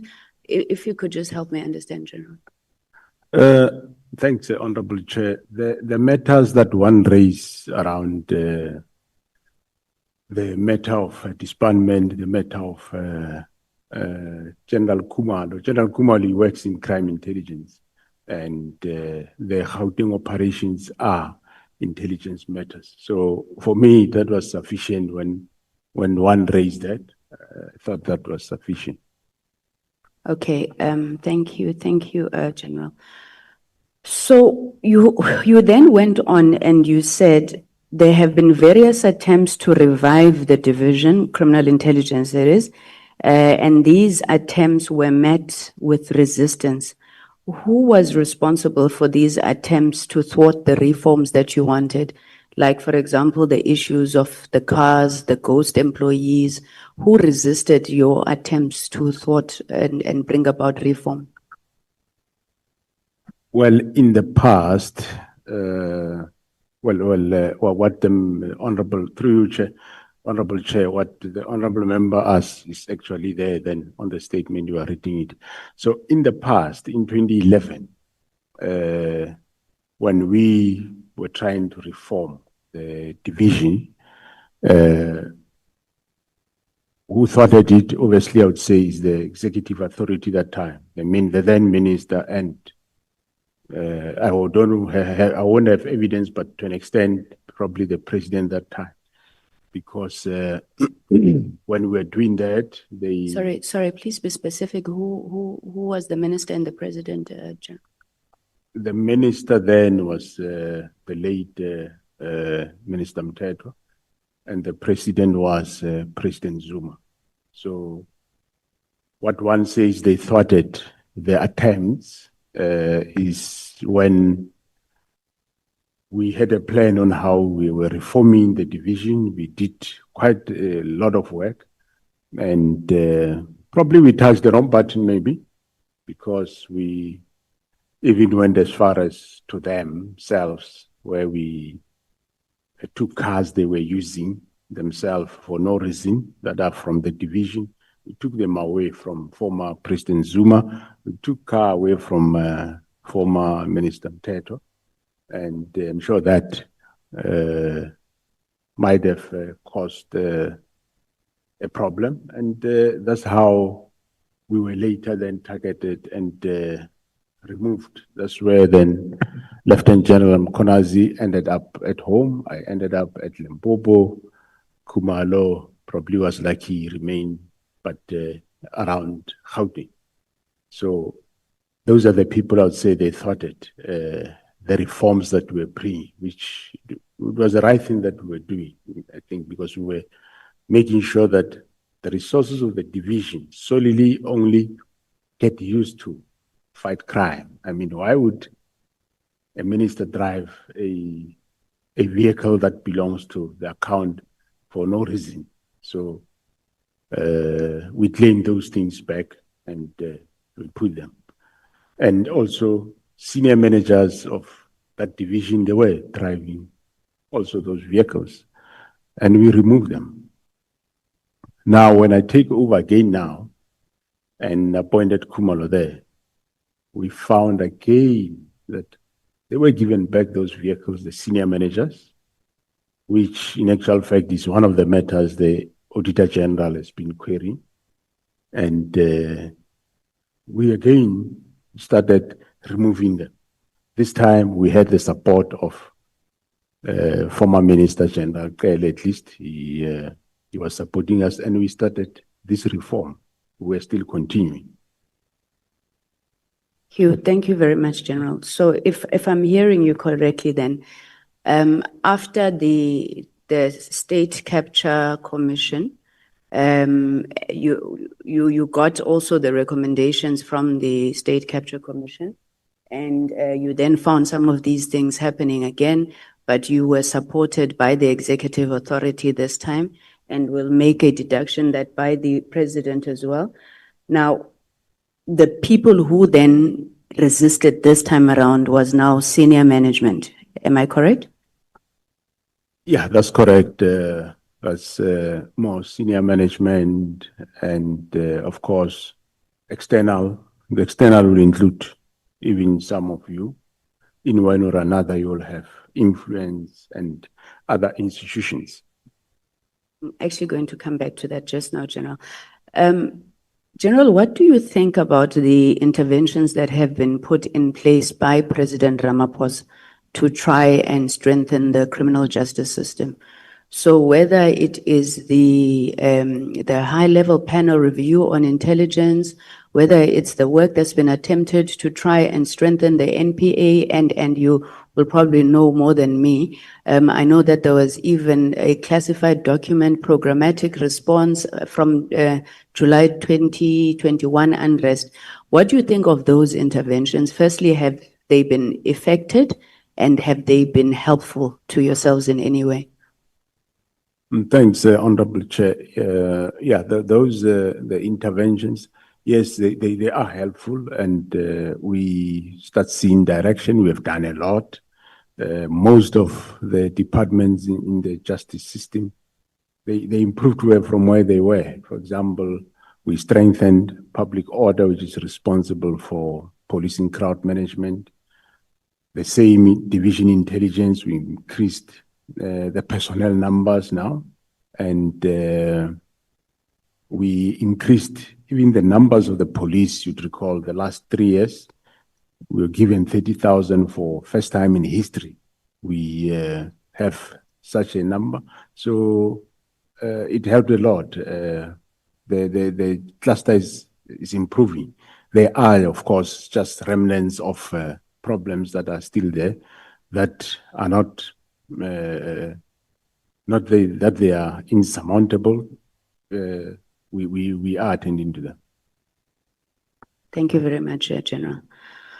So, General, there's been a lot that is said here. Ne? I'm going to call them wild allegations for the sake of just being spicy, but a lot of wild allegations that have been thrown at members of parliament. And you, exactly like the General, you just pointed all of us. Ne? It would really be helpful. It would really be helpful if we had a sense. I understand that there's issues that may stop you from wanting to point out at certain people, but it would really help if we knew, you know, at least what is it that you are talking about, this interference that comes from members of parliament, because we have to write recommendations that are going to stop it. But also, has this ever been reported, General, anyway, whether it is to the speaker, whether it's to the leader of government business? What is it that these members, I would be very happy if you indicated who it is, but if you can't, what is it that they are doing and how have you dealt with it to ensure that it is managed? Thank you. Thanks, Honorable Chair. Well, some of them we want to talk to the various committees, like the Joint Standing Committee, want to report that, but I haven't formally put pen to paper to report them. That I must say I haven't, but it is indeed, yeah, some of, it's not all of you, it's just some of the members of parliament that behave in that manner. But General, don't you think we have these problems because we keep quiet about things like this and you sweep them under the carpet, whether it's political interference from the executive or the legislature? And I know it was said earlier by Honorable Malema that you're very cordial, you try to deal with certain things, but how are you going to deal with them when you are not putting them out in the open, General? Yeah, no, I do agree. I think we need to report them. We'll report them. I'm sure you know. One of them is Honorable Adams. That will always go to the portfolio committee, come with allegations, accuse people of whatever. And somehow it looks like, I'm not sure whether he's a member of crime intelligence or he have sources there or he's been handled there. I don't know. Just giving an example of one member. So yeah, one will write to the speaker and make him aware of those things. Thank you very much, General. And then my last question on this area is, sorry, General, what oversight mechanisms does SAPS have internally to oversee all of these issues in SAPS? So how would you pick up within SAPS the rotten apples within the institution? How is that handled? Because I mean, I understand that there's IPID. I'm not sure whether IPID only deals with issues outside relating to police officers. But if you could just help us understand who guards the guardians, you know, in terms of what's happening there and any recommendations you would want to make in terms of how that could be strengthened. Thanks, Honorable Chair. We have a couple of measures within ourselves. We do have a anti-corruption unit within SAPS, which we are this year going to increase the numbers. The numbers are not quite good. They're not more than 100 nationally. So we are going to increase that. And we also do have the counterintelligence, within crime intelligence, which investigate, and when they pick up this type of matters. And of course, every year, as you know, public officials, they declare their financial interest. We have audit and risk committee that look at those matters, and also a chief risk officer that will look at all the employees, and where there are red flags, they will refer those matters to either counterintelligence for investigation and verification. So internally, those are the measures that we have, and externally, that is IPID that is doing some of those investigations. So in terms of improving internal measures, I think those are the areas that we are having. But I think where we are lacking is more what I'm doing now in terms of having an external body to do lifestyle audit of ourselves. And because we were doing financial disclosure every year, and we will find a few red flags, but I'm sure if it's done by somebody external, that I take it that it's going to make a big difference. So we'll know really who's who in the organization. And that, if there are red flags, it will be able to assist us. And of course, it will also prevent other employees from doing things that are not right. Thank you, General. I just want to move very quickly to the PKTT and IMC. General, what exactly did the president announce in KwaZulu-Natal? Did he announce the fact that he's going to have an intervention in political killings? Did he announce an IMC? Did he announce a task team? What exactly? Because I'm getting a bit confused. Yeah, I don't have that. I think there is a statement to that, a voice statement to that effect. He announced that he's establishing an interministerial committee that will deal with political killings in KwaZulu-Natal. That's what he announced. And then, of course, and he announced as to who are those, the interministerial committee.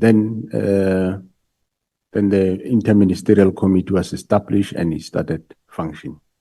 Okay, all right. Now I'm clear now. And I suppose you'll agree with me that there's nothing strange or nefarious with an IMC not existing anymore because the term of cabinet came to an end, and an IMC is basically a cabinet committee established by the president. So the fact that after 2024 elections, there was a new government and a new cabinet, it stands to reason that perhaps that IMC no longer exists. Am I right? That is correct, Honorable Chair. That's why I said earlier that, well, he established based on the need. If there is no need, like the PKTT is there, is doing well, there might not be no need in the new administration to establish the same IMC. Now, but having said that, you also agree, General, that the decisions, though, of an IMC, they continue and they subsist until they are changed, perhaps by another competent body. So any decision that would have been taken by that IMC continues. Yeah, that is correct. The decisions will remain, of course, yes. Okay. Now, General, there's been a toing and froing, and we put it also to General MASEMOLA about the authority to establish the PKTT. And it's been said in different forums that the National Commissioner had established the PKTT, not the IMC. But can I refer you, General, to page 105 of your bundle? It's your presentation to the police committee.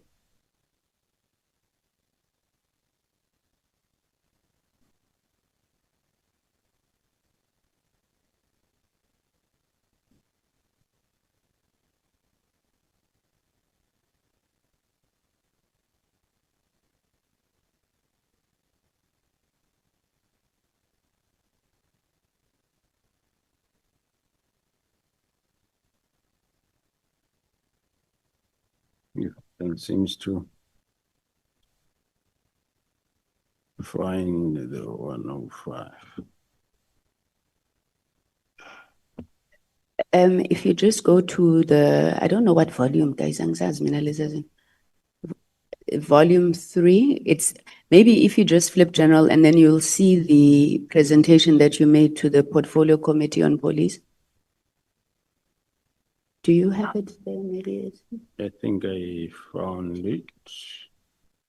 please. Yeah, I do find it. Okay, then if you look, yes, if you look at the pages, then 105.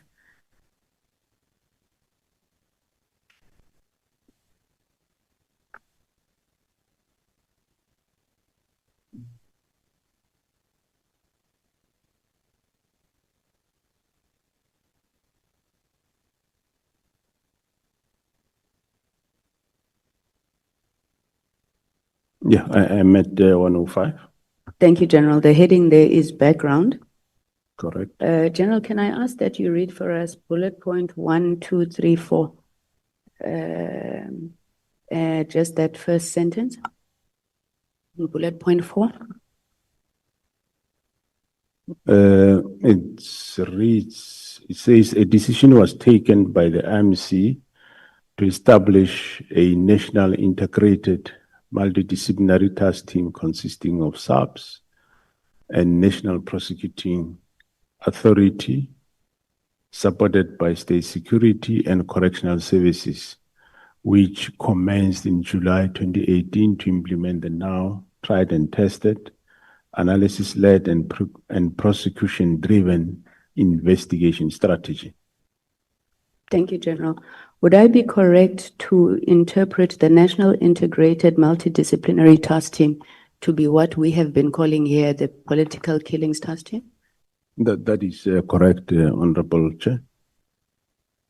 To the portfolio committee that decision was taken by the IMC. Yeah, I see it's written like that, Honorable Chair, but indeed, well, the steering committee advises the decision, the advised the IMC.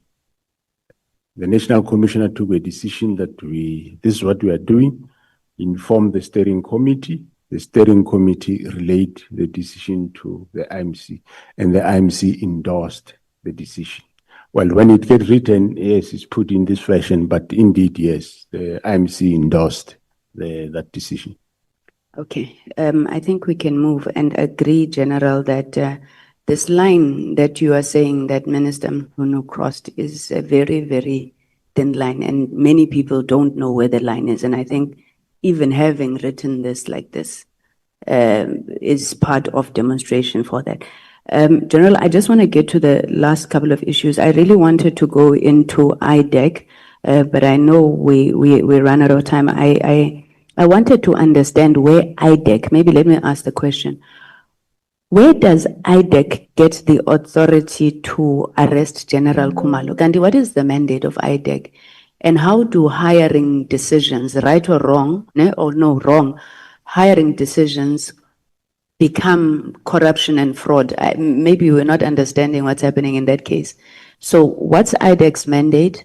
How do, within their mandate, investigate a hiring decision at SAPS? Yeah, thanks, Honorable Chair. As far as I know, IDEC was established to investigate initially state capture, and then now as they were made permanent, also to investigate corruption. So that's what I know. How they come to investigate the employment or the appointments of a person in crime intelligence, I also do not know. But what I know is that they did request documents through summonses from myself, and they were given those documents, and they started investigating, and eventually they they end up arresting. I wouldn't know how it does come. It's not the first time, Honorable Chair, that we have maybe somebody, if somebody is employed erroneously, or you have faked your CV, or you presented some wrong credentials, we pick it up, we do take action. We had actually a level 15 at some point appointed to head our IT space, and we pick up that this person said he was never fired, and he was never fired, and in actual fact he was, and there were certain things that he didn't disclose when he was employed, and we reviewed his employment contract, and we terminated the person's service. That's simply how we handle those type of things. It's not something new. If ever it happens, that's how we deal with it. We don't arrest people. We deal with the matter. And if the panel maybe did something wrong, you institute disciplinary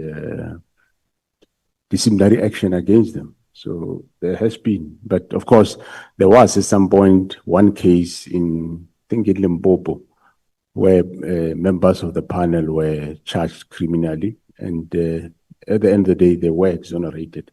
But employment issues or matters, normally that's how we handle them.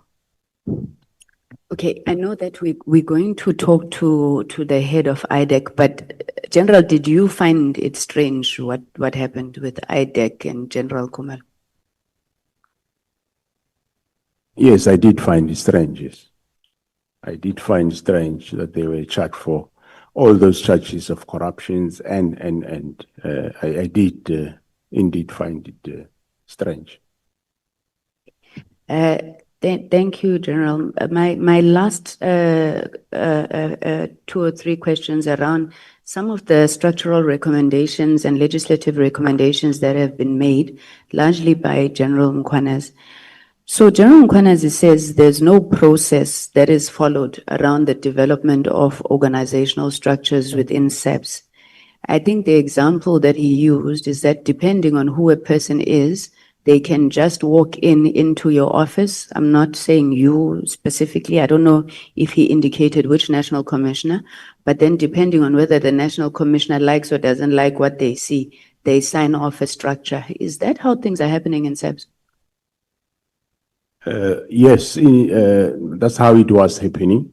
Well, even myself, when I came in, I did introduce restructuring. But my restructuring is not wholesale restructuring.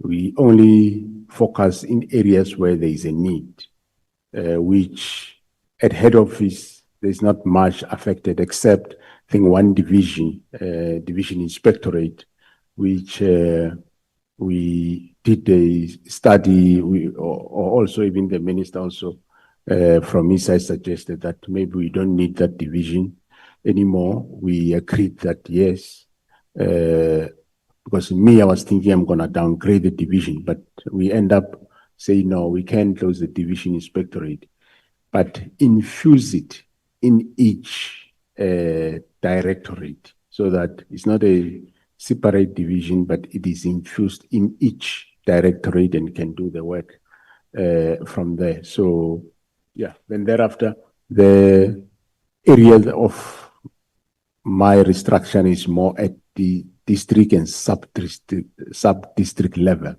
because the district. Sorry, General, sorry. Now, I think I hear that. I was just worried about this lack of process. So are you governed only by the SAPS Act or the Public Service Act as well? We are governed by mostly the SAPS Act. But we also do have Public Service Act personnel. So the Public Service Act, to an extent, yes, it does apply. Okay. So, but you're saying under your leadership, there's process. People don't just change structures willy-nilly. Ask very few questions. I think colleagues have. I think what he said was when a national commissioner come in, he does a restructuring. And the structure of the organization normally is valid for 5 years. So normally, when another one comes, either is about to there or so, then they restructure. No, you was talking about favoritism, General, but I get what you're saying. Now, in terms of seniority within the SAPS, and this is my second last question, honestly, or in fact, it could even be a last question. In terms of seniority within the SAPS, it's the National Commissioner, which is a general. In public service terms, it's the DG, right? Then you have the Deputy National Commissioners, which are Lieutenant Generals. The provincial commissioners, are they also Lieutenant Generals? Okay. Now, why would General MKWANAZI come and say that the DNCs are made senior to the provincial commissioners? Is that the case? I would think that they're all on the same level. Yeah, because they are appointed as deputy national commissioners. So in other words, they are extension of the national commission. So there is a regulation that has been signed off, which define the seniority, which you'll first find the national commissioner, and then you find the national head of DPCI and the deputy national commissioners, and then you find the provincial commissioners with the divisional commissioners. So it's correct then that the deputy national commissioners are senior to the provincial commissioners. It's just that General MKWANAZI doesn't like that. That's correct. And well, just that the rank is the same, but yes, that's how you describe it, is correct. So would I be correct then to say, and you don't have to speak on General MKWANAZI's behalf if you don't think you should, but would I be correct to say that the reason that General MKWANAZI doesn't want the DNCs in the BOCs is that he wants a structure where he then feels that they're more senior to them. They are not there. It's just themselves and the National Commissioner. Is there any other reason why he has a problem with the BOC? No, I think you take it from the Police Act. Remember, the Police Act says the Board of Commissioners will consist of 9 provincial commissioners and the National Commissioner. What I alluded to earlier was that, to you, Honorable Chair, is that the Act doesn't prohibit inclusion of any. Hence, we include the Deputy National Commissioners and the Provincial Commissioners. What he actually said, National Commissioner, is that he feels that they can't talk there because all these other people, you know, they get there and then they feel like they can't talk. But let me ask you something, General. When the General was acting National Commissioner, do you remember him ever calling for the devolution of powers to provinces? No, I don't remember. Actually, the first time I was appointed by him as a Deputy National Commissioner, the ones that you don't like now.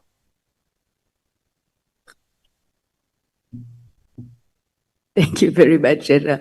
No, let me stop there and say that perhaps then we need to get a sense, Senior Counsel, maybe on some of the reasons around General MKWANAZI's views on issues of seniority.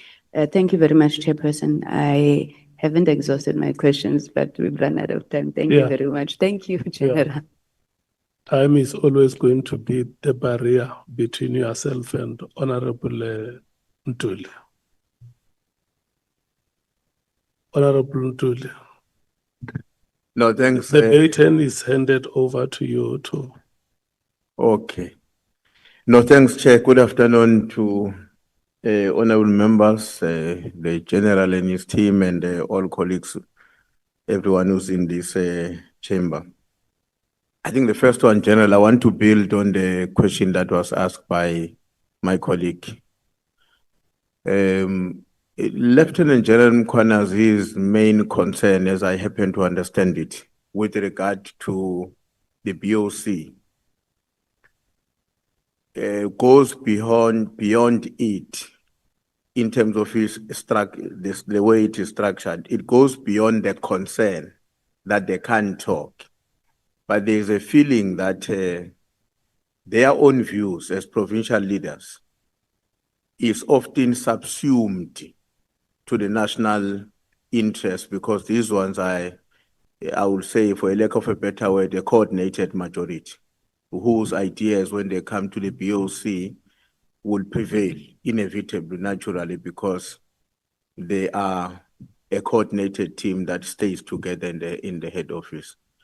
Maybe I would like your comment on that, but also link that comment with the question about whether or not during his own time as the acting national commissioner, the same arrangement existed in terms of who constitute and attend the BOC. Yeah, thanks, Honorable Chair. Yeah, the fact that maybe they would feel subdued by the head office people, I don't think is true, because no, the head office people are not a group that is coordinated or trying to gang up against anybody. In actual fact, the converse is true at some point. At some point, you would find a team of provincial commissioners together. But that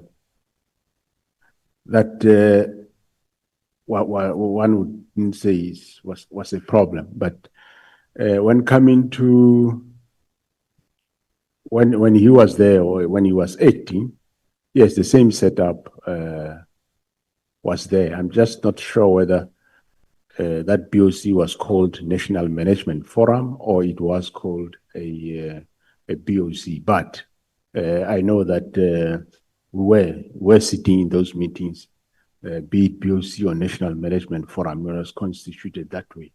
I think more maybe is emphasizing that the law says something and we are doing it otherwise. But the fact of the matter is, we don't see any prohibition by the law to that effect.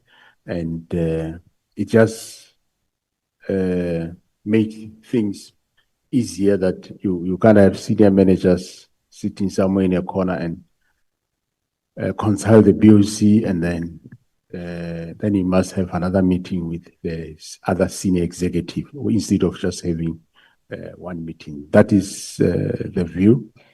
I think in the new Police Amendment Act that is coming, the Board of Commissioners is recommended that it be called National Management Forum of South African Police Service, and that consists of the National Commissioner, the Provincial Commissioner, the deputies, and the Divisional Commissioners. Okay. On your statement, the one you deposited with us, I'm going to read the paragraph so that you don't have to struggle to go there, and I promise I won't distort it. I'll read it as you wrote it. On page, it's paragraph 40, actually, page 21, and I will start in the middle of that paragraph. In my view, the minister does not have the authority to unilaterally prevent or halt the filling of posts, as this is a matter of operational management. This had substantial implications that negatively affected the performance of the crime intelligence and the execution of the constitutional mandate. What kind of example, what examples can you give us about that? The substantial implications. What can you say about that? Thanks, Honorable Chair. The matter there is that we have provinces that do not have provincial heads of intelligence, which we were about to fill, and when that directive came, we had to stop. It's a couple of them. I think is Western Cape is one of them. Eastern Cape is one. KwaZulu-Natal, Northwest. Yeah, I think it's those. But there are also other posts at other various levels where there is no, the posts are vacant, they are not filled. General, I'm sure you are aware by now that one of the things that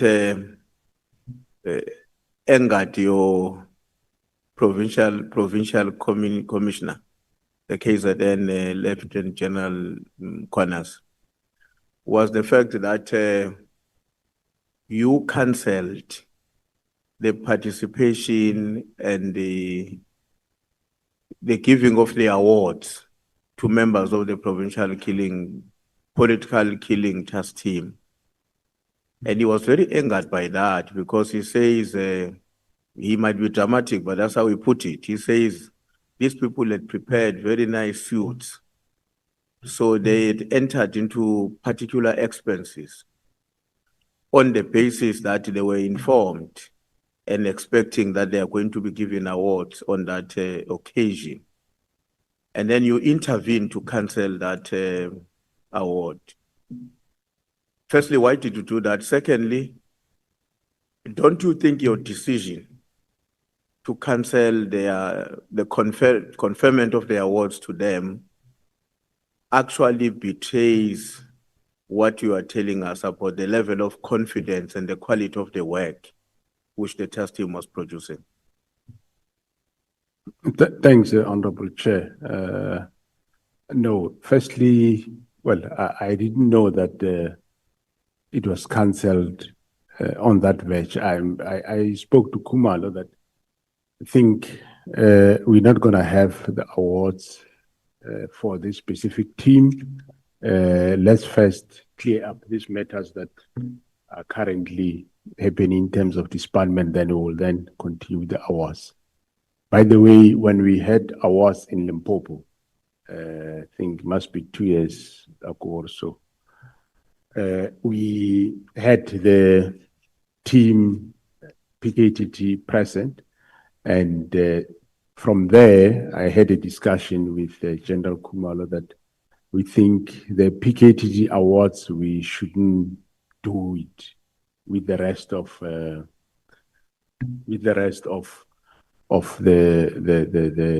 subs. We should rather do it separate. And I said, well, let's not do it. That was last year in December. Let's do it in the new year, which is this current year. And we do it separate. So we are going to still do it. But I wasn't aware that maybe might have got that message on the verge when people were wearing suits. I wasn't aware of that. I communicated with Khumalo quite in advance, because in Limpopo we had a problem that we were giving them awards, but there was a problem of calling them to the stage because we want to protect their identity and so on. So calling them in a big hall and putting them there saying this is what they've done, we said it was not the right thing. And we are going to do it this year. They will benefit even double last year and this time, but it will be separate. But I'm sorry if I stopped it on the verge of happening. That never came to my attention. Thank you. I want to go to paragraph 86 of the same statement, and I'll read the last sentence of that paragraph, General. It says, this is especially pertinent in the view of our historical past and the involvement of politicians to abuse the police for specific political purposes. That is the last sentence on paragraph 86 of your statement to us. What is meant by that? Politicians who abuse the police for specific political purposes. What is meant by that? And maybe who were those and for what specific purposes? Well, that statement refers to actually the pre-94, the dispensation, where the then apartheid government was using police for their gainful purposes. That's what it refers. Okay.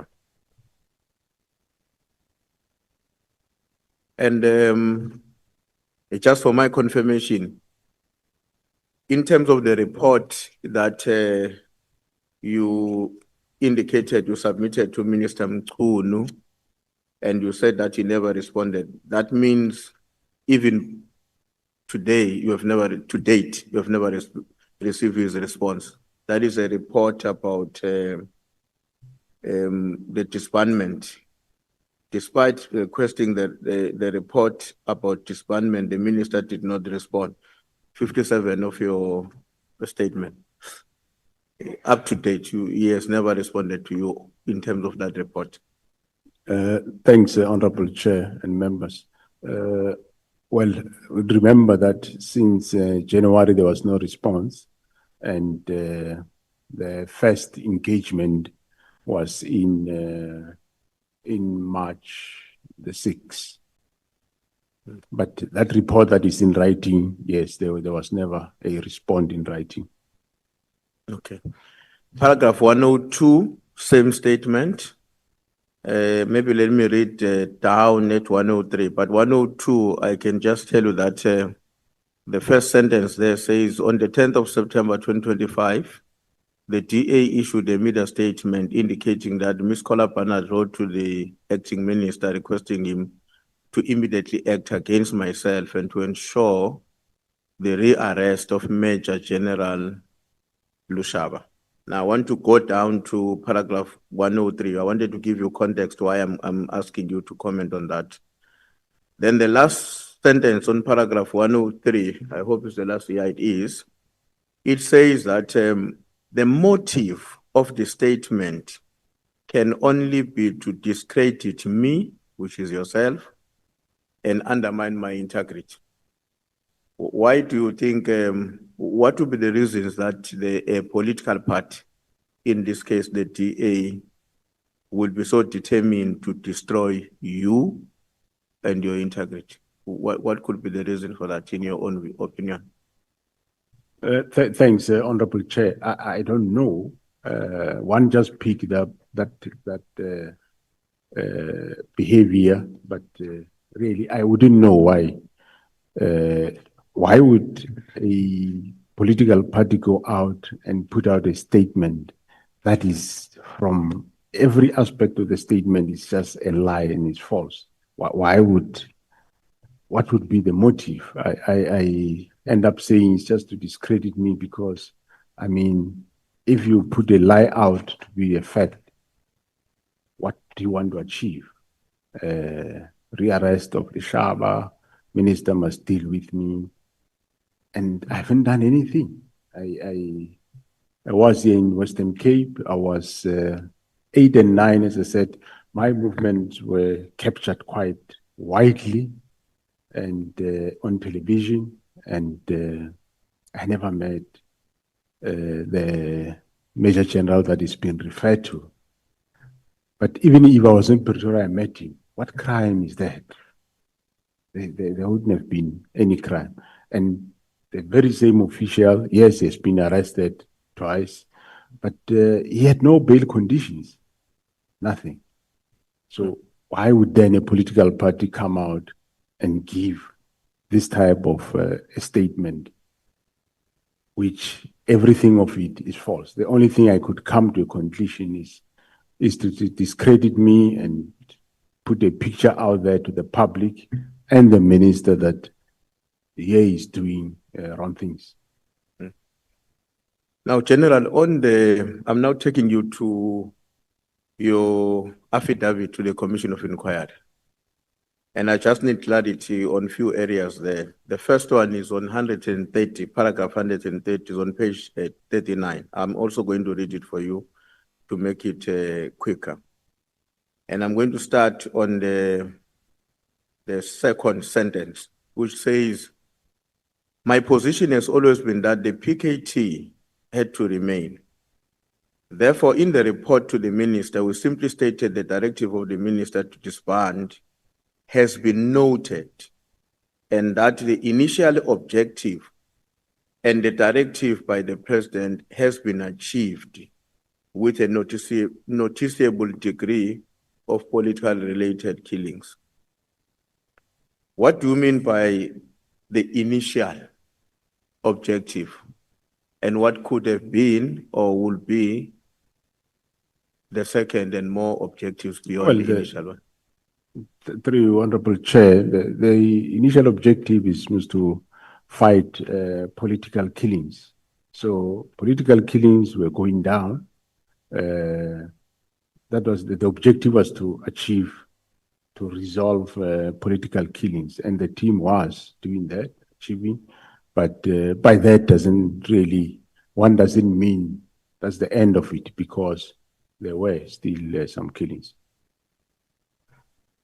Okay, so General, I would take it that it's just a question of semantics initially, and because we are saying the primary objective remains one, which was to eliminate politically related killings. I was assuming that there might have been something initially, which according to the statement appeared to have been achieved, and now we're proceeding to the next phase of what was demanded. But let me take your answer for that. On paragraph 135, same document, you are making reference there to a discussion in a meeting with the minister, deputy minister, deputy national commissioner, and where also the chief of staff was a very much active participant. And he and the SBIA were against a particular position.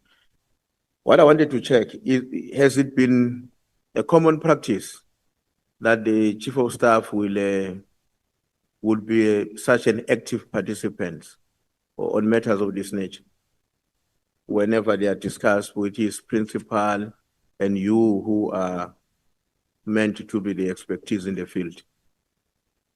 Well, this specific chief of staff, it has been common that he will do. The only areas that he won't get involved is normally meetings between me and the minister, where we have one-on-one. But where we have officials, he will participate.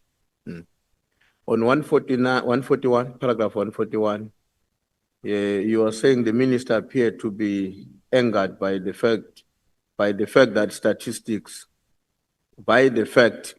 the statistics presented to him in the meeting showed that the PKT members were still working and had made progress. In your opinion, why would the minister be angry with the positive statistics? And maybe also, how did you determine in your observation that he's now becoming very angry? Well, you can see on a person's face that definitely made him angry. Indeed, I could see that it made him angry. The Honorable Chair, through you,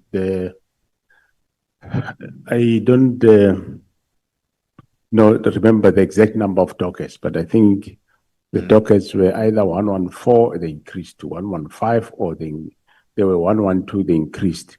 But in principle, what happened there was that the dockets have increased. And one of the dockets I remember very well that caused the increase is the Mandini murder case of the councillor, where he said, but you are still taking job instead of having been disbanded. So,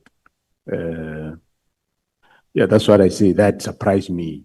Even though, let's say, generally we agree that we disband, but they took more extra docket and they did good work. That's supposed to be appreciated, that they resolved, they were able to link people to a murder, firearms to murder. That's good work.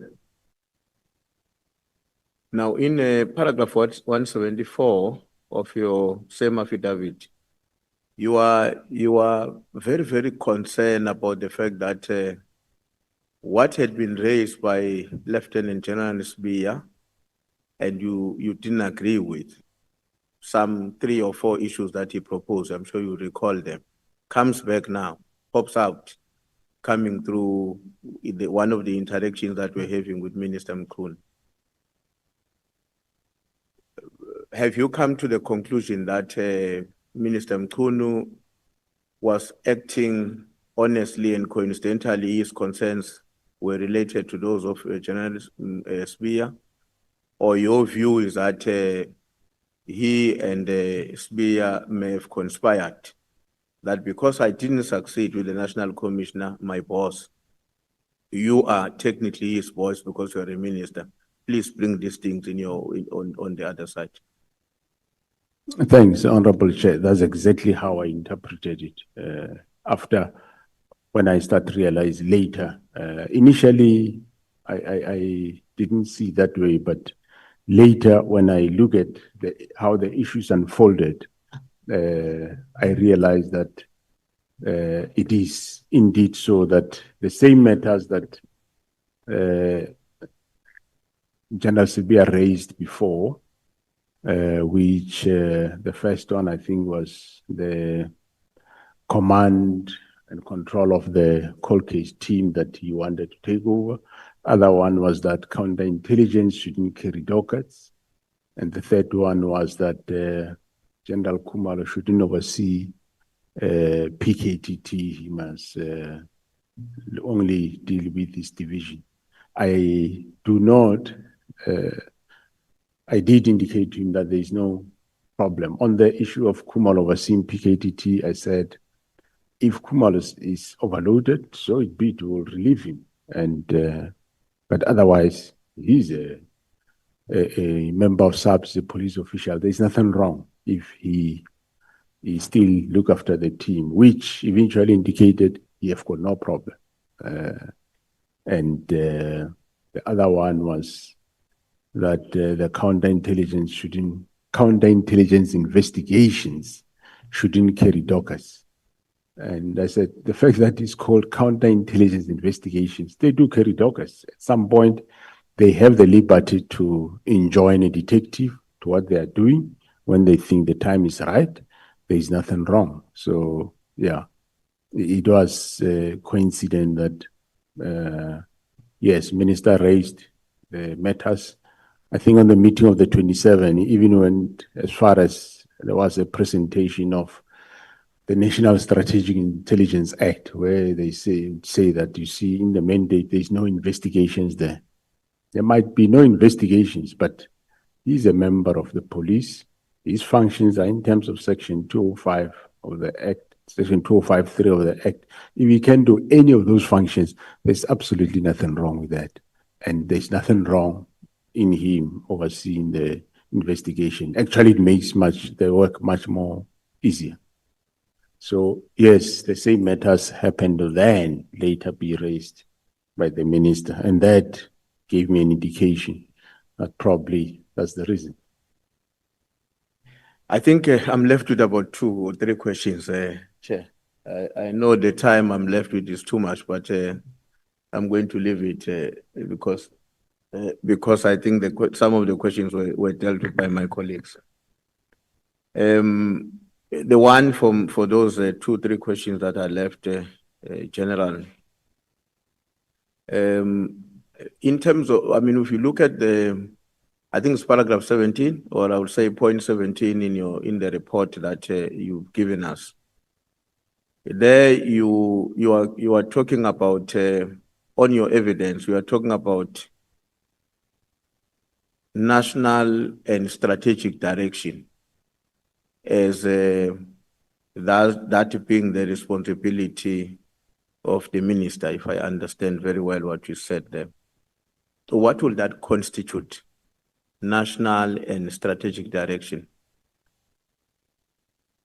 Thanks, Honorable Chair. To say the minister is responsible for national policing policy and strategic direction is to assist the organization in the direction to say, in terms of priorities of government, like in this current time, we have what we call medium-term development framework.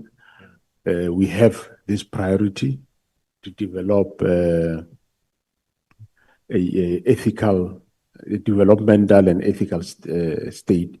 And in that regard, we have got certain key deliverables that we will be doing. So in short, I'm saying he will give a direction in terms of what we should do. For example, if you say, like currently, gang violence is a problem in Western Cape, let's to deal with it. That's a strategic direction, according to me, that we do. But who am I going to deploy? How are they going to do it? Are they going to work only in the night or during the day? That is not strategic. That's operational. That's for me. How many people, based on whatever funding I have, and so on. For me, that is operational. But the first one, I would say, is strategic. Like he did say, gang violence is a problem. Extortion is a problem, especially Western Cape, Eastern Cape. So that's the direction that we know we must put our resources, come up with real tangibles in terms of fighting those specific crimes. Okay. No, let me conclude.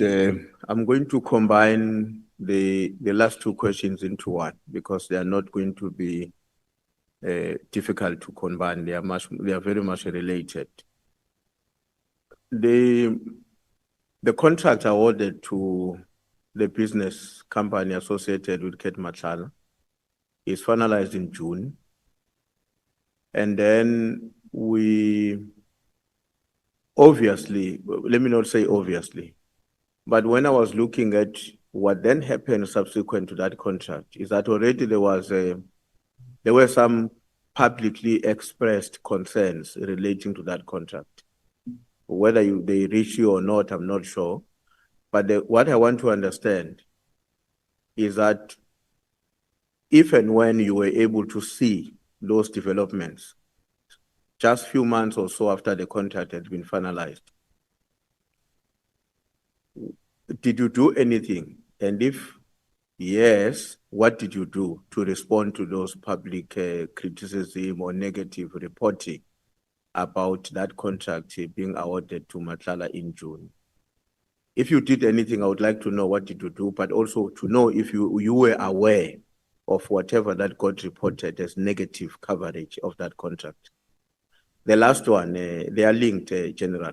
Okay. The last one is that then in December, the minister comes in, and from your own submission, the minister doesn't say what is reported negatively requires your attention as management, but he directs that you must do a review. The words that we are using in your statement, one of your statements, the minister requested or directed us to review. And in response to that review request of the minister, you then decided to appoint the internal auditor to carry that instruction. Now, didn't you see the minister's choice of words as an interference? Because he doesn't say, I'm a minister here, something very negative is reported about my department. Please do something about it.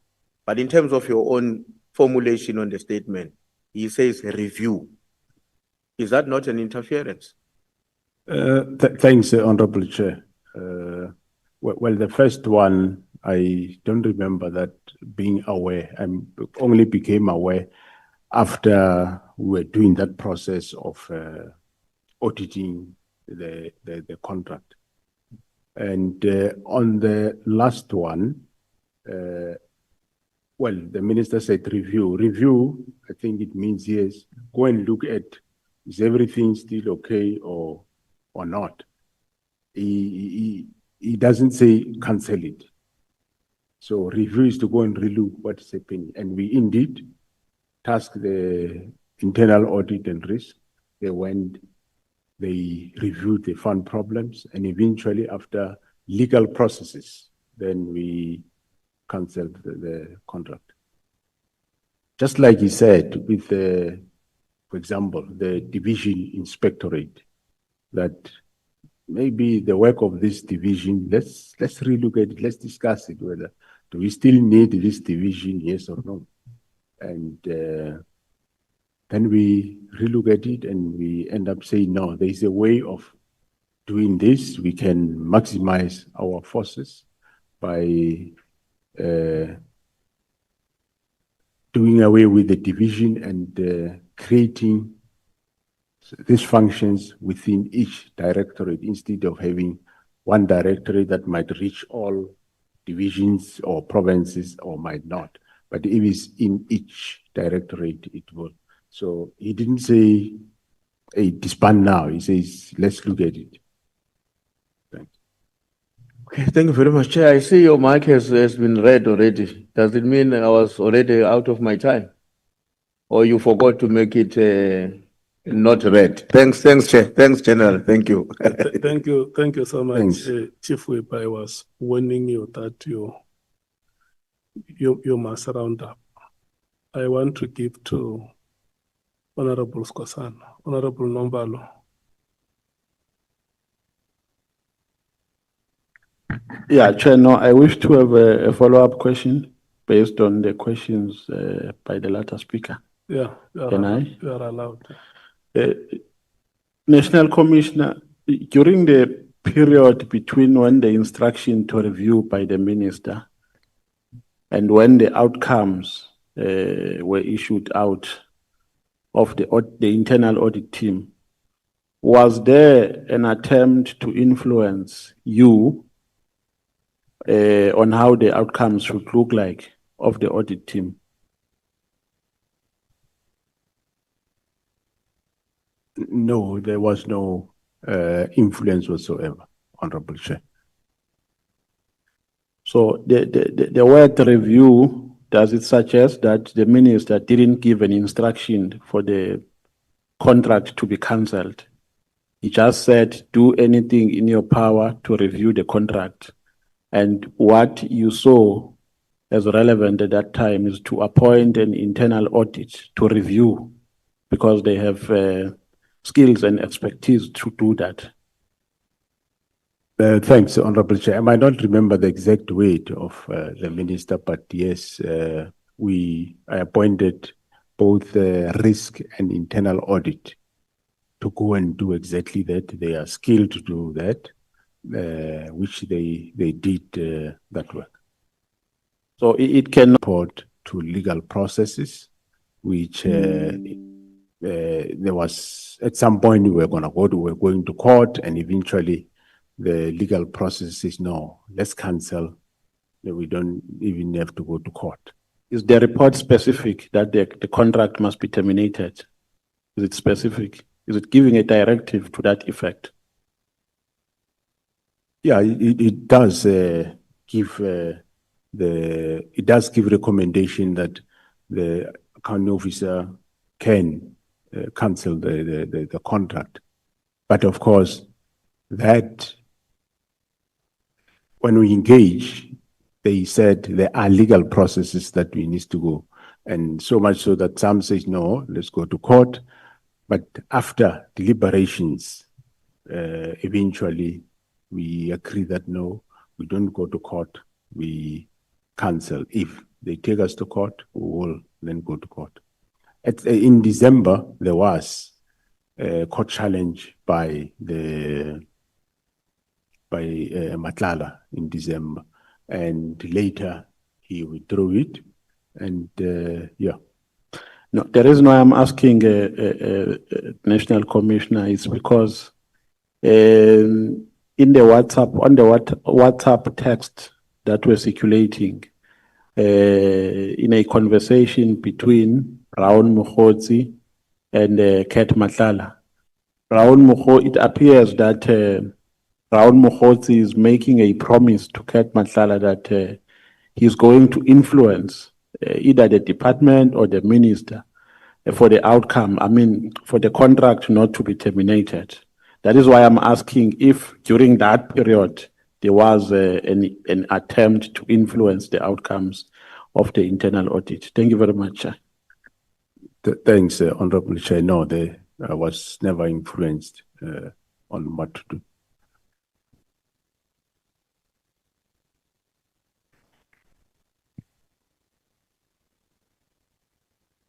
Good afternoon, General MASEMOLA, our most powerful civil servant or public servant in the country. And I think we have to acknowledge that you are the most powerful person today who can arrest anyone in the country. I'll start by saying my questions. Between 2022 and 2025, which officials by name issued the operational directive to you or your subordinates outside your formal commanding channels?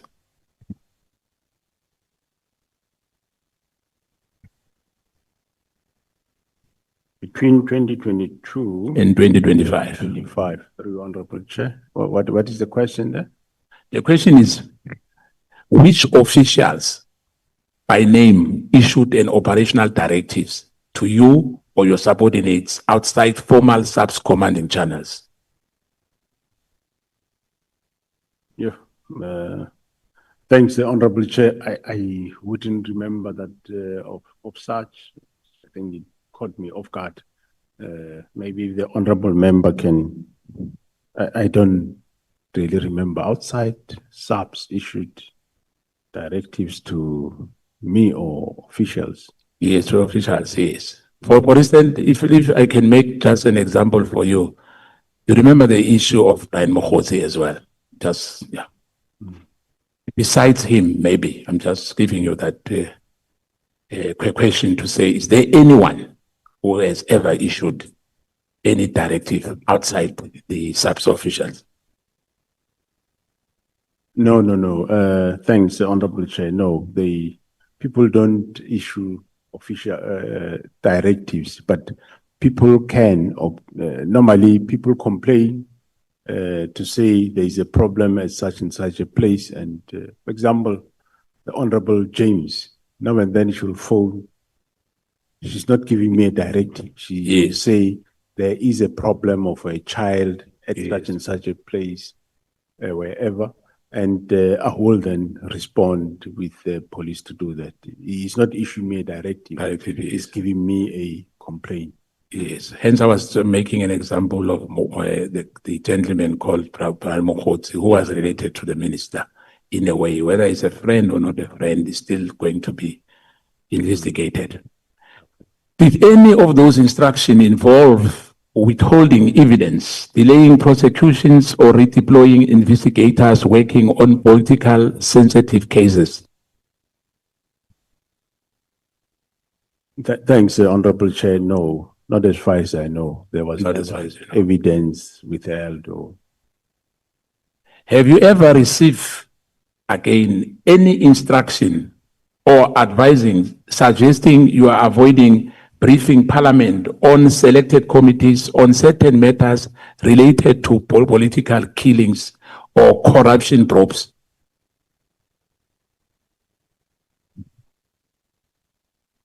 No, Honorable Chair. The minister never issued that to you.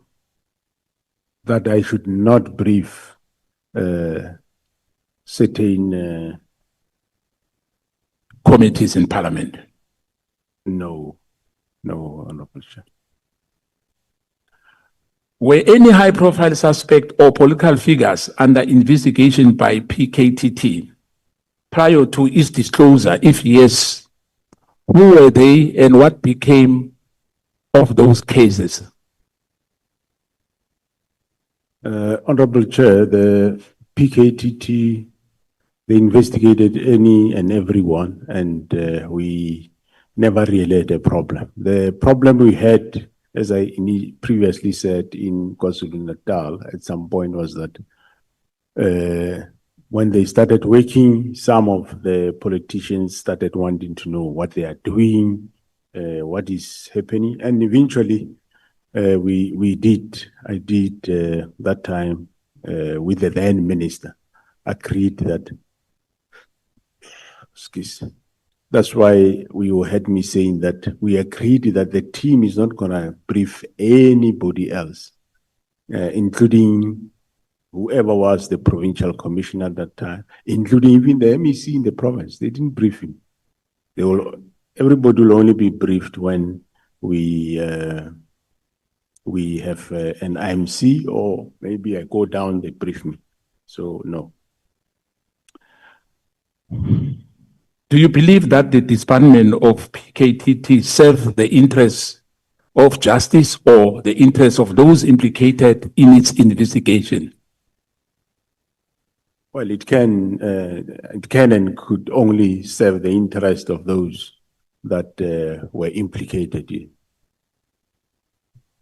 Were you then at any stage pressured or cautioned not to oppose the task team closure?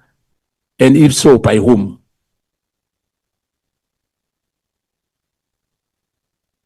Thanks, Honorable Chair. No, remember, Honorable, through you, Honorable Chair, well, events that happened, I think this House, I've alluded to them.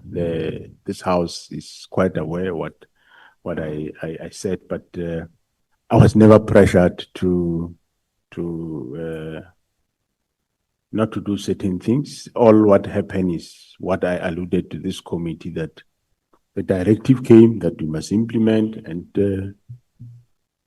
we delayed the implementation until we found out what the reason was for this closure or disbandment of the team. And eventually, I took the decision that I'm no more going to disband, and instead, we are now expanding instead of disbanding. Can you confirm whether the intelligence report exists in that detailed coordination between political figures, business donors, organized crime in influencing policing outcomes? And if so, will you table those reports before this committee?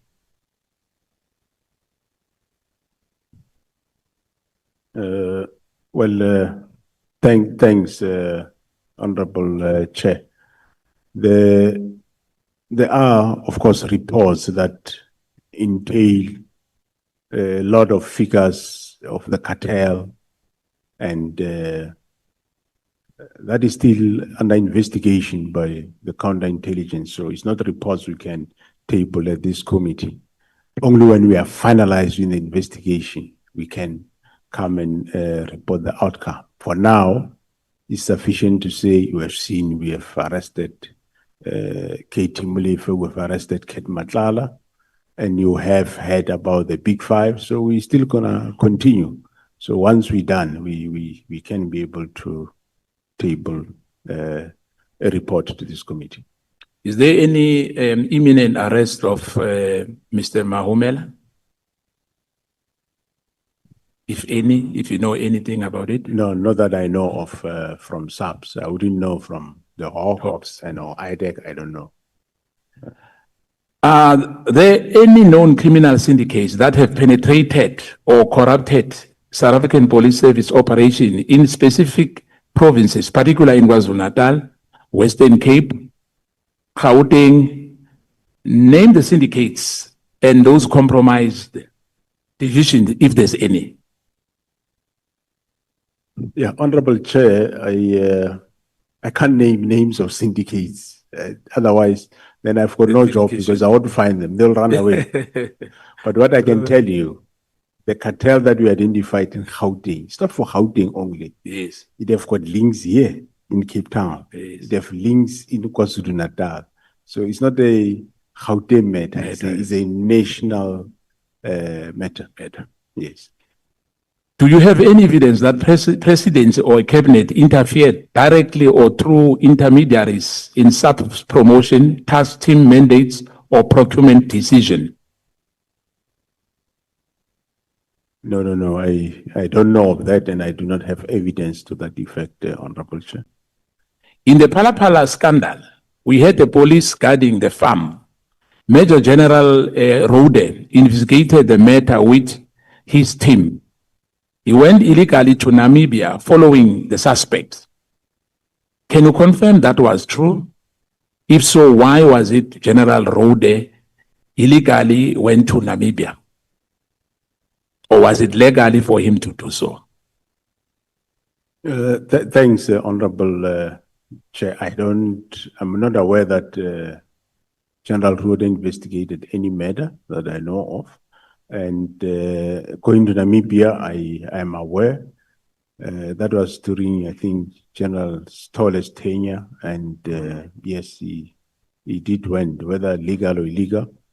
But I'm aware that he was signed off, so it wouldn't be illegal if General Stoller signed for him. That wouldn't have been illegal.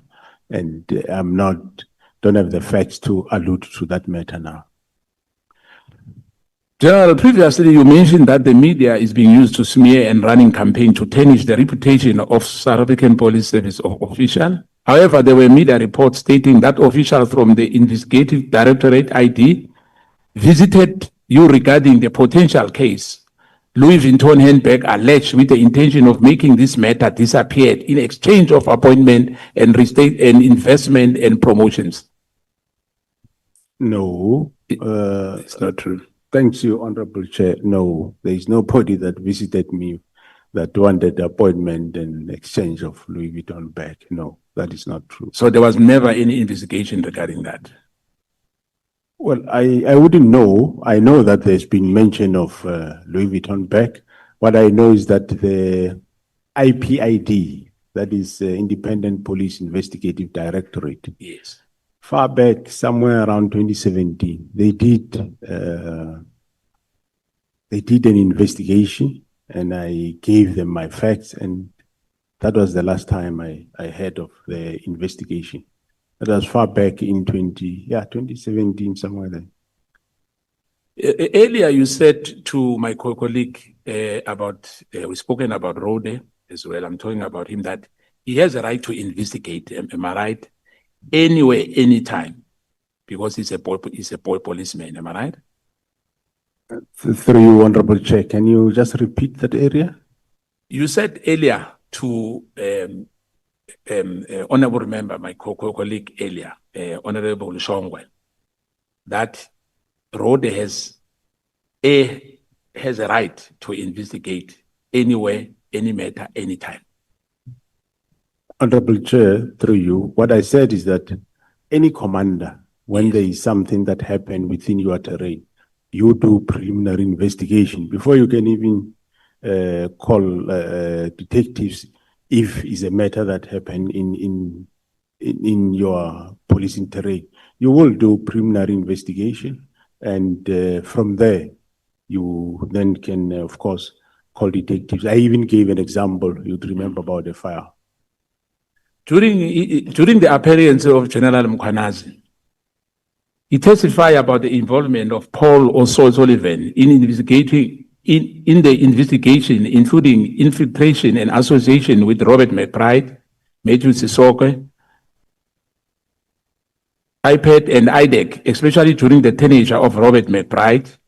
General MKWANAZI recommended that the tenure of McBride and IPAD and O'Sullivan be investigated. When the investigation going to start, or has it started? Well, I only heard it for the first time when he was in front of this committee that he required that it be investigated. So I will engage him and take the matter from there. Remember the issue of the case which Paul Sullivan went on media about your former colleague, acting National Commissioner Patlane. And I think General MKWANAZI said it here that one of our colleagues exposed even the safe house. They went into his house somewhere in Pretoria, and the case was open in Camel Drift, but it's yet to be placed in court roll. That case was handled by Major General Mohale. Do you know anything about that case of your colleague, the former National Commissioner? I don't remember that case, Honorable Chair. But I know, yes, Paul O'Sullivan has been in the media. Even me, has been in the media about me on all sorts of things. And I still must attend to those things that he said about me, which are not true. Let me go back again. Who in the Phala report has classified it? Is it the minister? Is it IPAD, or is it the National Commissioner? Thanks, Honorable Chair. I did allude to the fact earlier the classification is done by the author. So if it's an IPIT report, it will only be classified by IPIT. It can be classified by the minister, can be classified by the National Commission, can only be classified by the author. By the author. Yes. Is the National Commissioner aware that in terms of the Constitution, you don't report to the minister?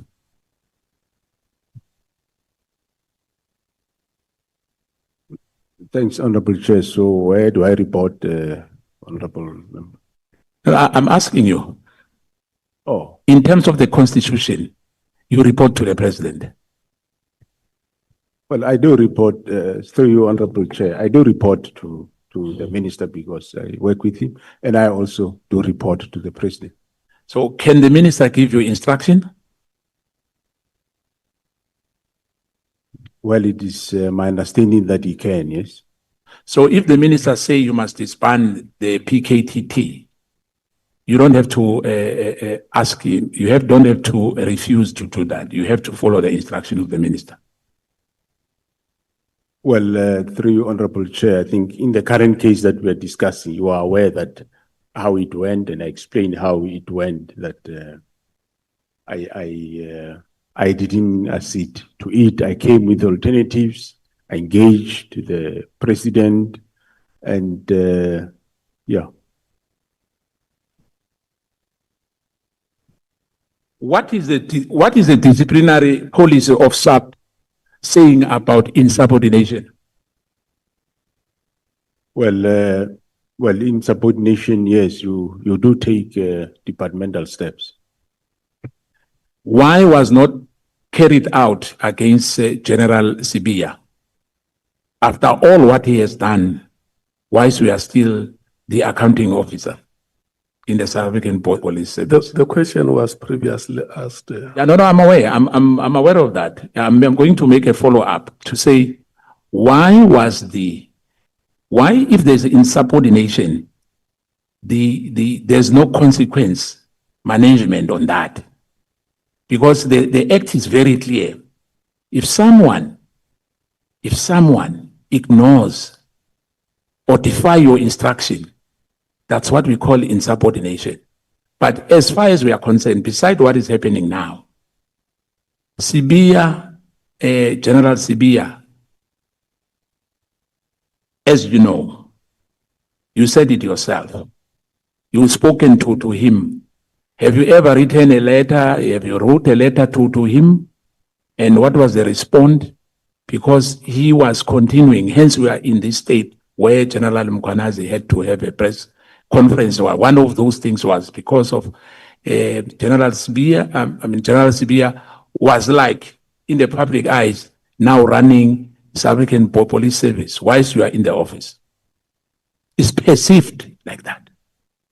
Thanks, Honorable Chair. From my point of view, it is not like that. You would recall that I did say, I did call him and rebooked him. And, the fact that General MKWANAZI went to the media won't be the sole reason be General Sibia.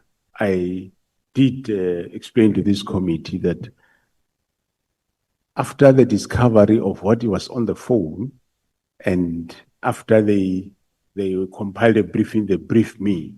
That's when we saw the intensity of the problem. Hence, I said, out of that, I'm also going to brief the President. And before that, he went to the media. Are there SAPS members or external contractors licensed under the false identities or shell companies who perform covert work for the state yet answer to the private or political interests? Do you know anything about anyone? No, Honorable Chair, through you, I wouldn't know that, and I think that can be best be handled at the Joint Standing Committee of Intelligence, I suppose, yes, Chairperson. Has any forensic or internal audit traced financial transactions or asset ownership linked to SAPS officers to known gang or corporate criminal network? That question relates to the current investigation, Honorable Chair. That's what we are investigating. Have you ever briefed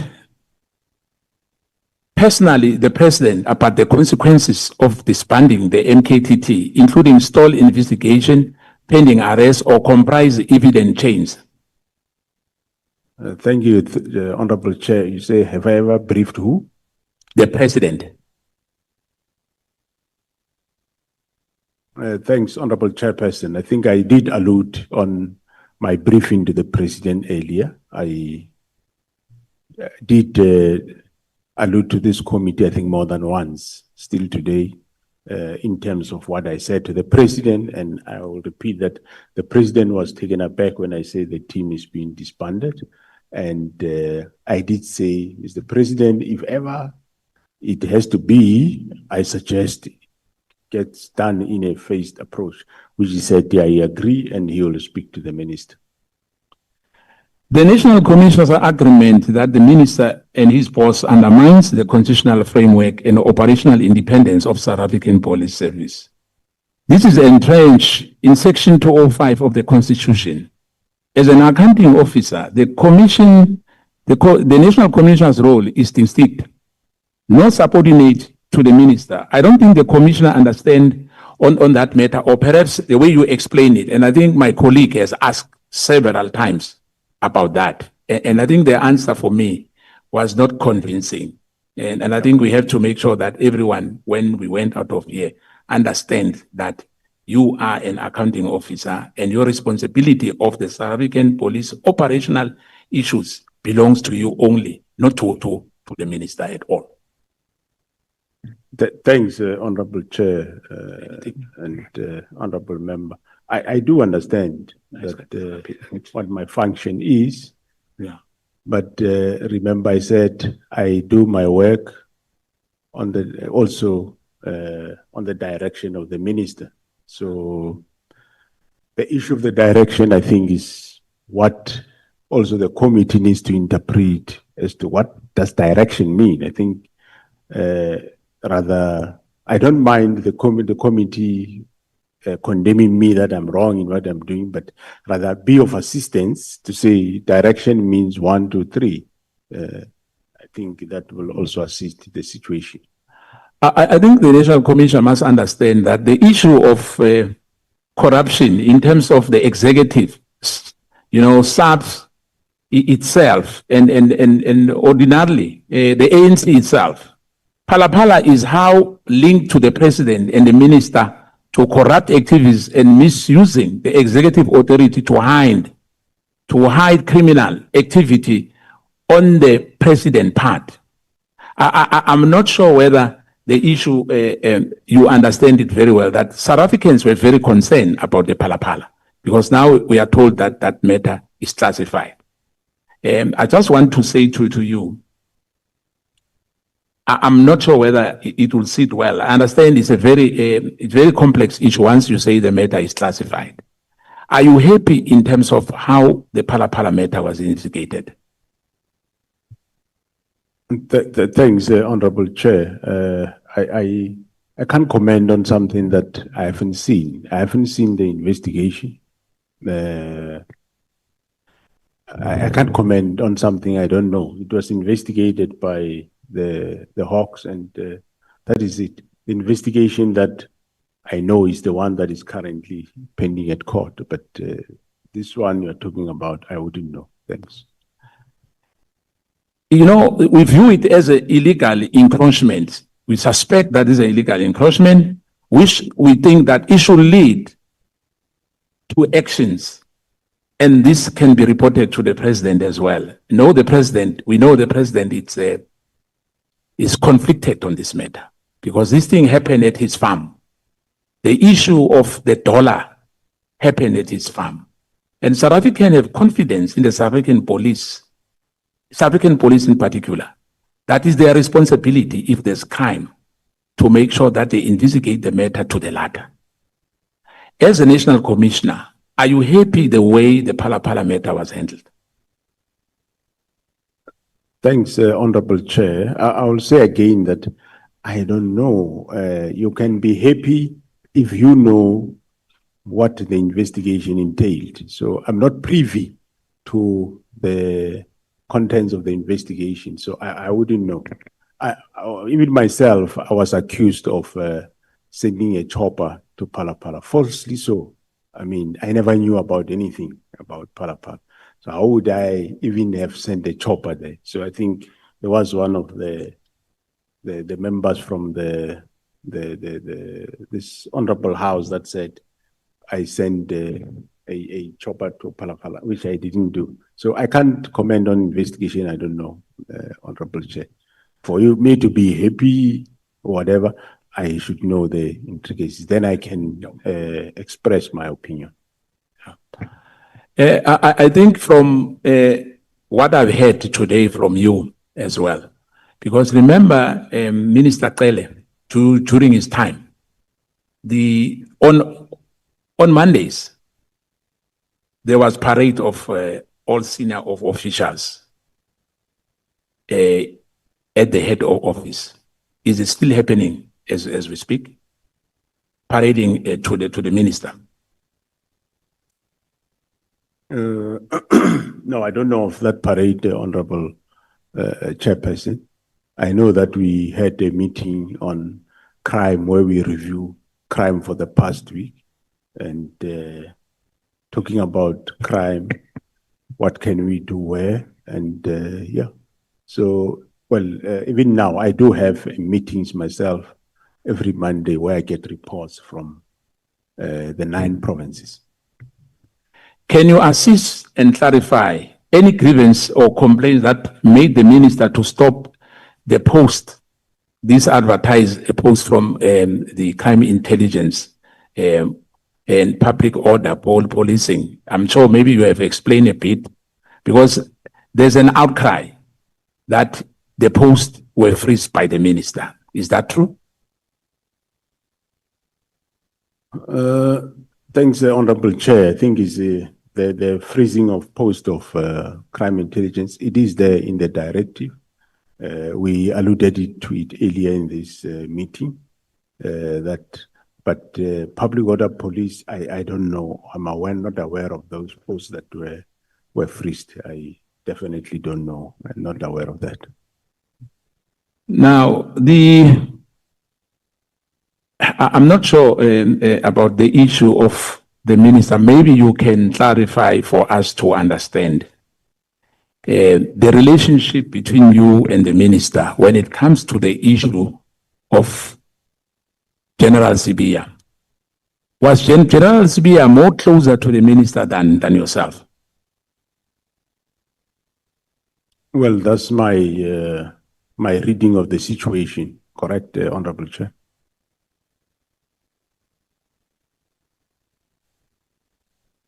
A conflict of interest arises, as you know, National Commissioner, because we've opened up cases, and those cases, especially those who are involving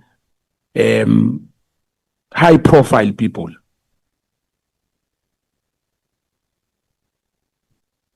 The delay is unnecessary. And sometimes, you know, the police, why they don't investigate matters properly, they take the matters to the prosecutors. And when those cases are being struck off the roll, or there's no case at all, it's because of the investigation is not proper. Don't you think that we have to improve on that regard? Thanks, Honorable Chair. Where such matters happen, I indeed say yes, we must improve, but it's not generally everywhere that happens. It is the role of the various branch commanders to see to it, while they check dockets, see to it that investigation is being done. And where it is not done, they must give the necessary directives so that investigations happen. And if any member, including members of this House, you become aware that this case was struck off roll because it's poorly investigated, let's get to know about it and get it back for further investigation. I thank you, General, and my colleague will rub it off for me. Thank you. Through you, Chair. What is it that you request to do? Oh, it's a follow-up question, Chair. Okay. Yes. It's a follow-up question on classification, Chairperson. The National Commissioner kept on saying he doesn't know when the latter speaker was asking about the information which relates to the content contained in the information that is classified. Now, what I want to understand is, and please explain like you are explaining to a layperson. What I want to understand is, what does classification mean? Does it mean that even yourself, as the National Commissioner, can have access to a classified information, even if that information has findings of wrongdoings which warrant arrest? Kindly explain. Thanks, Honorable Chair.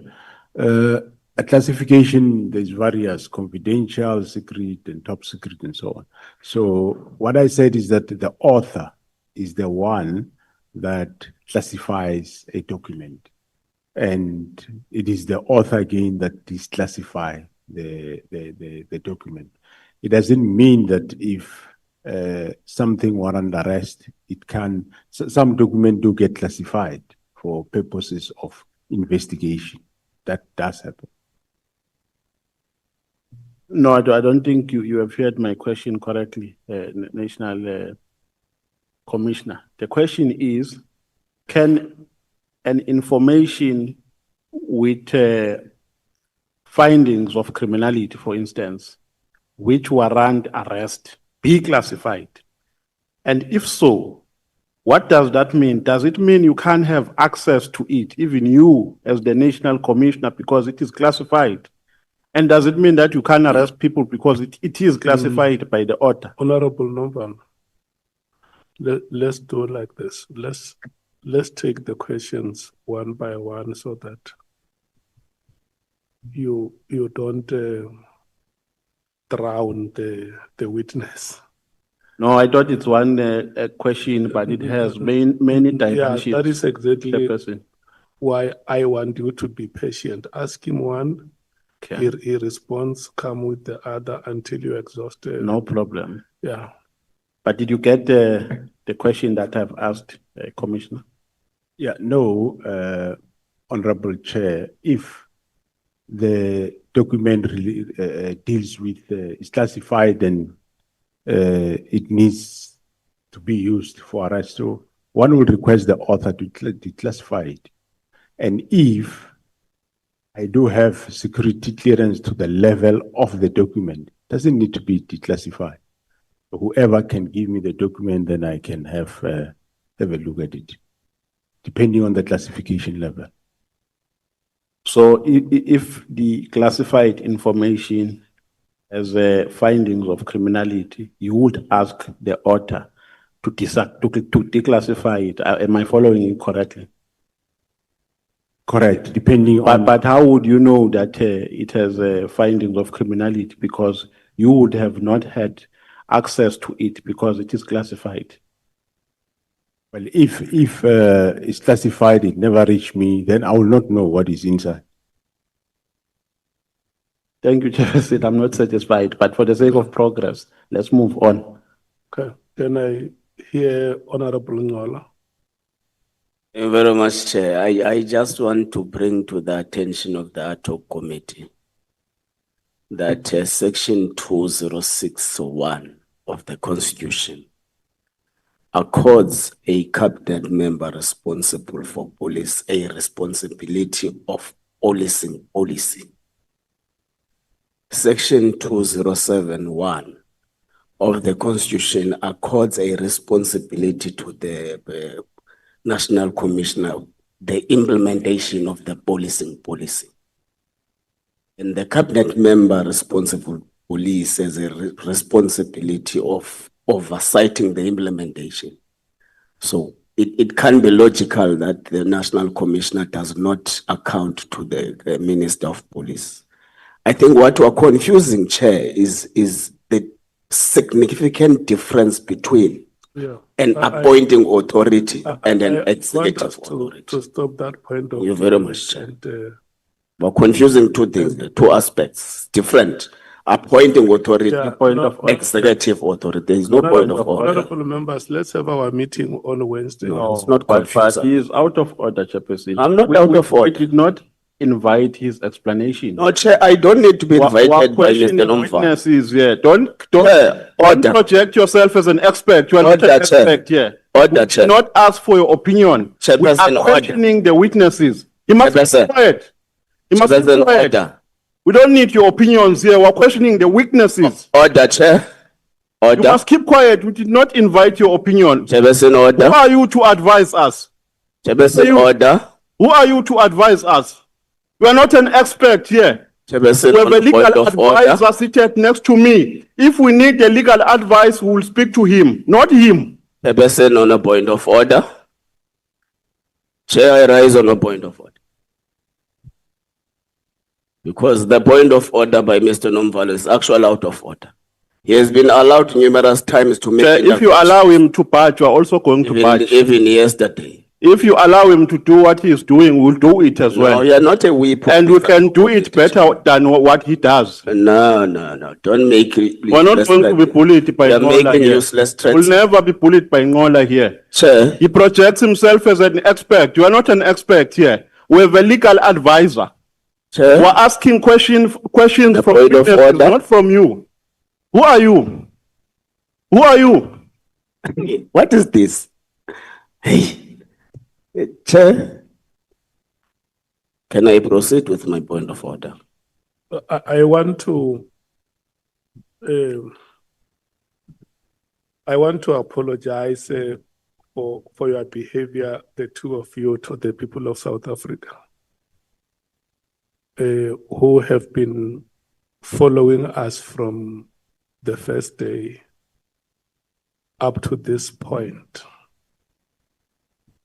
And but I can still afford you more time.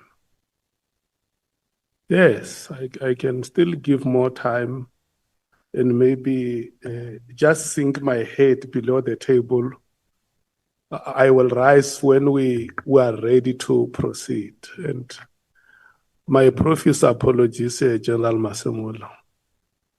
It's not how I have expected the members of my committee to conduct themselves. I thought that if we have issues we can discuss in our own meeting when we deal with housekeeping matters, but unfortunately, it had to deteriorate to this level. Is there any one of you who wish to apologize, honorable members?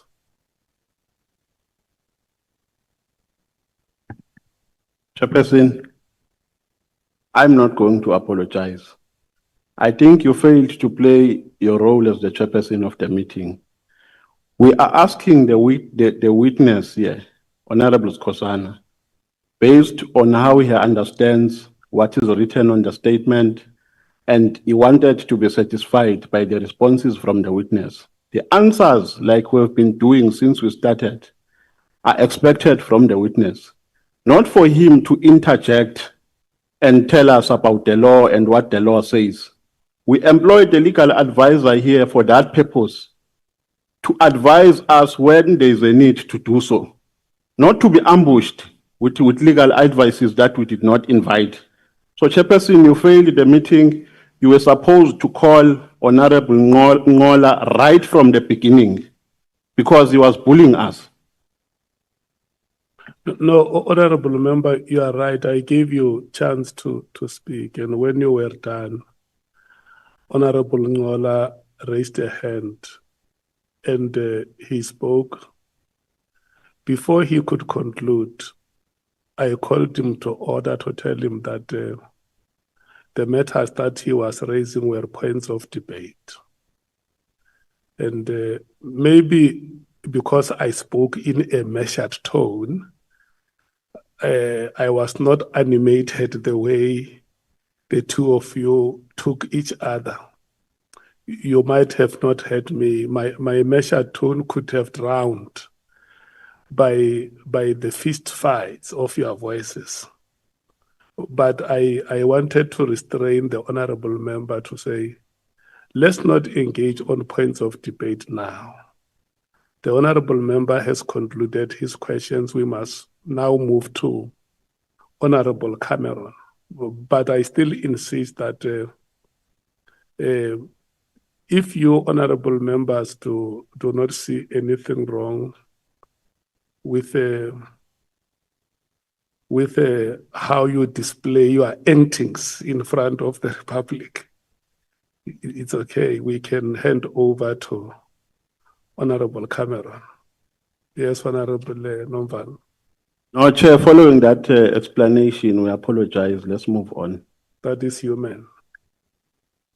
Honorable Ngola.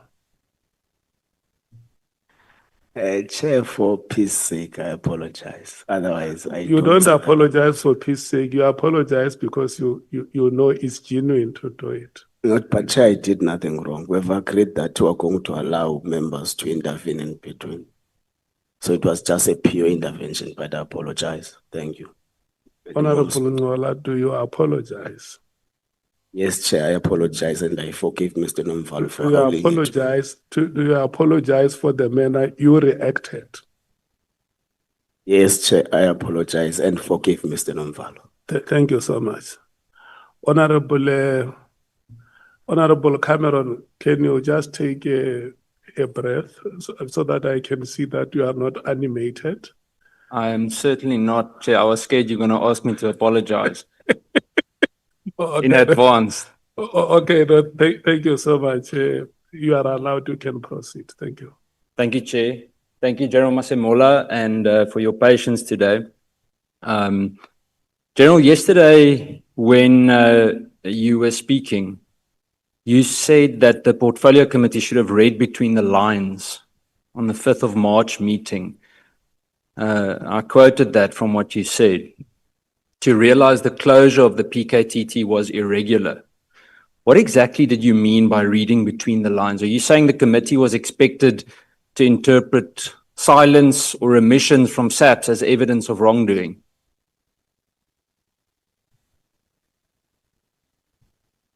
Thanks, Honorable Chair.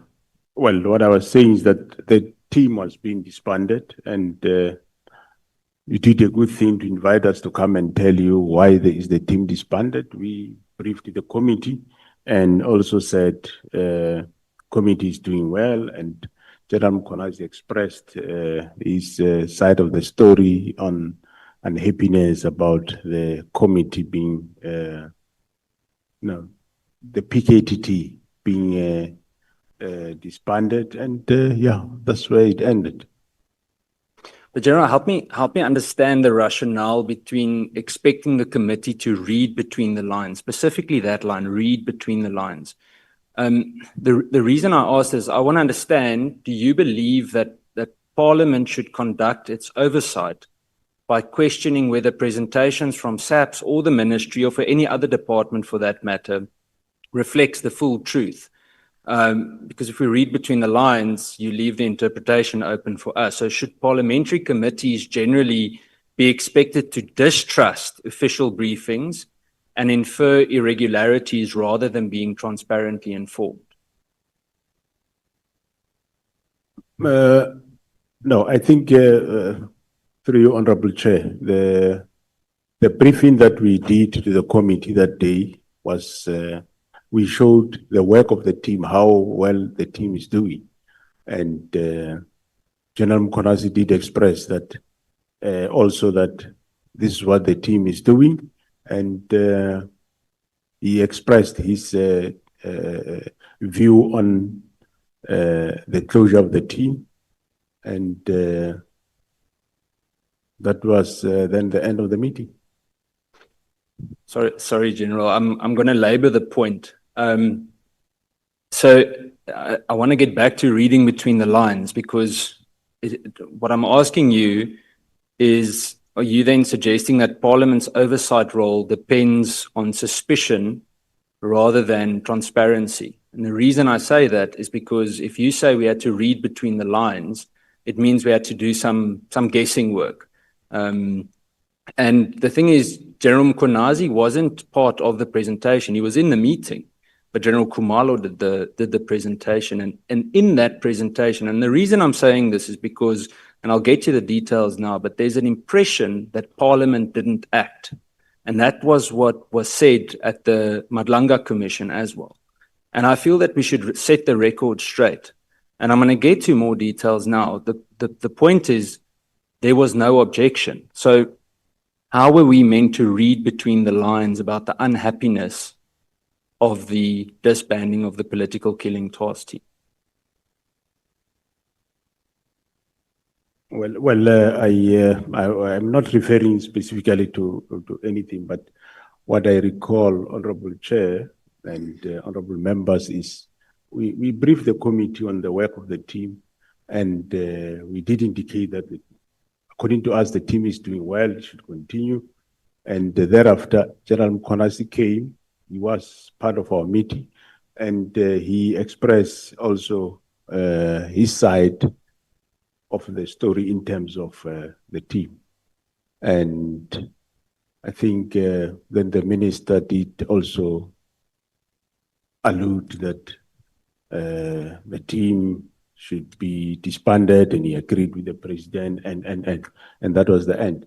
And the portfolio committee was accepted. I would presume they accepted that because there wasn't an objection by any of them. Well, come back to it again, General. There was no objection from the police. There was no objection from you, General Khumalo, or General MKWANAZI. In fact, when General MKWANAZI spoke at the end, he didn't object to the closing of the political killing task team. Not from what I see in the record. So, General, earlier you told the Honorable Breitenbach that you had learned your lesson and that next time you would come to the Portfolio Committee on Police and openly say if the minister was interfering in your work, correct? No, through you, Honorable Chair, I did say that, and I do accept that, yes, one learn a lesson. In future, one will approach things differently. But in this specific meeting, yes, I think what I remember, General MKWANAZI explicitly did indicate his unhappiness on that. General, we'll have to then go and revisit the minutes on the presentation. So after saying about learning a lesson, General, what I want to say is that despite all of the concerns that we've heard since the 6th of July regarding the closing of the political killings task team, the concerns were raised by you after the 6th of July, General MKWANAZI, and I'm guessing to a certain extent, General Khumalo, although I haven't seen any kind of official document. You never came to the police committee to disclose those concerns, did you? No. I never came again. But in the meeting of the 5th of March, through your Honorable Chair, well, maybe you will have to go to the transcript. I haven't read it now, but I remember General MKWANAZI, he did mention to it. He did allude to his unhappiness on the closure of the team. He did mention it. It's interesting, General. I again would have to go back to the transcript because for me reading the record, again back to the presentation on the political killing task team. I'm not referring to General MKWANAZI now. I'm focusing on the bit about the presentation. No one reported any kind of objection to the closure. You didn't tell Parliament that the minister was interfering, one, and no formal objection was placed on record. So there was no part of that entire 5th of March meeting. The impression that was created at the Madlanga Commission was that Parliament heard all these things and Parliament didn't act. That is explicitly, Major General Van Rooyen sitting behind you said Parliament failed and we wouldn't be sitting at the Madlanga Commission, meaning you, had Parliament acted. But I can tell you from the record that none of that was objected to Parliament. It wasn't said. It was explicitly not said. So in my opinion, and you could likely agree, the committee was kept in the dark. And Parliament cannot be blamed for decisions that were chosen not to disclose. Is that not correct? Thanks, Honorable Chair.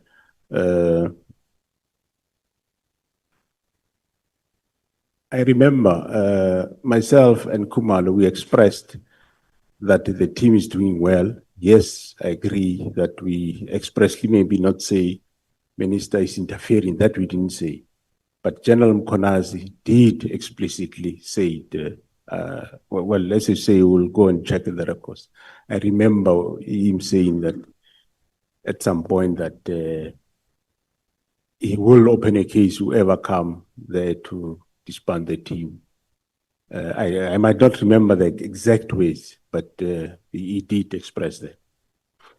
But General, you're answering for General MKWANAZI. I want to know, do you agree with me that Parliament cannot be blamed for something that wasn't officially recorded in that presentation?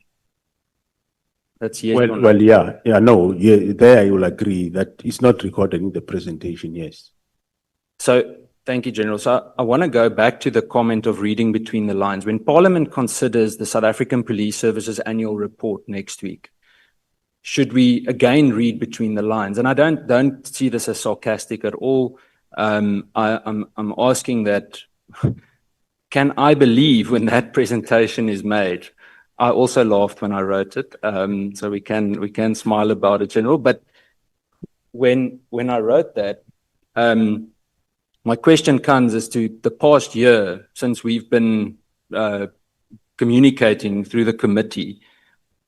Did we have to always read between the lines, or are we getting a straight up indication of realities? Because my question, if so, what does that say about the credibility of SAP's reporting and the integrity of official performance information? Are you not conceding then that something is not completely reliable? I mean, if the presentation didn't say we received an unlawful or unconstitutional directive from the Minister of Police to close the political killing task team, and we object to that, Parliament, please help us resolve this. If it didn't say that, then I come back to how was I meant to read between the lines? No, thanks, Honorable Chair. I agree and admit in the presentation we did not put it, Honorable Chair. So, and the reports we give you correct true reports. In that regard, we gave you what you requested with the political killing task team. Thank you, General. Quickly, I was scrolling now. What General MKWANAZI did actually say, he didn't say he is discontent about the closing. He actually said it will continue in KZN as a by the way comment. So he indicated that just for clarity's sake. General, and I'm going to come back, I'm going to use the APP hearings that happened earlier this year in April. The Portfolio Committee on Police compelled SAPS to increase the detection rate target for murder specifically, which was initially set at only 10%. What informed such a low performance target for one of the most serious crimes in the country, and how do you justify this in light of SAPS's constitutional duty to ensure public safety and accountability? Thanks, Honorable Chair. Well, there was a lot of factors brought into consideration, the shortage in the detectives and so on. So as management, we did allude to that. And But of course, we went to revisit this, where the discussion was, we lost over, detectives were around 25,000 and we were around 16, 17. So hence the target was reduced that way. But we revisited the target, Honorable Chair, and because I said we giving detectives more personnel. Not all might have been trained, but a substantial number have underwent the college, and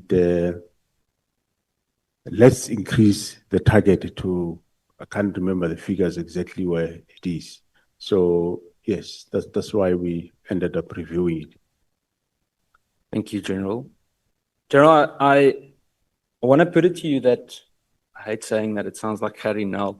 Let me rather just say, I want to mention to you that the team, in my opinion, misled the portfolio committee on the 5th of March. And I'm going to share with you why, and why I believe it's factually correct. I mentioned Major General Van Rooyen that told the Madlanga Commission that the Police Portfolio Committee failed in its duty. But that same committee, the police committee, relied entirely on the information that you and SAPS provided, correct? Yeah, well, as I said, Honorable Chair, we briefed the portfolio committee on what you requested.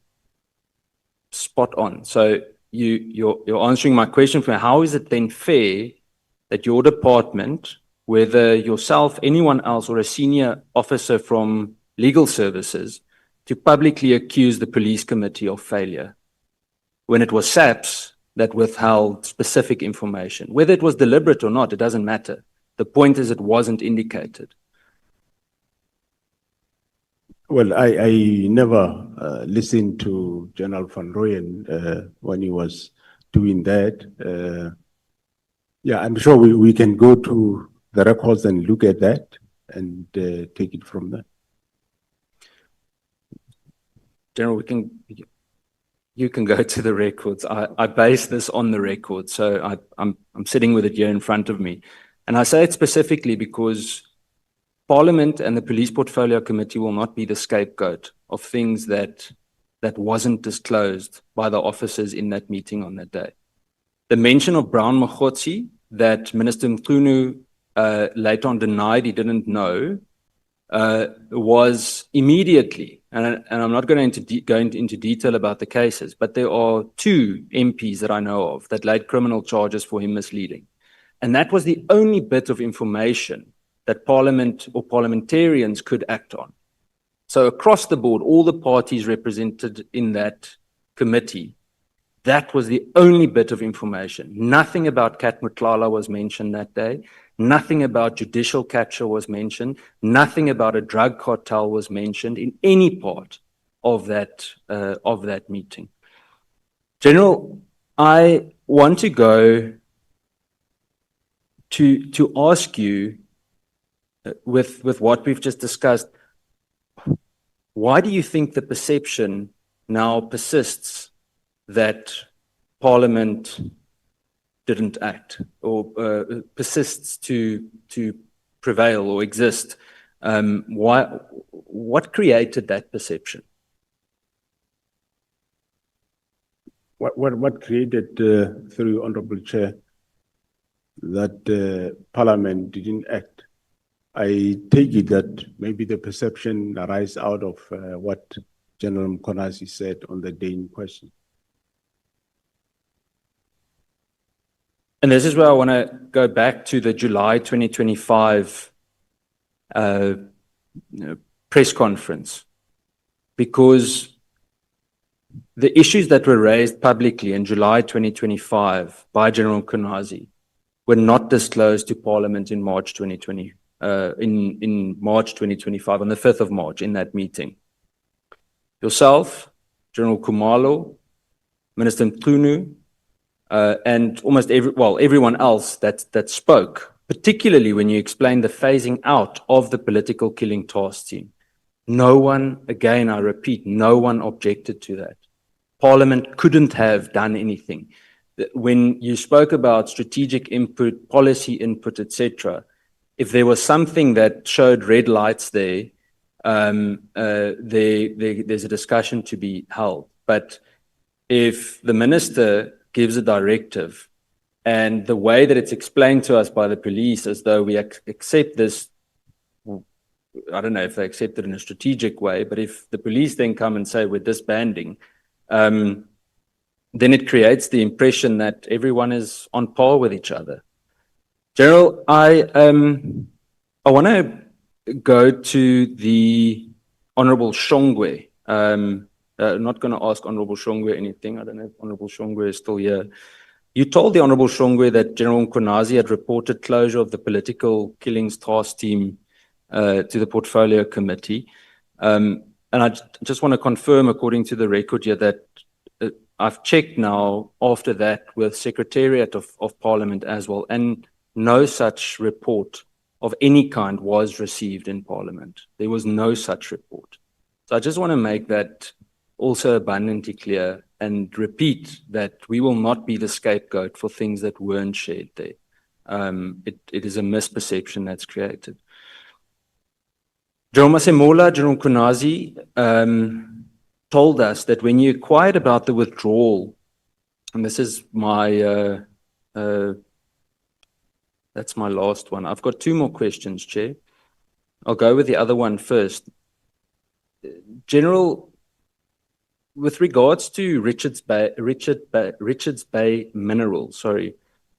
General MKWANAZI told us that when you inquired about the withdrawal of protection for Richards Bay Minerals, you told him that there were questions and/or that you came under pressure from the presidency to provide protection for Richards Bay Minerals.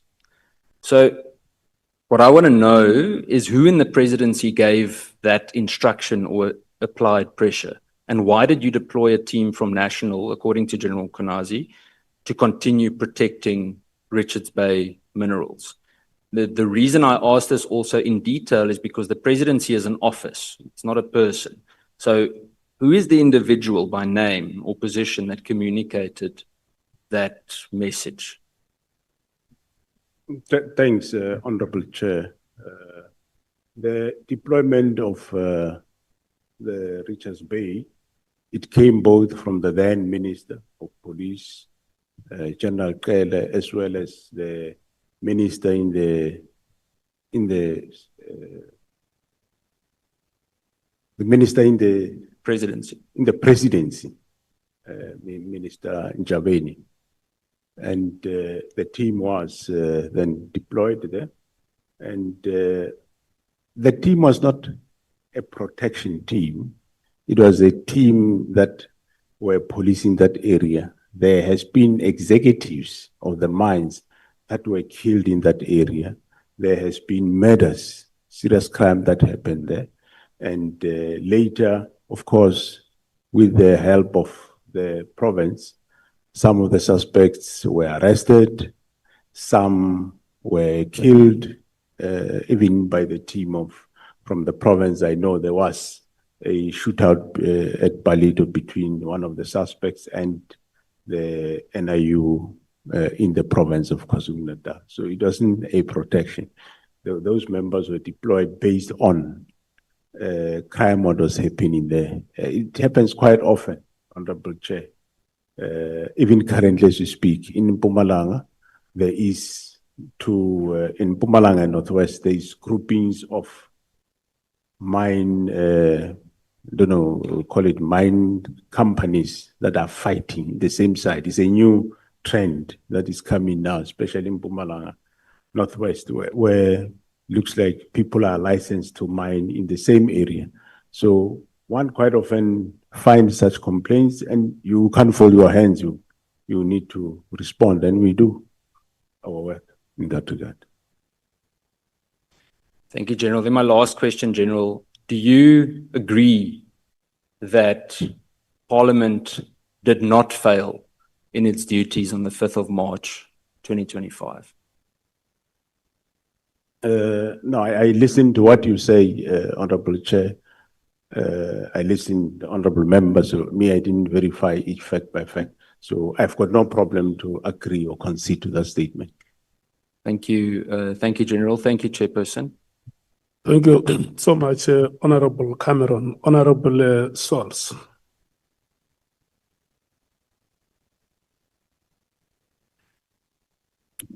Thank you, Chair. Commissioner, I realize that the burden of security you carry, over 65 million South Africans, and the added unfair burden of the massive number of undocumented foreigners across 1.2 million square kilometers is immense.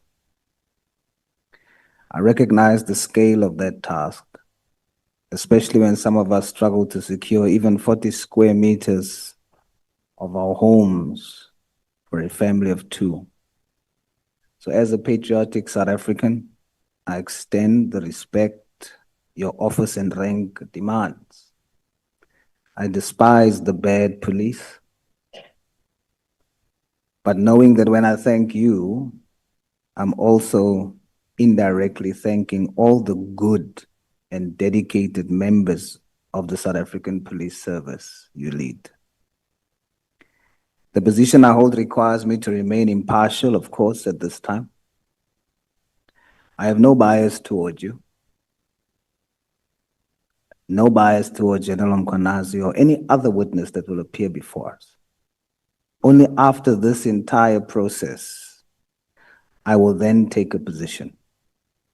I ask that you participate truthfully as I seek clarity on specific actions you have taken. So let's start with the elephant in the room. I must first commend you for arresting DA councillors convicted of murder. And then you also testified about the presence of my party deputy president, the Honorable Kenny Kunene, at the house of Mr. Molefe. You stated that he was there twice in your testimony. Commissioner, are you 100% sure that Mr. Kunene was found at the house of Mr. Molefe 2 times?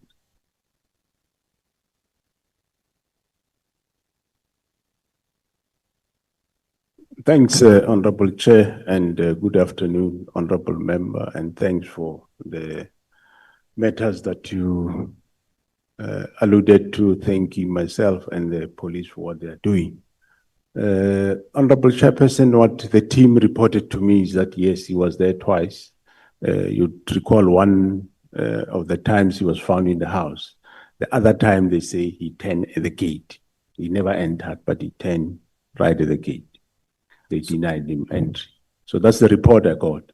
So you yourself are not 100% sure? No. I can't be 100%, but that's the report I got, Honorable.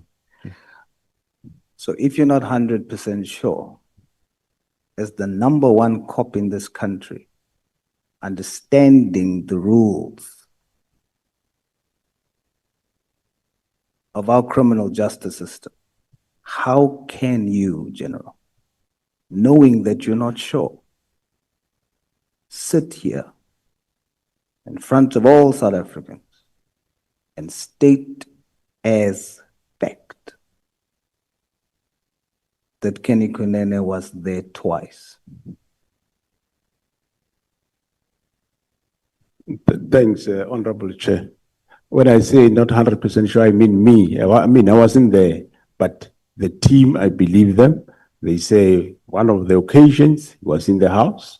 One of the occasions they turned him at the gate. Your team is not testifying. Oh, yes. You are testifying.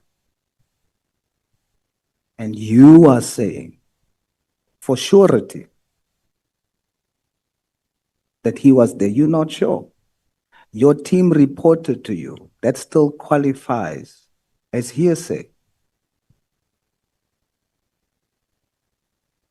I'm not moved by the sounds in the house.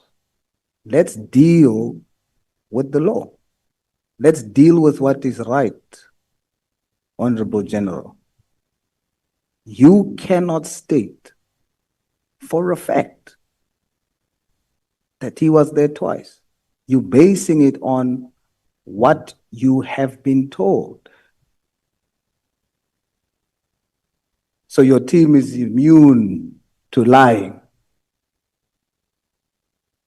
Chair, you must protect me here because I'm receiving responses from the EFF here. Am I questioning them? Honorable Souls, I request you to work like a postman, just deliver the letters. I'm delivering the letters, but you can't have dogs barking while I'm riding the bicycle. Deliver the letters. The gates are locked. They will not come out. No, Chair, you must protect me. I was silent when everybody was speaking. You are protected, and I very much respect the manner in which you conducted yourself the whole day. I haven't heard you saying anything honorable. So the whole day, starting from 9 o'clock. And you are so justified. Thank you, Chair. If I had a big umbrella, I will come and bring it around you so that you don't encounter any difficulty. General, even though you received the report, does that give you the right to come before the nation under oath and say as a matter of fact that Kenny Kunene was there twice? Honorable Chair, through you, the team reported to me that he was there twice. One was he was in the house when he was with the journalist. The second, one of the 2 times, he was turned at the gate by the team. So that is what the team reported to me. That's not what you said when you opposed the question. When you opposed the question, General, you said, I listened to the tape again. Your words was, actually, he was there twice. Yet, your actually is based on a report. It's not fact. Honorable. Thanks, Honorable Chair. General, with due respect, the Honorable Souls, let me just hold you for a moment. There is a honorable member who wants to speak, Honorable Cameron. Yes, Chair, sorry to interrupt, but this has got nothing to do with the scope of this ad hoc committee, 1. And 2, General MASEMOLA leads an organization with almost 200,000 members. Must he account for every single member's whereabouts? And I mean, when an officer comes and tells his commander something, must he go to this actual site and go and check up on it? It just, I think we're losing the plot. We're not, this is not part of the scope of the ad hoc committee. Thanks, Chair. Yeah, what I'm going to do, honorable members, so that we can proceed. Let me allow the honorable member to use the time we have allocated him. Thank you. Thank you, Chair. I just wanted to say, number 1, it's my time. Number 2, I'm not the one who brought up the subject. I sat here and Honorable Malema brought up the subject, and no one in this house told him what they are now telling me. Number 3, I have the right to ask that question. And also, I'm not asking of the general that he should have been there. And I am fully aware that he's presiding over thousands. It is for that very fact that I am saying the general cannot then come and just based on a report from members say, as a matter of fact, Kenny Kunene was there twice.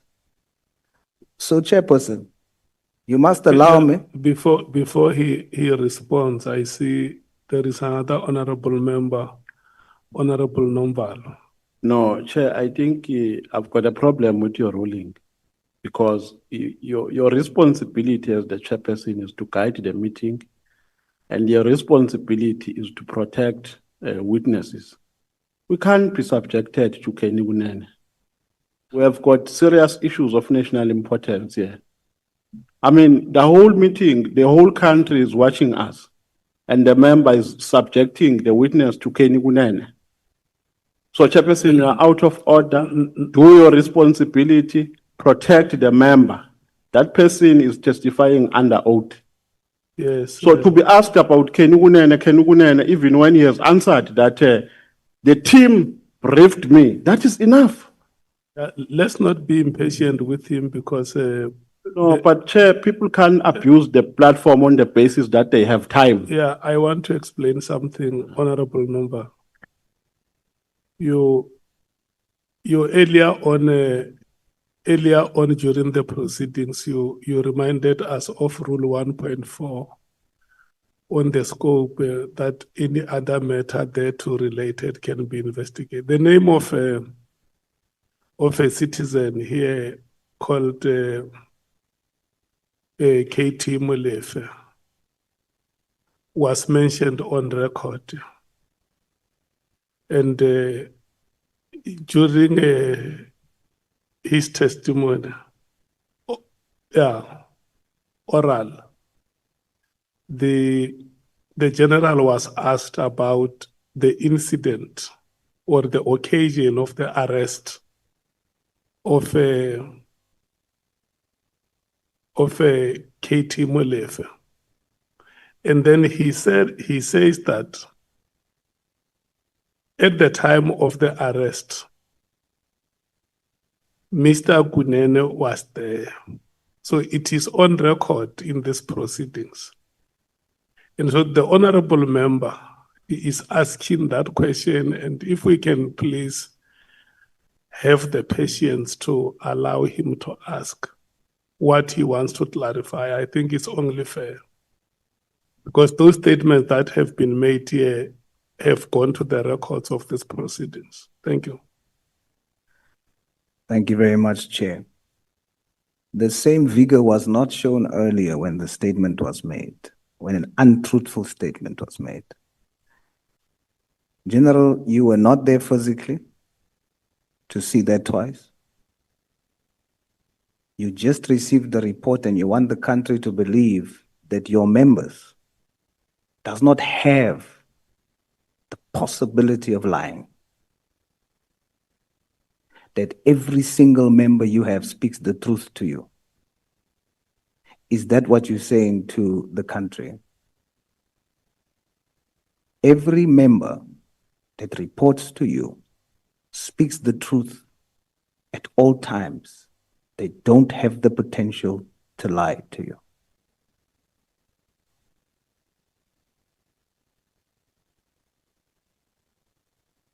Thanks, Honorable Chair. All what I said, Honorable Chair, is that the members told me that he was there twice at the house. So whether they're lying or not, I took it that which they told me, and I'm not sure. Let's agree, Honorable Member, that me and you were not there. We are the same. But however, the report I got is that he was there twice. So I will leave it there, and thanks, Honorable Chair. It would have been different, General, if that is what you said when you were asked the question earlier. When you were asked the question earlier, you did not say, it was reported to me. You said, actually, he was there twice. Now you're saying, we can agree that you were not there. I wasn't there. Based on that, you must now then state for the record that it is only an allegation. It is alleged that Kenny Kunene was there twice. Please confirm. Thanks, Honorable Chair. I will repeat that me and you were not there I received a report that Kenny Kunene was there twice on the two occasions that members were at the house. It's an allegation. I leave it there.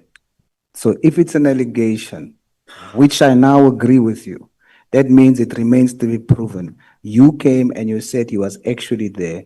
That means, Honorable General, you lied to the nation. You made the nation believe that you are stating that as a matter of fact. Now, I put it to you that we can prove that Kenny Kunene was not there twice. You lied to the nation. And now it concerns me because Honorable Souls. I want to request you that we must not debate the matters. I'm not debating, Chair. I'm stating you heard the testimony that it's now from a statement of fact, it's now an allegation. And if it's now an allegation, it was stated on the record by the general. Then it means that what was earlier said as a fact by using the word actually was a lie. Yeah, I want us to go beyond the names and probe what you want to probe. I'm moving forward, Chair, but Thank you I'm so- concluding on that fact. Yeah, thank you so much. Thank you. And it now concerns me because I'm not sure whether I should believe the rest of your testimony or any testimony you've made at the commission as well. But we shall continue.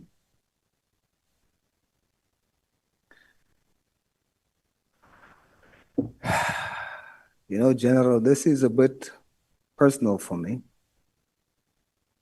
I'll have you know, and I want the nation also to know, that my leaders have served their time in jail. They paid the price and they worked daily to repay society, to the point where our president showed decisiveness and removed our deputy, Mr. Kenny Kunene, who equally stepped down, subjected himself to an independent investigation. He was cleared and now he's back in office.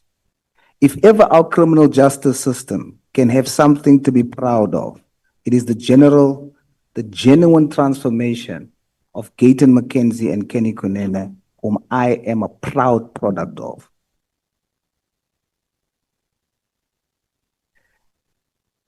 General, yesterday, we saw on social media that General Sibia was going to be arrested, but only files and some equipment was seized. Was the team sent by yourself to effect that arrest?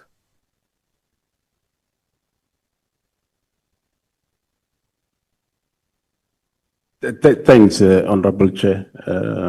Well, I wouldn't want to go too much back, but I would say that I did rectify that which you agree that I rectify. I didn't lie. I used English, but what I meant is what I said, that the team said he was there twice.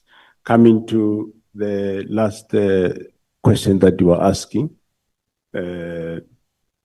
well, Honorable Chairperson, police, as I've been sitting here the last 2 days, even today as I've been sitting here, they're doing their work. I don't send them to go and do a specific work. They do continue with the work they do.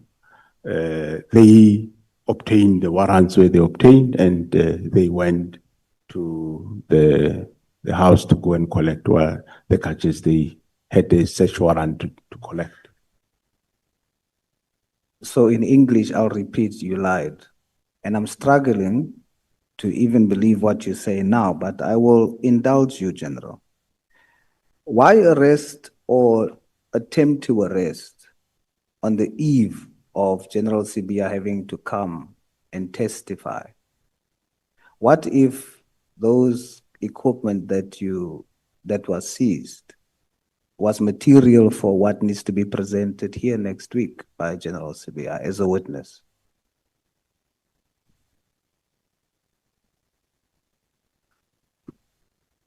Thanks, Honorable Chair. I do indicate that, Honorable Member, the team, they went there and they don't need my permission to do the work.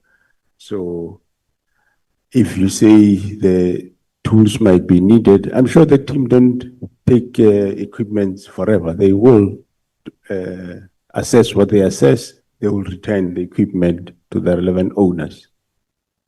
Are you now saying you are sure that they will return it before he comes to testify? Am I hearing you correctly? Surely, if he says he needs those equipments when he come here, we can't deny him. They will have. I'm sure they would have done their work. It doesn't take months to do what they do. It's interesting that they chose the time. General, how would you describe the relationship between you, General MKWANAZI, and General Khumalo? I would describe it as a relationship that I have with the rest of the senior management. I'm not familiar with the relationship you have with senior management. Could you? Well, I mean, we have a good relationship. I do have a good relationship with the rest of the senior team. You are not very close. Would you define your relationship as very close? No, I wouldn't define as very close. General MKWANAZI testified that it was General Khumalo who instructed the removal of the dockets. Is this true? I do not know that part, and it was part of the investigation. So I think the two of them will be able to tell you who instructed who to remove the dockets. But this is a material matter that we are dealing with, and that particular matter affects and is a central part of this. Should you not know who was responsible for removing those dockets? Should you not know? Honorable Chair, I did indicate that late April, May, I did pick it up from General Sintumuli that General Sibia instructed General Khumalo to remove dockets from KZN. That's why probably you had General MKWANAZI saying General Khumalo instructed those dockets. So what I'm aware of is that that instruction, what I heard from Sintumuli, is that it came from Sibia. And when I confronted him, I told him that, don't do that, stop that, don't remove dockets. That's all I said to him. So if I understand you correctly, before you told me you didn't know, now you're telling me you did know that General Khumalo took the dockets, but you're adding that he took it at the instruction of General Sibia. Is my understanding correct? Yeah, what I'm saying, Honorable Chair, is that I don't want to get too much into hearsay. The General MKWANAZI told you that Khumalo took the dockets. And I'm saying I heard from General Sintumule that General Sibia instructed that dockets be taken by Khumalo. And me, I called General Sibia to say, don't do that, stop that. So. Yes, but you didn't say that to me when I asked you the first time. When I asked you the first time, you said you didn't know. What I mean by that, why I say that, Honorable Chair, is that I don't want to give evidence of somebody and somebody and somebody and somebody. But you just did that, and you did it with my deputy president. That's your style. Well, with No, General, I don't think that you, with due respect, you must not respond to a statement like that one. Honorable Souls, may we please not impugn on the personality of the witness. Chair. Look, when you make a statement and say, this is your style, you impugn, number one, on the personality, and number two, on the morality of the witness. It's like you are casting aspersions on the witness. You want the witness to assume another identity in front of the people of South Africa, to be perceived differently from how they have known him before, when this committee has not arrived at a determination like that one. So I think it's very much unfair, not only to the witness, but any person against whom such reference may be made. And if you find it moral, you may withdraw that kind of statement. Point of order, Chair. No, Honorable Skosana, can I please beg your indulgence? Let's allow Honorable Souls first to hear whether he agrees with me to withdraw the statement that he has made. I'm not instructing him to withdraw it. I'm calling on him to look at the statement and make a decision whether he would like that statement to be associated with any other person. I disagree with you, Chair. Let me qualify. When I asked in the beginning, is that hearsay or a statement of fact? The general, when we were talking about Honorable Kenny Kunene, the general said, I'm stating that, and I stated it earlier, on the basis that I was told, I was reported to. So I made the statement, right? I now ask later on the same thing as it relates to General Kumalo. The general says, no, the reason why I said I didn't know is because I did not want to make a statement on hearsay. Now I'm saying, but you did it earlier. What's the difference? He should then also have done the same. Yeah, so it is on that basis that I'm saying. What I'm saying is the that style of the general is then to hear. Let me finish, Chair. You asked me to qualify. Order, Asked me please, to Chair. qualify. I'm qualifying. And then you must tell me, you must now correct me. I will gladly submit to your correction based on my explanation to you. You must correct me to say I misunderstand. In the first instance, the general is doing what he says in the later instance he's not doing. I'm pointing out, you listen to hearsay and stated it as fact. You come later and say, I can't listen to stories, therefore I didn't say General Kumalo took the files. No, honorable members, I don't want us to derail the proceedings. Please correct me, Chair. Please.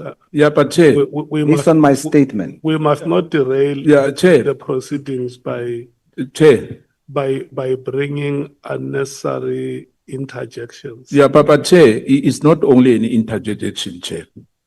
Let's us be respected. We are members of parliament. We are in parliament here.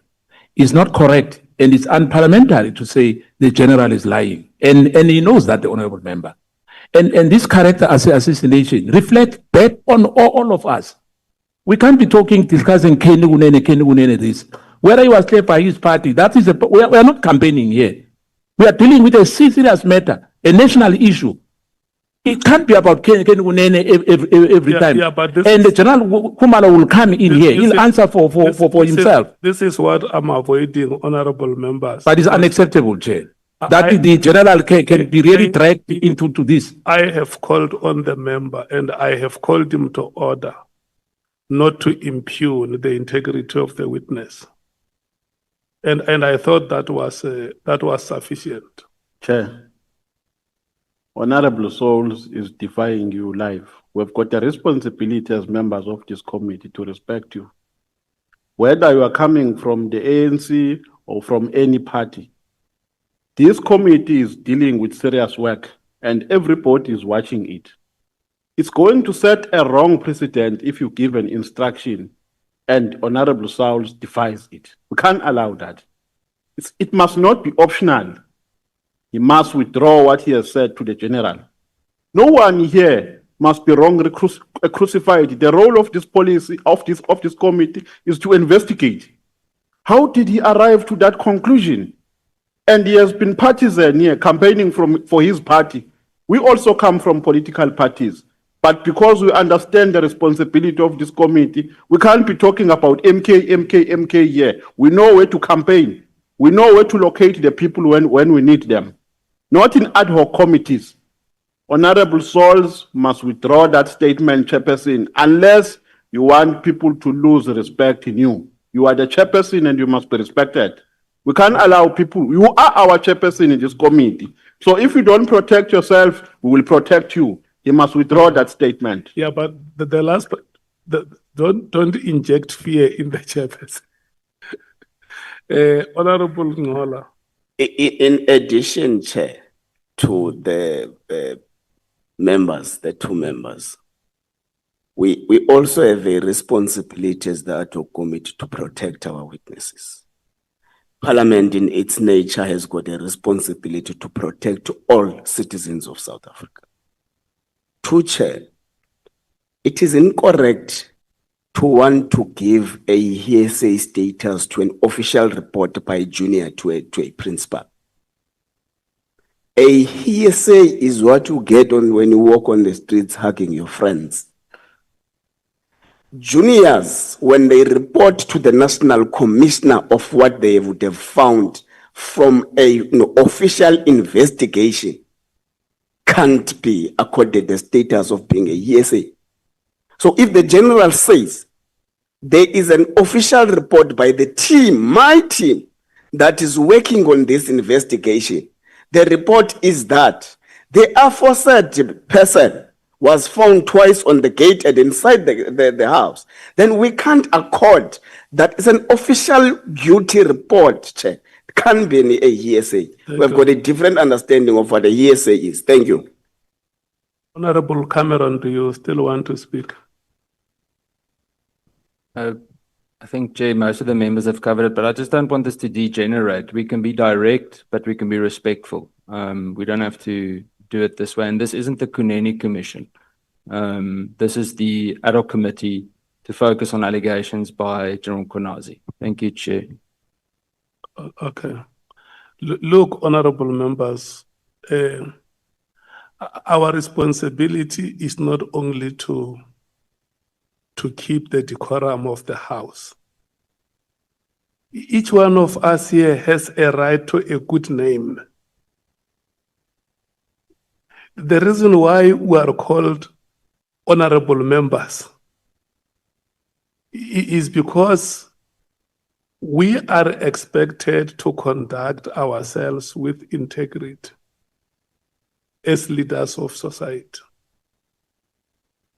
And the title honorable is conferred to you from the day you are sworn in as a member without even knowing who you are. The moment you are called honorable, rise to the occasion and prove that I qualify to be called an honorable member. So I want to request all of you here, and I kept on reminding you that every time you open your mouth to speak, you must know that you are not limited to these four walls. The whole nation is watching the proceedings. And what they want is inspiration from all of us. The presentations which have been made here show the extent of difficulties that SAPS as an institution is going through. And you are the top leadership of this country, Parliament. Can you please help the ordinary citizens who cannot speak for themselves, who cannot be here now to interact with General MASEMOLA, and believe in your abilities as leaders that you can help them and steer this country in the right direction? Can we please serve the people of this country? Thank you so much. Honorable Chairperson. I want you to move towards. I'm moving, but to move towards concluding, Honorable Sol. it is wrong. The time that has been allocated is not for debate, it's for you to ask the general questions. Chairperson, I'm asking a question. None of you said what you're saying now earlier. None of you. None of you said it's not the Kunene Commission when it was raised here earlier. But So Honorable Source, may you please ask questions? Chairperson, I am dealing with what has been posed here. I'm not grabbing a topic from outside of this house. The center of whom we are speaking about here is also an honorable member who's an MMC in Joburg. He is the deputy president of a party here. To say... We don't have a problem with that. No, you do. Look, I don't want you to veer... I want to show you something, Chair. Please allow me. No, Honorable Souls, I don't want you to veer off and start... I'm not veering off. No, don't concentrate I'm responding to the House and I'm responding to yourself. No, I'm not going to... These honorable members are not witnesses. The witness is here. But you allow them. He is the one that you must ask questions. I'm asking and then they interjecting, Chair. I'm asking the witness. And then they are interjecting. They were calling a point of order on you. And I have the right to respond to it. You are now suppressing me, but you allowed them. Chair, let me show you the material problem.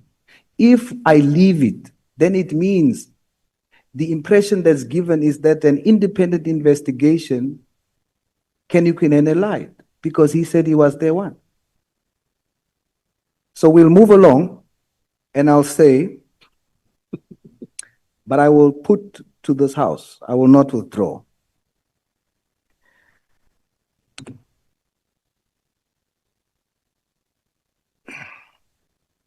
Honorable General, you testified then now that you are now conceding that the testimony of General MKWANAZI was correct when he said that General Khumalo was the one who took the dockets. But you qualified that later on by saying it's because General Sibiya told him to do so. Did he do the right thing? Did General Khumalo do the right thing? Thanks, Honorable Chair. Honorable Member, I think you were in the House. You heard it, I suppose, more than once that General Sibiya ordered dockets from KZN to come to Pretoria. Well, that order have went through different people, which myself, I don't want to go through those layers. Those people will come here, they'll come and say, me, I was given this order by who to do what and what and what. So it is not the right thing for the dockets to be removed from KZN. So General Kumalo did the wrong thing. Well, he will come and explain himself through you, Honorable Chair. According to you as his superior, did General Kumalo do the right thing? Well, I told you that I learned later that he was ordered to do so. He did not do the right thing by not consulting the provincial commissioner. General Sevilla did not do the right thing by consulting the provincial commission. That's fine. So you are basically saying both of them didn't do the right thing, including General Kumalo. Yeah, they didn't do the right thing. Should he not have refused that directive from General Sibia? Well, that I'm sure he will answer for himself, but you would recall that, well, he was given directive. I don't know the rest of what entailed, what they're gonna do with those docket. I'm sure he will be able to give evidence to that effect. Is he following your example, Commissioner, for when the minister told you something unlawful, you also didn't refuse? Is your subordinates following the lead of the head of the agency? I wouldn't say he's following my example. I'm sure you can ask him. He will answer for himself. What do you think? It's very similar to what you are doing. Is that the reason why you are overlooking it? Because you are putting the blame squarely on who gave him the direction, but not holding him responsible for taking the action. Yeah, through you, Honorable Chair, I think you are aware that I did take action against General Sibia for doing what he's doing. What action did you take against General Kumalo for doing what he did? Well, I'm taking action against the one that started this whole thing. And that's what I mean. Therefore, you are interpreting it in the same way when it comes to you. When the House questions you on why didn't you stand up against an unlawful instruction from the minister? You also want the country, rightfully so, to hold the one responsible for directing you. But that does not mean you are not responsible either for not standing your ground. And it's for that reason that you are now giving the same justification for General Kumalo.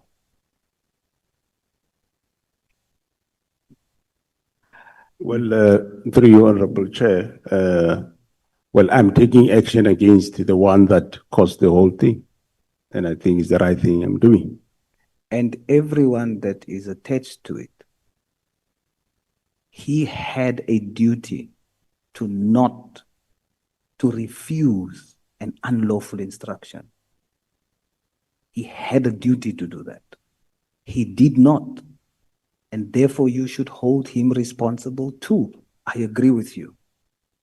Deal decisively with General Sibia, but deal decisively with General Kumalo as well, because it will look like you are just overlooking it because it's General Kumalo.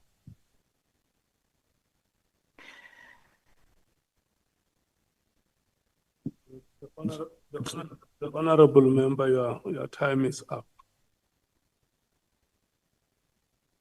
My time is up.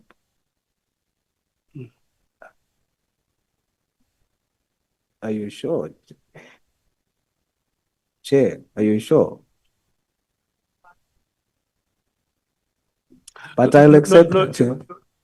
I shall accept it. You can ask the honorable members, they will tell you how long the microphone has been on. I'll accept it, Chair, respectfully bow. Thank you very much. Thank you so much. Honorable Vessels. Thank you very much, Honorable Chairperson. Good afternoon, General. I think, Chairperson, we have exhausted all the issues pertaining to this witness. We have exhausted ourselves and we have exhausted the witness. My questions have all been covered, so I will not be utilizing my time. Let's go home. Thank you. Very progressive. General, is your senior management of the SAPS divided? Thanks, Honorable Chair. No, I wouldn't say they're divided. They are together. There will be problems there and there that now and then come, Honorable Chair, but surely they are not divided. You will find in any organization, you will find that now and then there is conflict, but they are not divided. The problems in the institution that you have alluded to, spanning over a decade, can we say that what we see now is an institutional implosion?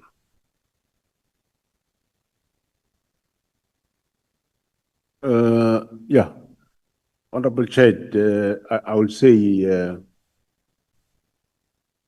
like I said, problems. If I may talk of General Sibia, Honorable Chairperson, I think since he arrived, well, it's quite a number of people that he encountered problems with. I kept on resolving those problems. Firstly, he had a problem with General Zulu. I intervened. He had a problem with General MKWANAZI, not now, some time ago. And before I intervened, he had a problem with General Khumalo. I spent almost half a day resolving that problem and was happy that it was resolved. Had a problem with General Msikidi. He had a problem with General Nkua. And but still I accommodate him and we rectify, we go on. Some of the problems I never attended to them, but they will resolve them amongst themselves. So yeah. Because the reason why I'm asking this, honorable members, is that since the proceedings started, there are so many names of generals who have been mentioned here, and allegations of involvement of generals or senior management in activities of self-aggrandizement, self-enrichment. Is that good for an institution that you lead, the South African Police Services? I mean, the developments of yesterday, for instance, when we are here with yourself, the Honorable Bradenbach calls you the honcho of the institution, and there are other colleagues of you convening press conferences. Is it good for your institution? Thanks, Honorable Chair. It is definitely indeed not good for the institution. Hence, you have seen that I have enlisted this assistant of, while we are doing investigation in areas where we pick up that there are problems of crime and or misconduct. Hence, I enlisted the help of SIU to come and do a lifestyle audit of everybody so that we can know who we are dealing with and who's clean and who not, starting with myself.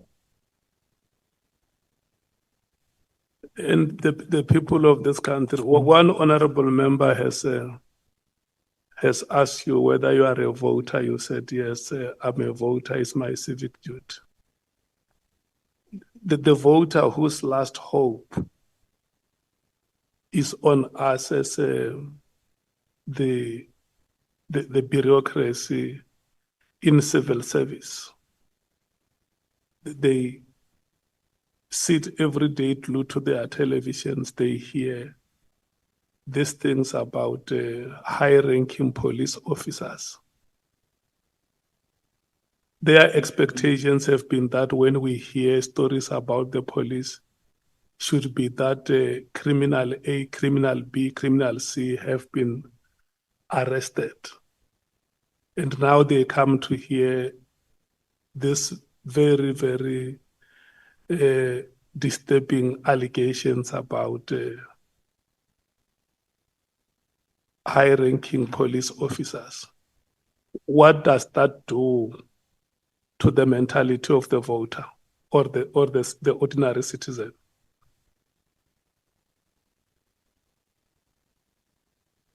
Thanks, Honorable Chair. Yes, I agree that it raises a problem of trust. It raises a problem of that the voter, or as you say, or the community should continue trusting the police the way they do. I do agree that that is a problem.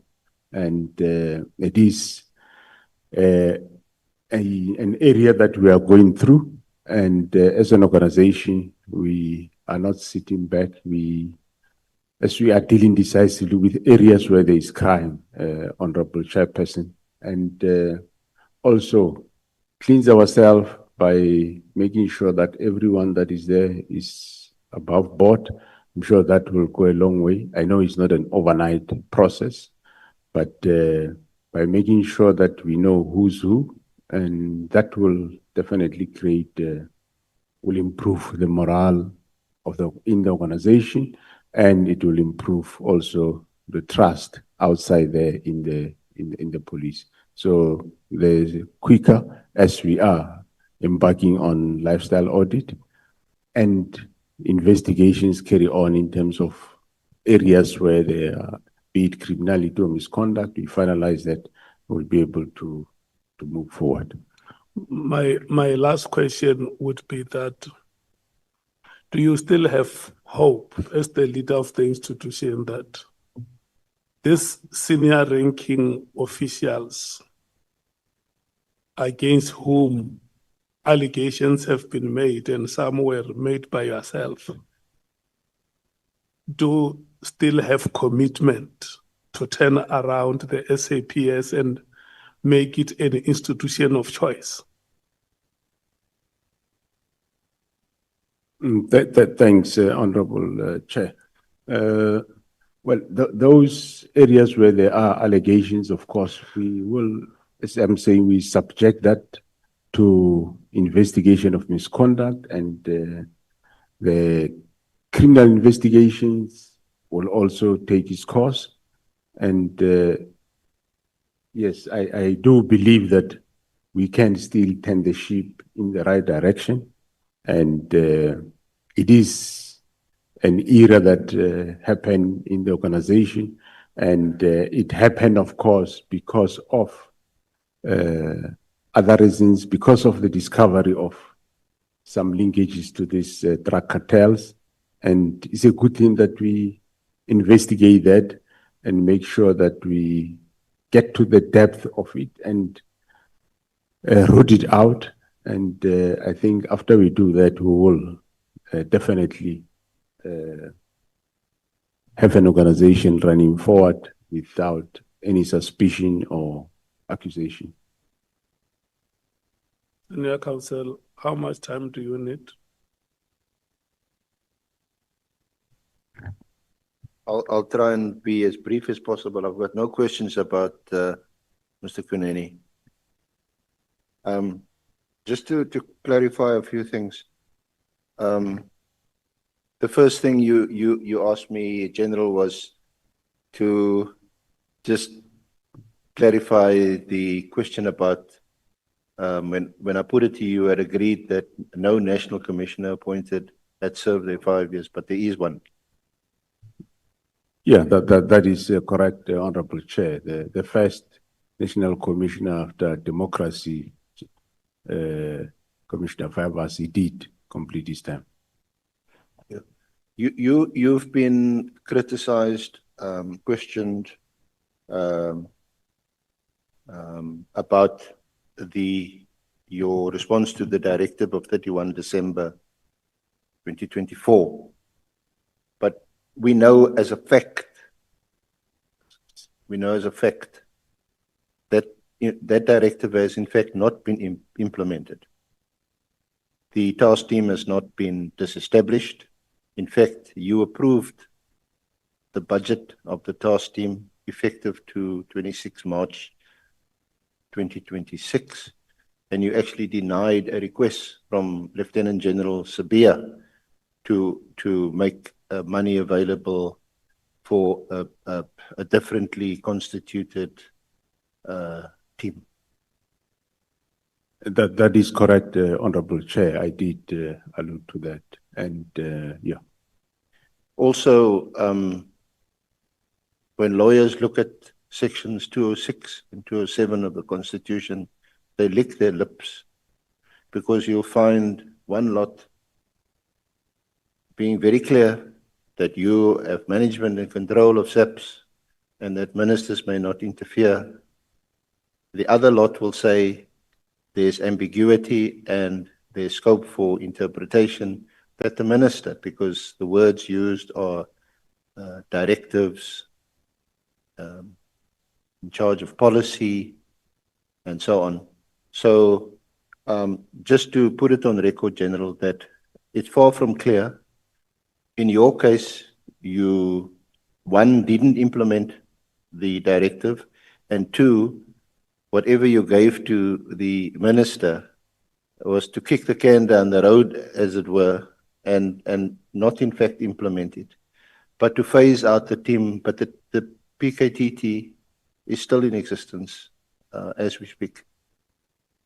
That is correct, Honorable Chair and members. The PKTT is still at work. We are working towards increasing personnel and other resources. And also, we are establishing one in Gauteng because we also do have problems in that province. We know from General MKWANAZI that he obtained an affidavit from you on the 4th of July. Is that correct? Or a statement? Yeah, that's correct. That's correct, Honorable Chair. Now, he wouldn't disclose the statement because he said it now forms part of a criminal investigation. We would like to know what is in that statement or affidavit on the 4th of July, because his evidence was also that he was not going to go into the media briefing on the 6th of July without that statement from you. Well, that statement, Honorable Chair, it talks about the defeating the ends of justice is more a case. It talks about those that participated in efforts to disestablish the PKTT. That's what the statement would entail. Would you object to making that statement available to us? I can make it available, provided it doesn't get into the public domain. Into the public before it gets to court. So thank you. We'll ask Crime Intelligence to look after that one. Now,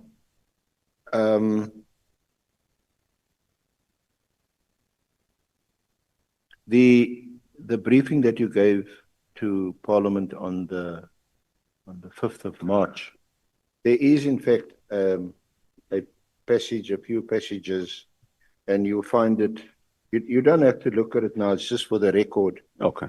Where Lieutenant General MKWANAZI does make some strong comments about the instruction to disband the task team, and from it's at volume 3 of your record at page 259.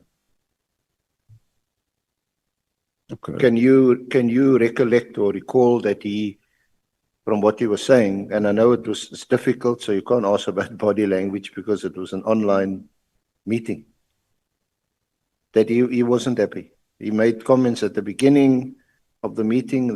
He commented twice, close to the beginning of the meeting and then towards the end. And at the beginning, he mentioned sections 206 and 207, mentioned them. And at the end, he was unhappy. That's correct. I know he did. He was.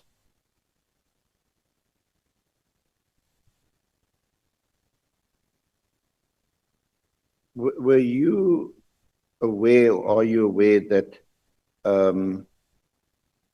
that on the 6th of December 2024, when the PKTT was assisting the Gauteng police in arresting Matlale at his home for allegedly kidnapping a business associate, were you aware of events on that day? Were you informed about it? Yeah, I was informed while the operation was on. Because it would appear that it's that gave rise also when Lieutenant General gave evidence, and you seem to be of the same view. It's only when you started joining the dots, as it were, and you're putting some things together that you realize that there was something else that informed the directive of 31 December 2024. Yeah, correct, Honorable Chair. The operation of the 6th, I think the arrest of Molefe, and not arrest of Matlala, but it was a search of his premises where the team was looking for a kidnapped victim, Mr. Jerubushoa. So that operation of the 6th, according to records of Matlala's phone, that was then confiscated later in May 2025. Indications are that the disbandment letter of the 31st of December 2025 was activated by the operation of the 6th of December 2026. Thank you. And just lastly, I know we're tired. Sorry, Honorable Chair, 6th December 2024. Yeah. But I mean, I was always intrigued by this until I had to look these things up and got paid to do it. So it wasn't a problem.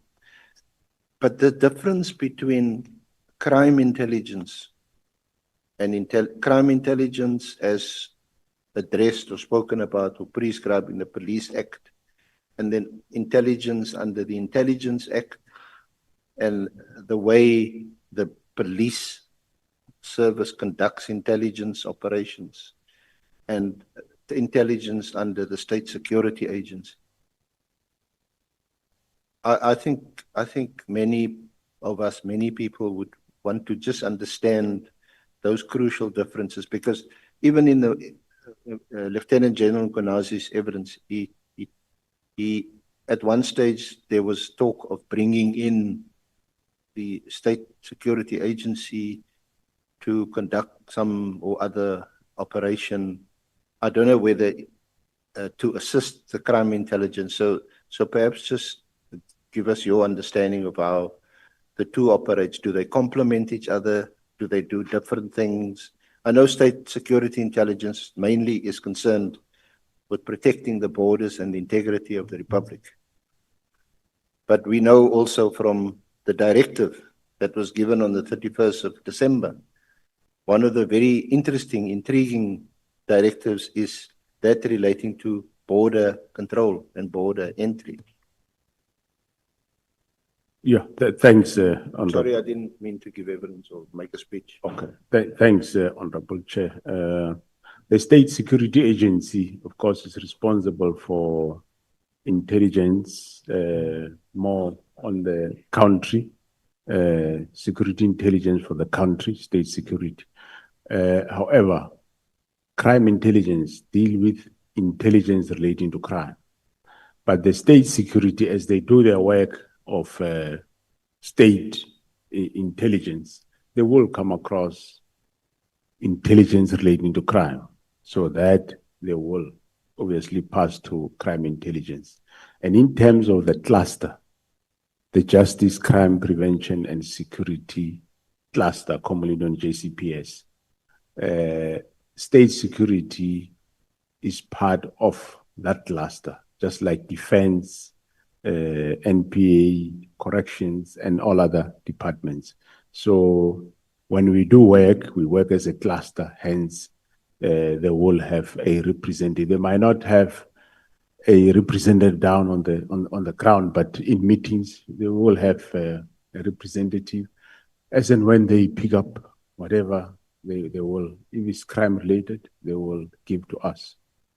That's the difference between the two. And they are, of course, controlled by the National Strategic Intelligence Act and all other legislation related to intelligence.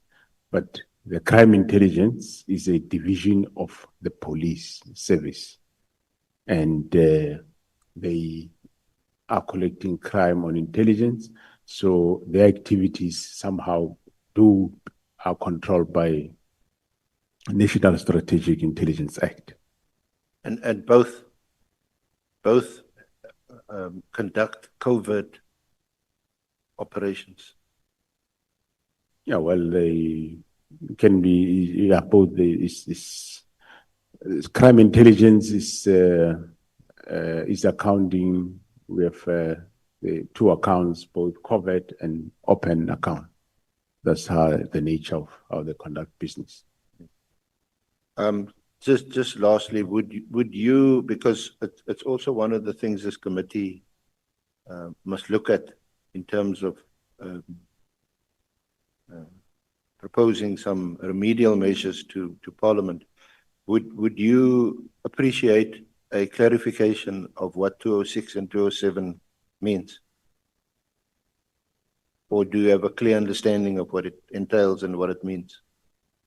Well, I think I do have understanding, but where clarity comes in,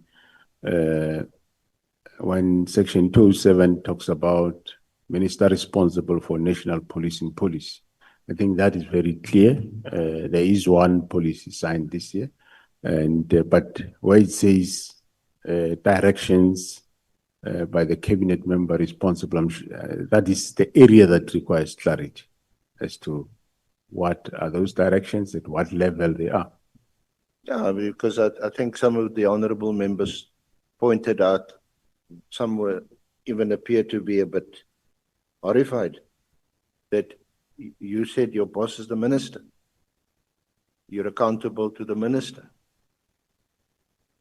So I'm just flagging that and asking you whether you know, whether the committee could be of some assistance in that regard. Yeah, thanks, Honorable Chair. Indeed, as I say, yes, the committee should assist in terms of what level directions does it, are those directions that the minister can give to the National Commissioner. If there can be interpretation of that, I think it will assist the situation. But of course, remember the question says, manage the police, the subject to national policing policy, which is developed by the minister, and the directions from the minister. So I do report to the minister. It's not an anomaly. Yeah. But also I do report to the president. Because a number of honorable members had also described you as the most powerful person in the country. And it would be of concern that the most powerful person is also reporting to someone higher, other than the Almighty. Yeah, I do not think, well, I don't think the post of the position of the National Commissioner is the most powerful. There is legal framework to that. And the responsibility, yes, is huge. And the money is little or is not really sufficient. You actually forsake your life when you are in this position. You don't have life, private life. It's not career limiting, it's life limiting. Well, in terms of career, I do not have a problem, Honorable Chair. I'm actually beyond pension. You could become a minister. I'm 62-year-old, so I'm actually a pensioner. So I wouldn't even want to be a minister. No. Thank you very much, General, Thank again, you. for your cooperation and all your time. It's been a difficult time. I think the one thing that we all agree on is you've got an unenviable job, big job, very responsible job to keep us all safe. Thank you very much. Thank you, Honorable Chairperson. Thank you very much, Senior Counsel. We want to take this opportunity and express our gratitude, General MASEMOLA, also for creating time from the moment we contacted you that we would want to have consultations with you until today that we are concluding the proceedings with you. We want to thank you so much. Fly safely back home. We want to thank honorable members. You have shown your resilience, honorable members, and I want to thank you so much. The staff of Parliament, it's a Friday evening. We are resuming the proceedings, Senior Counsel and members, on Monday, 11 o'clock. 11 o'clock. Yes, Monday. The witness is Lieutenant General Sbia. Thank you so much.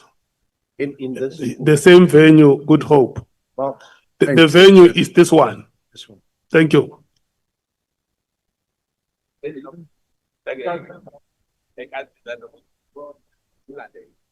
But oh, okay. Because I know everything I recall contact me.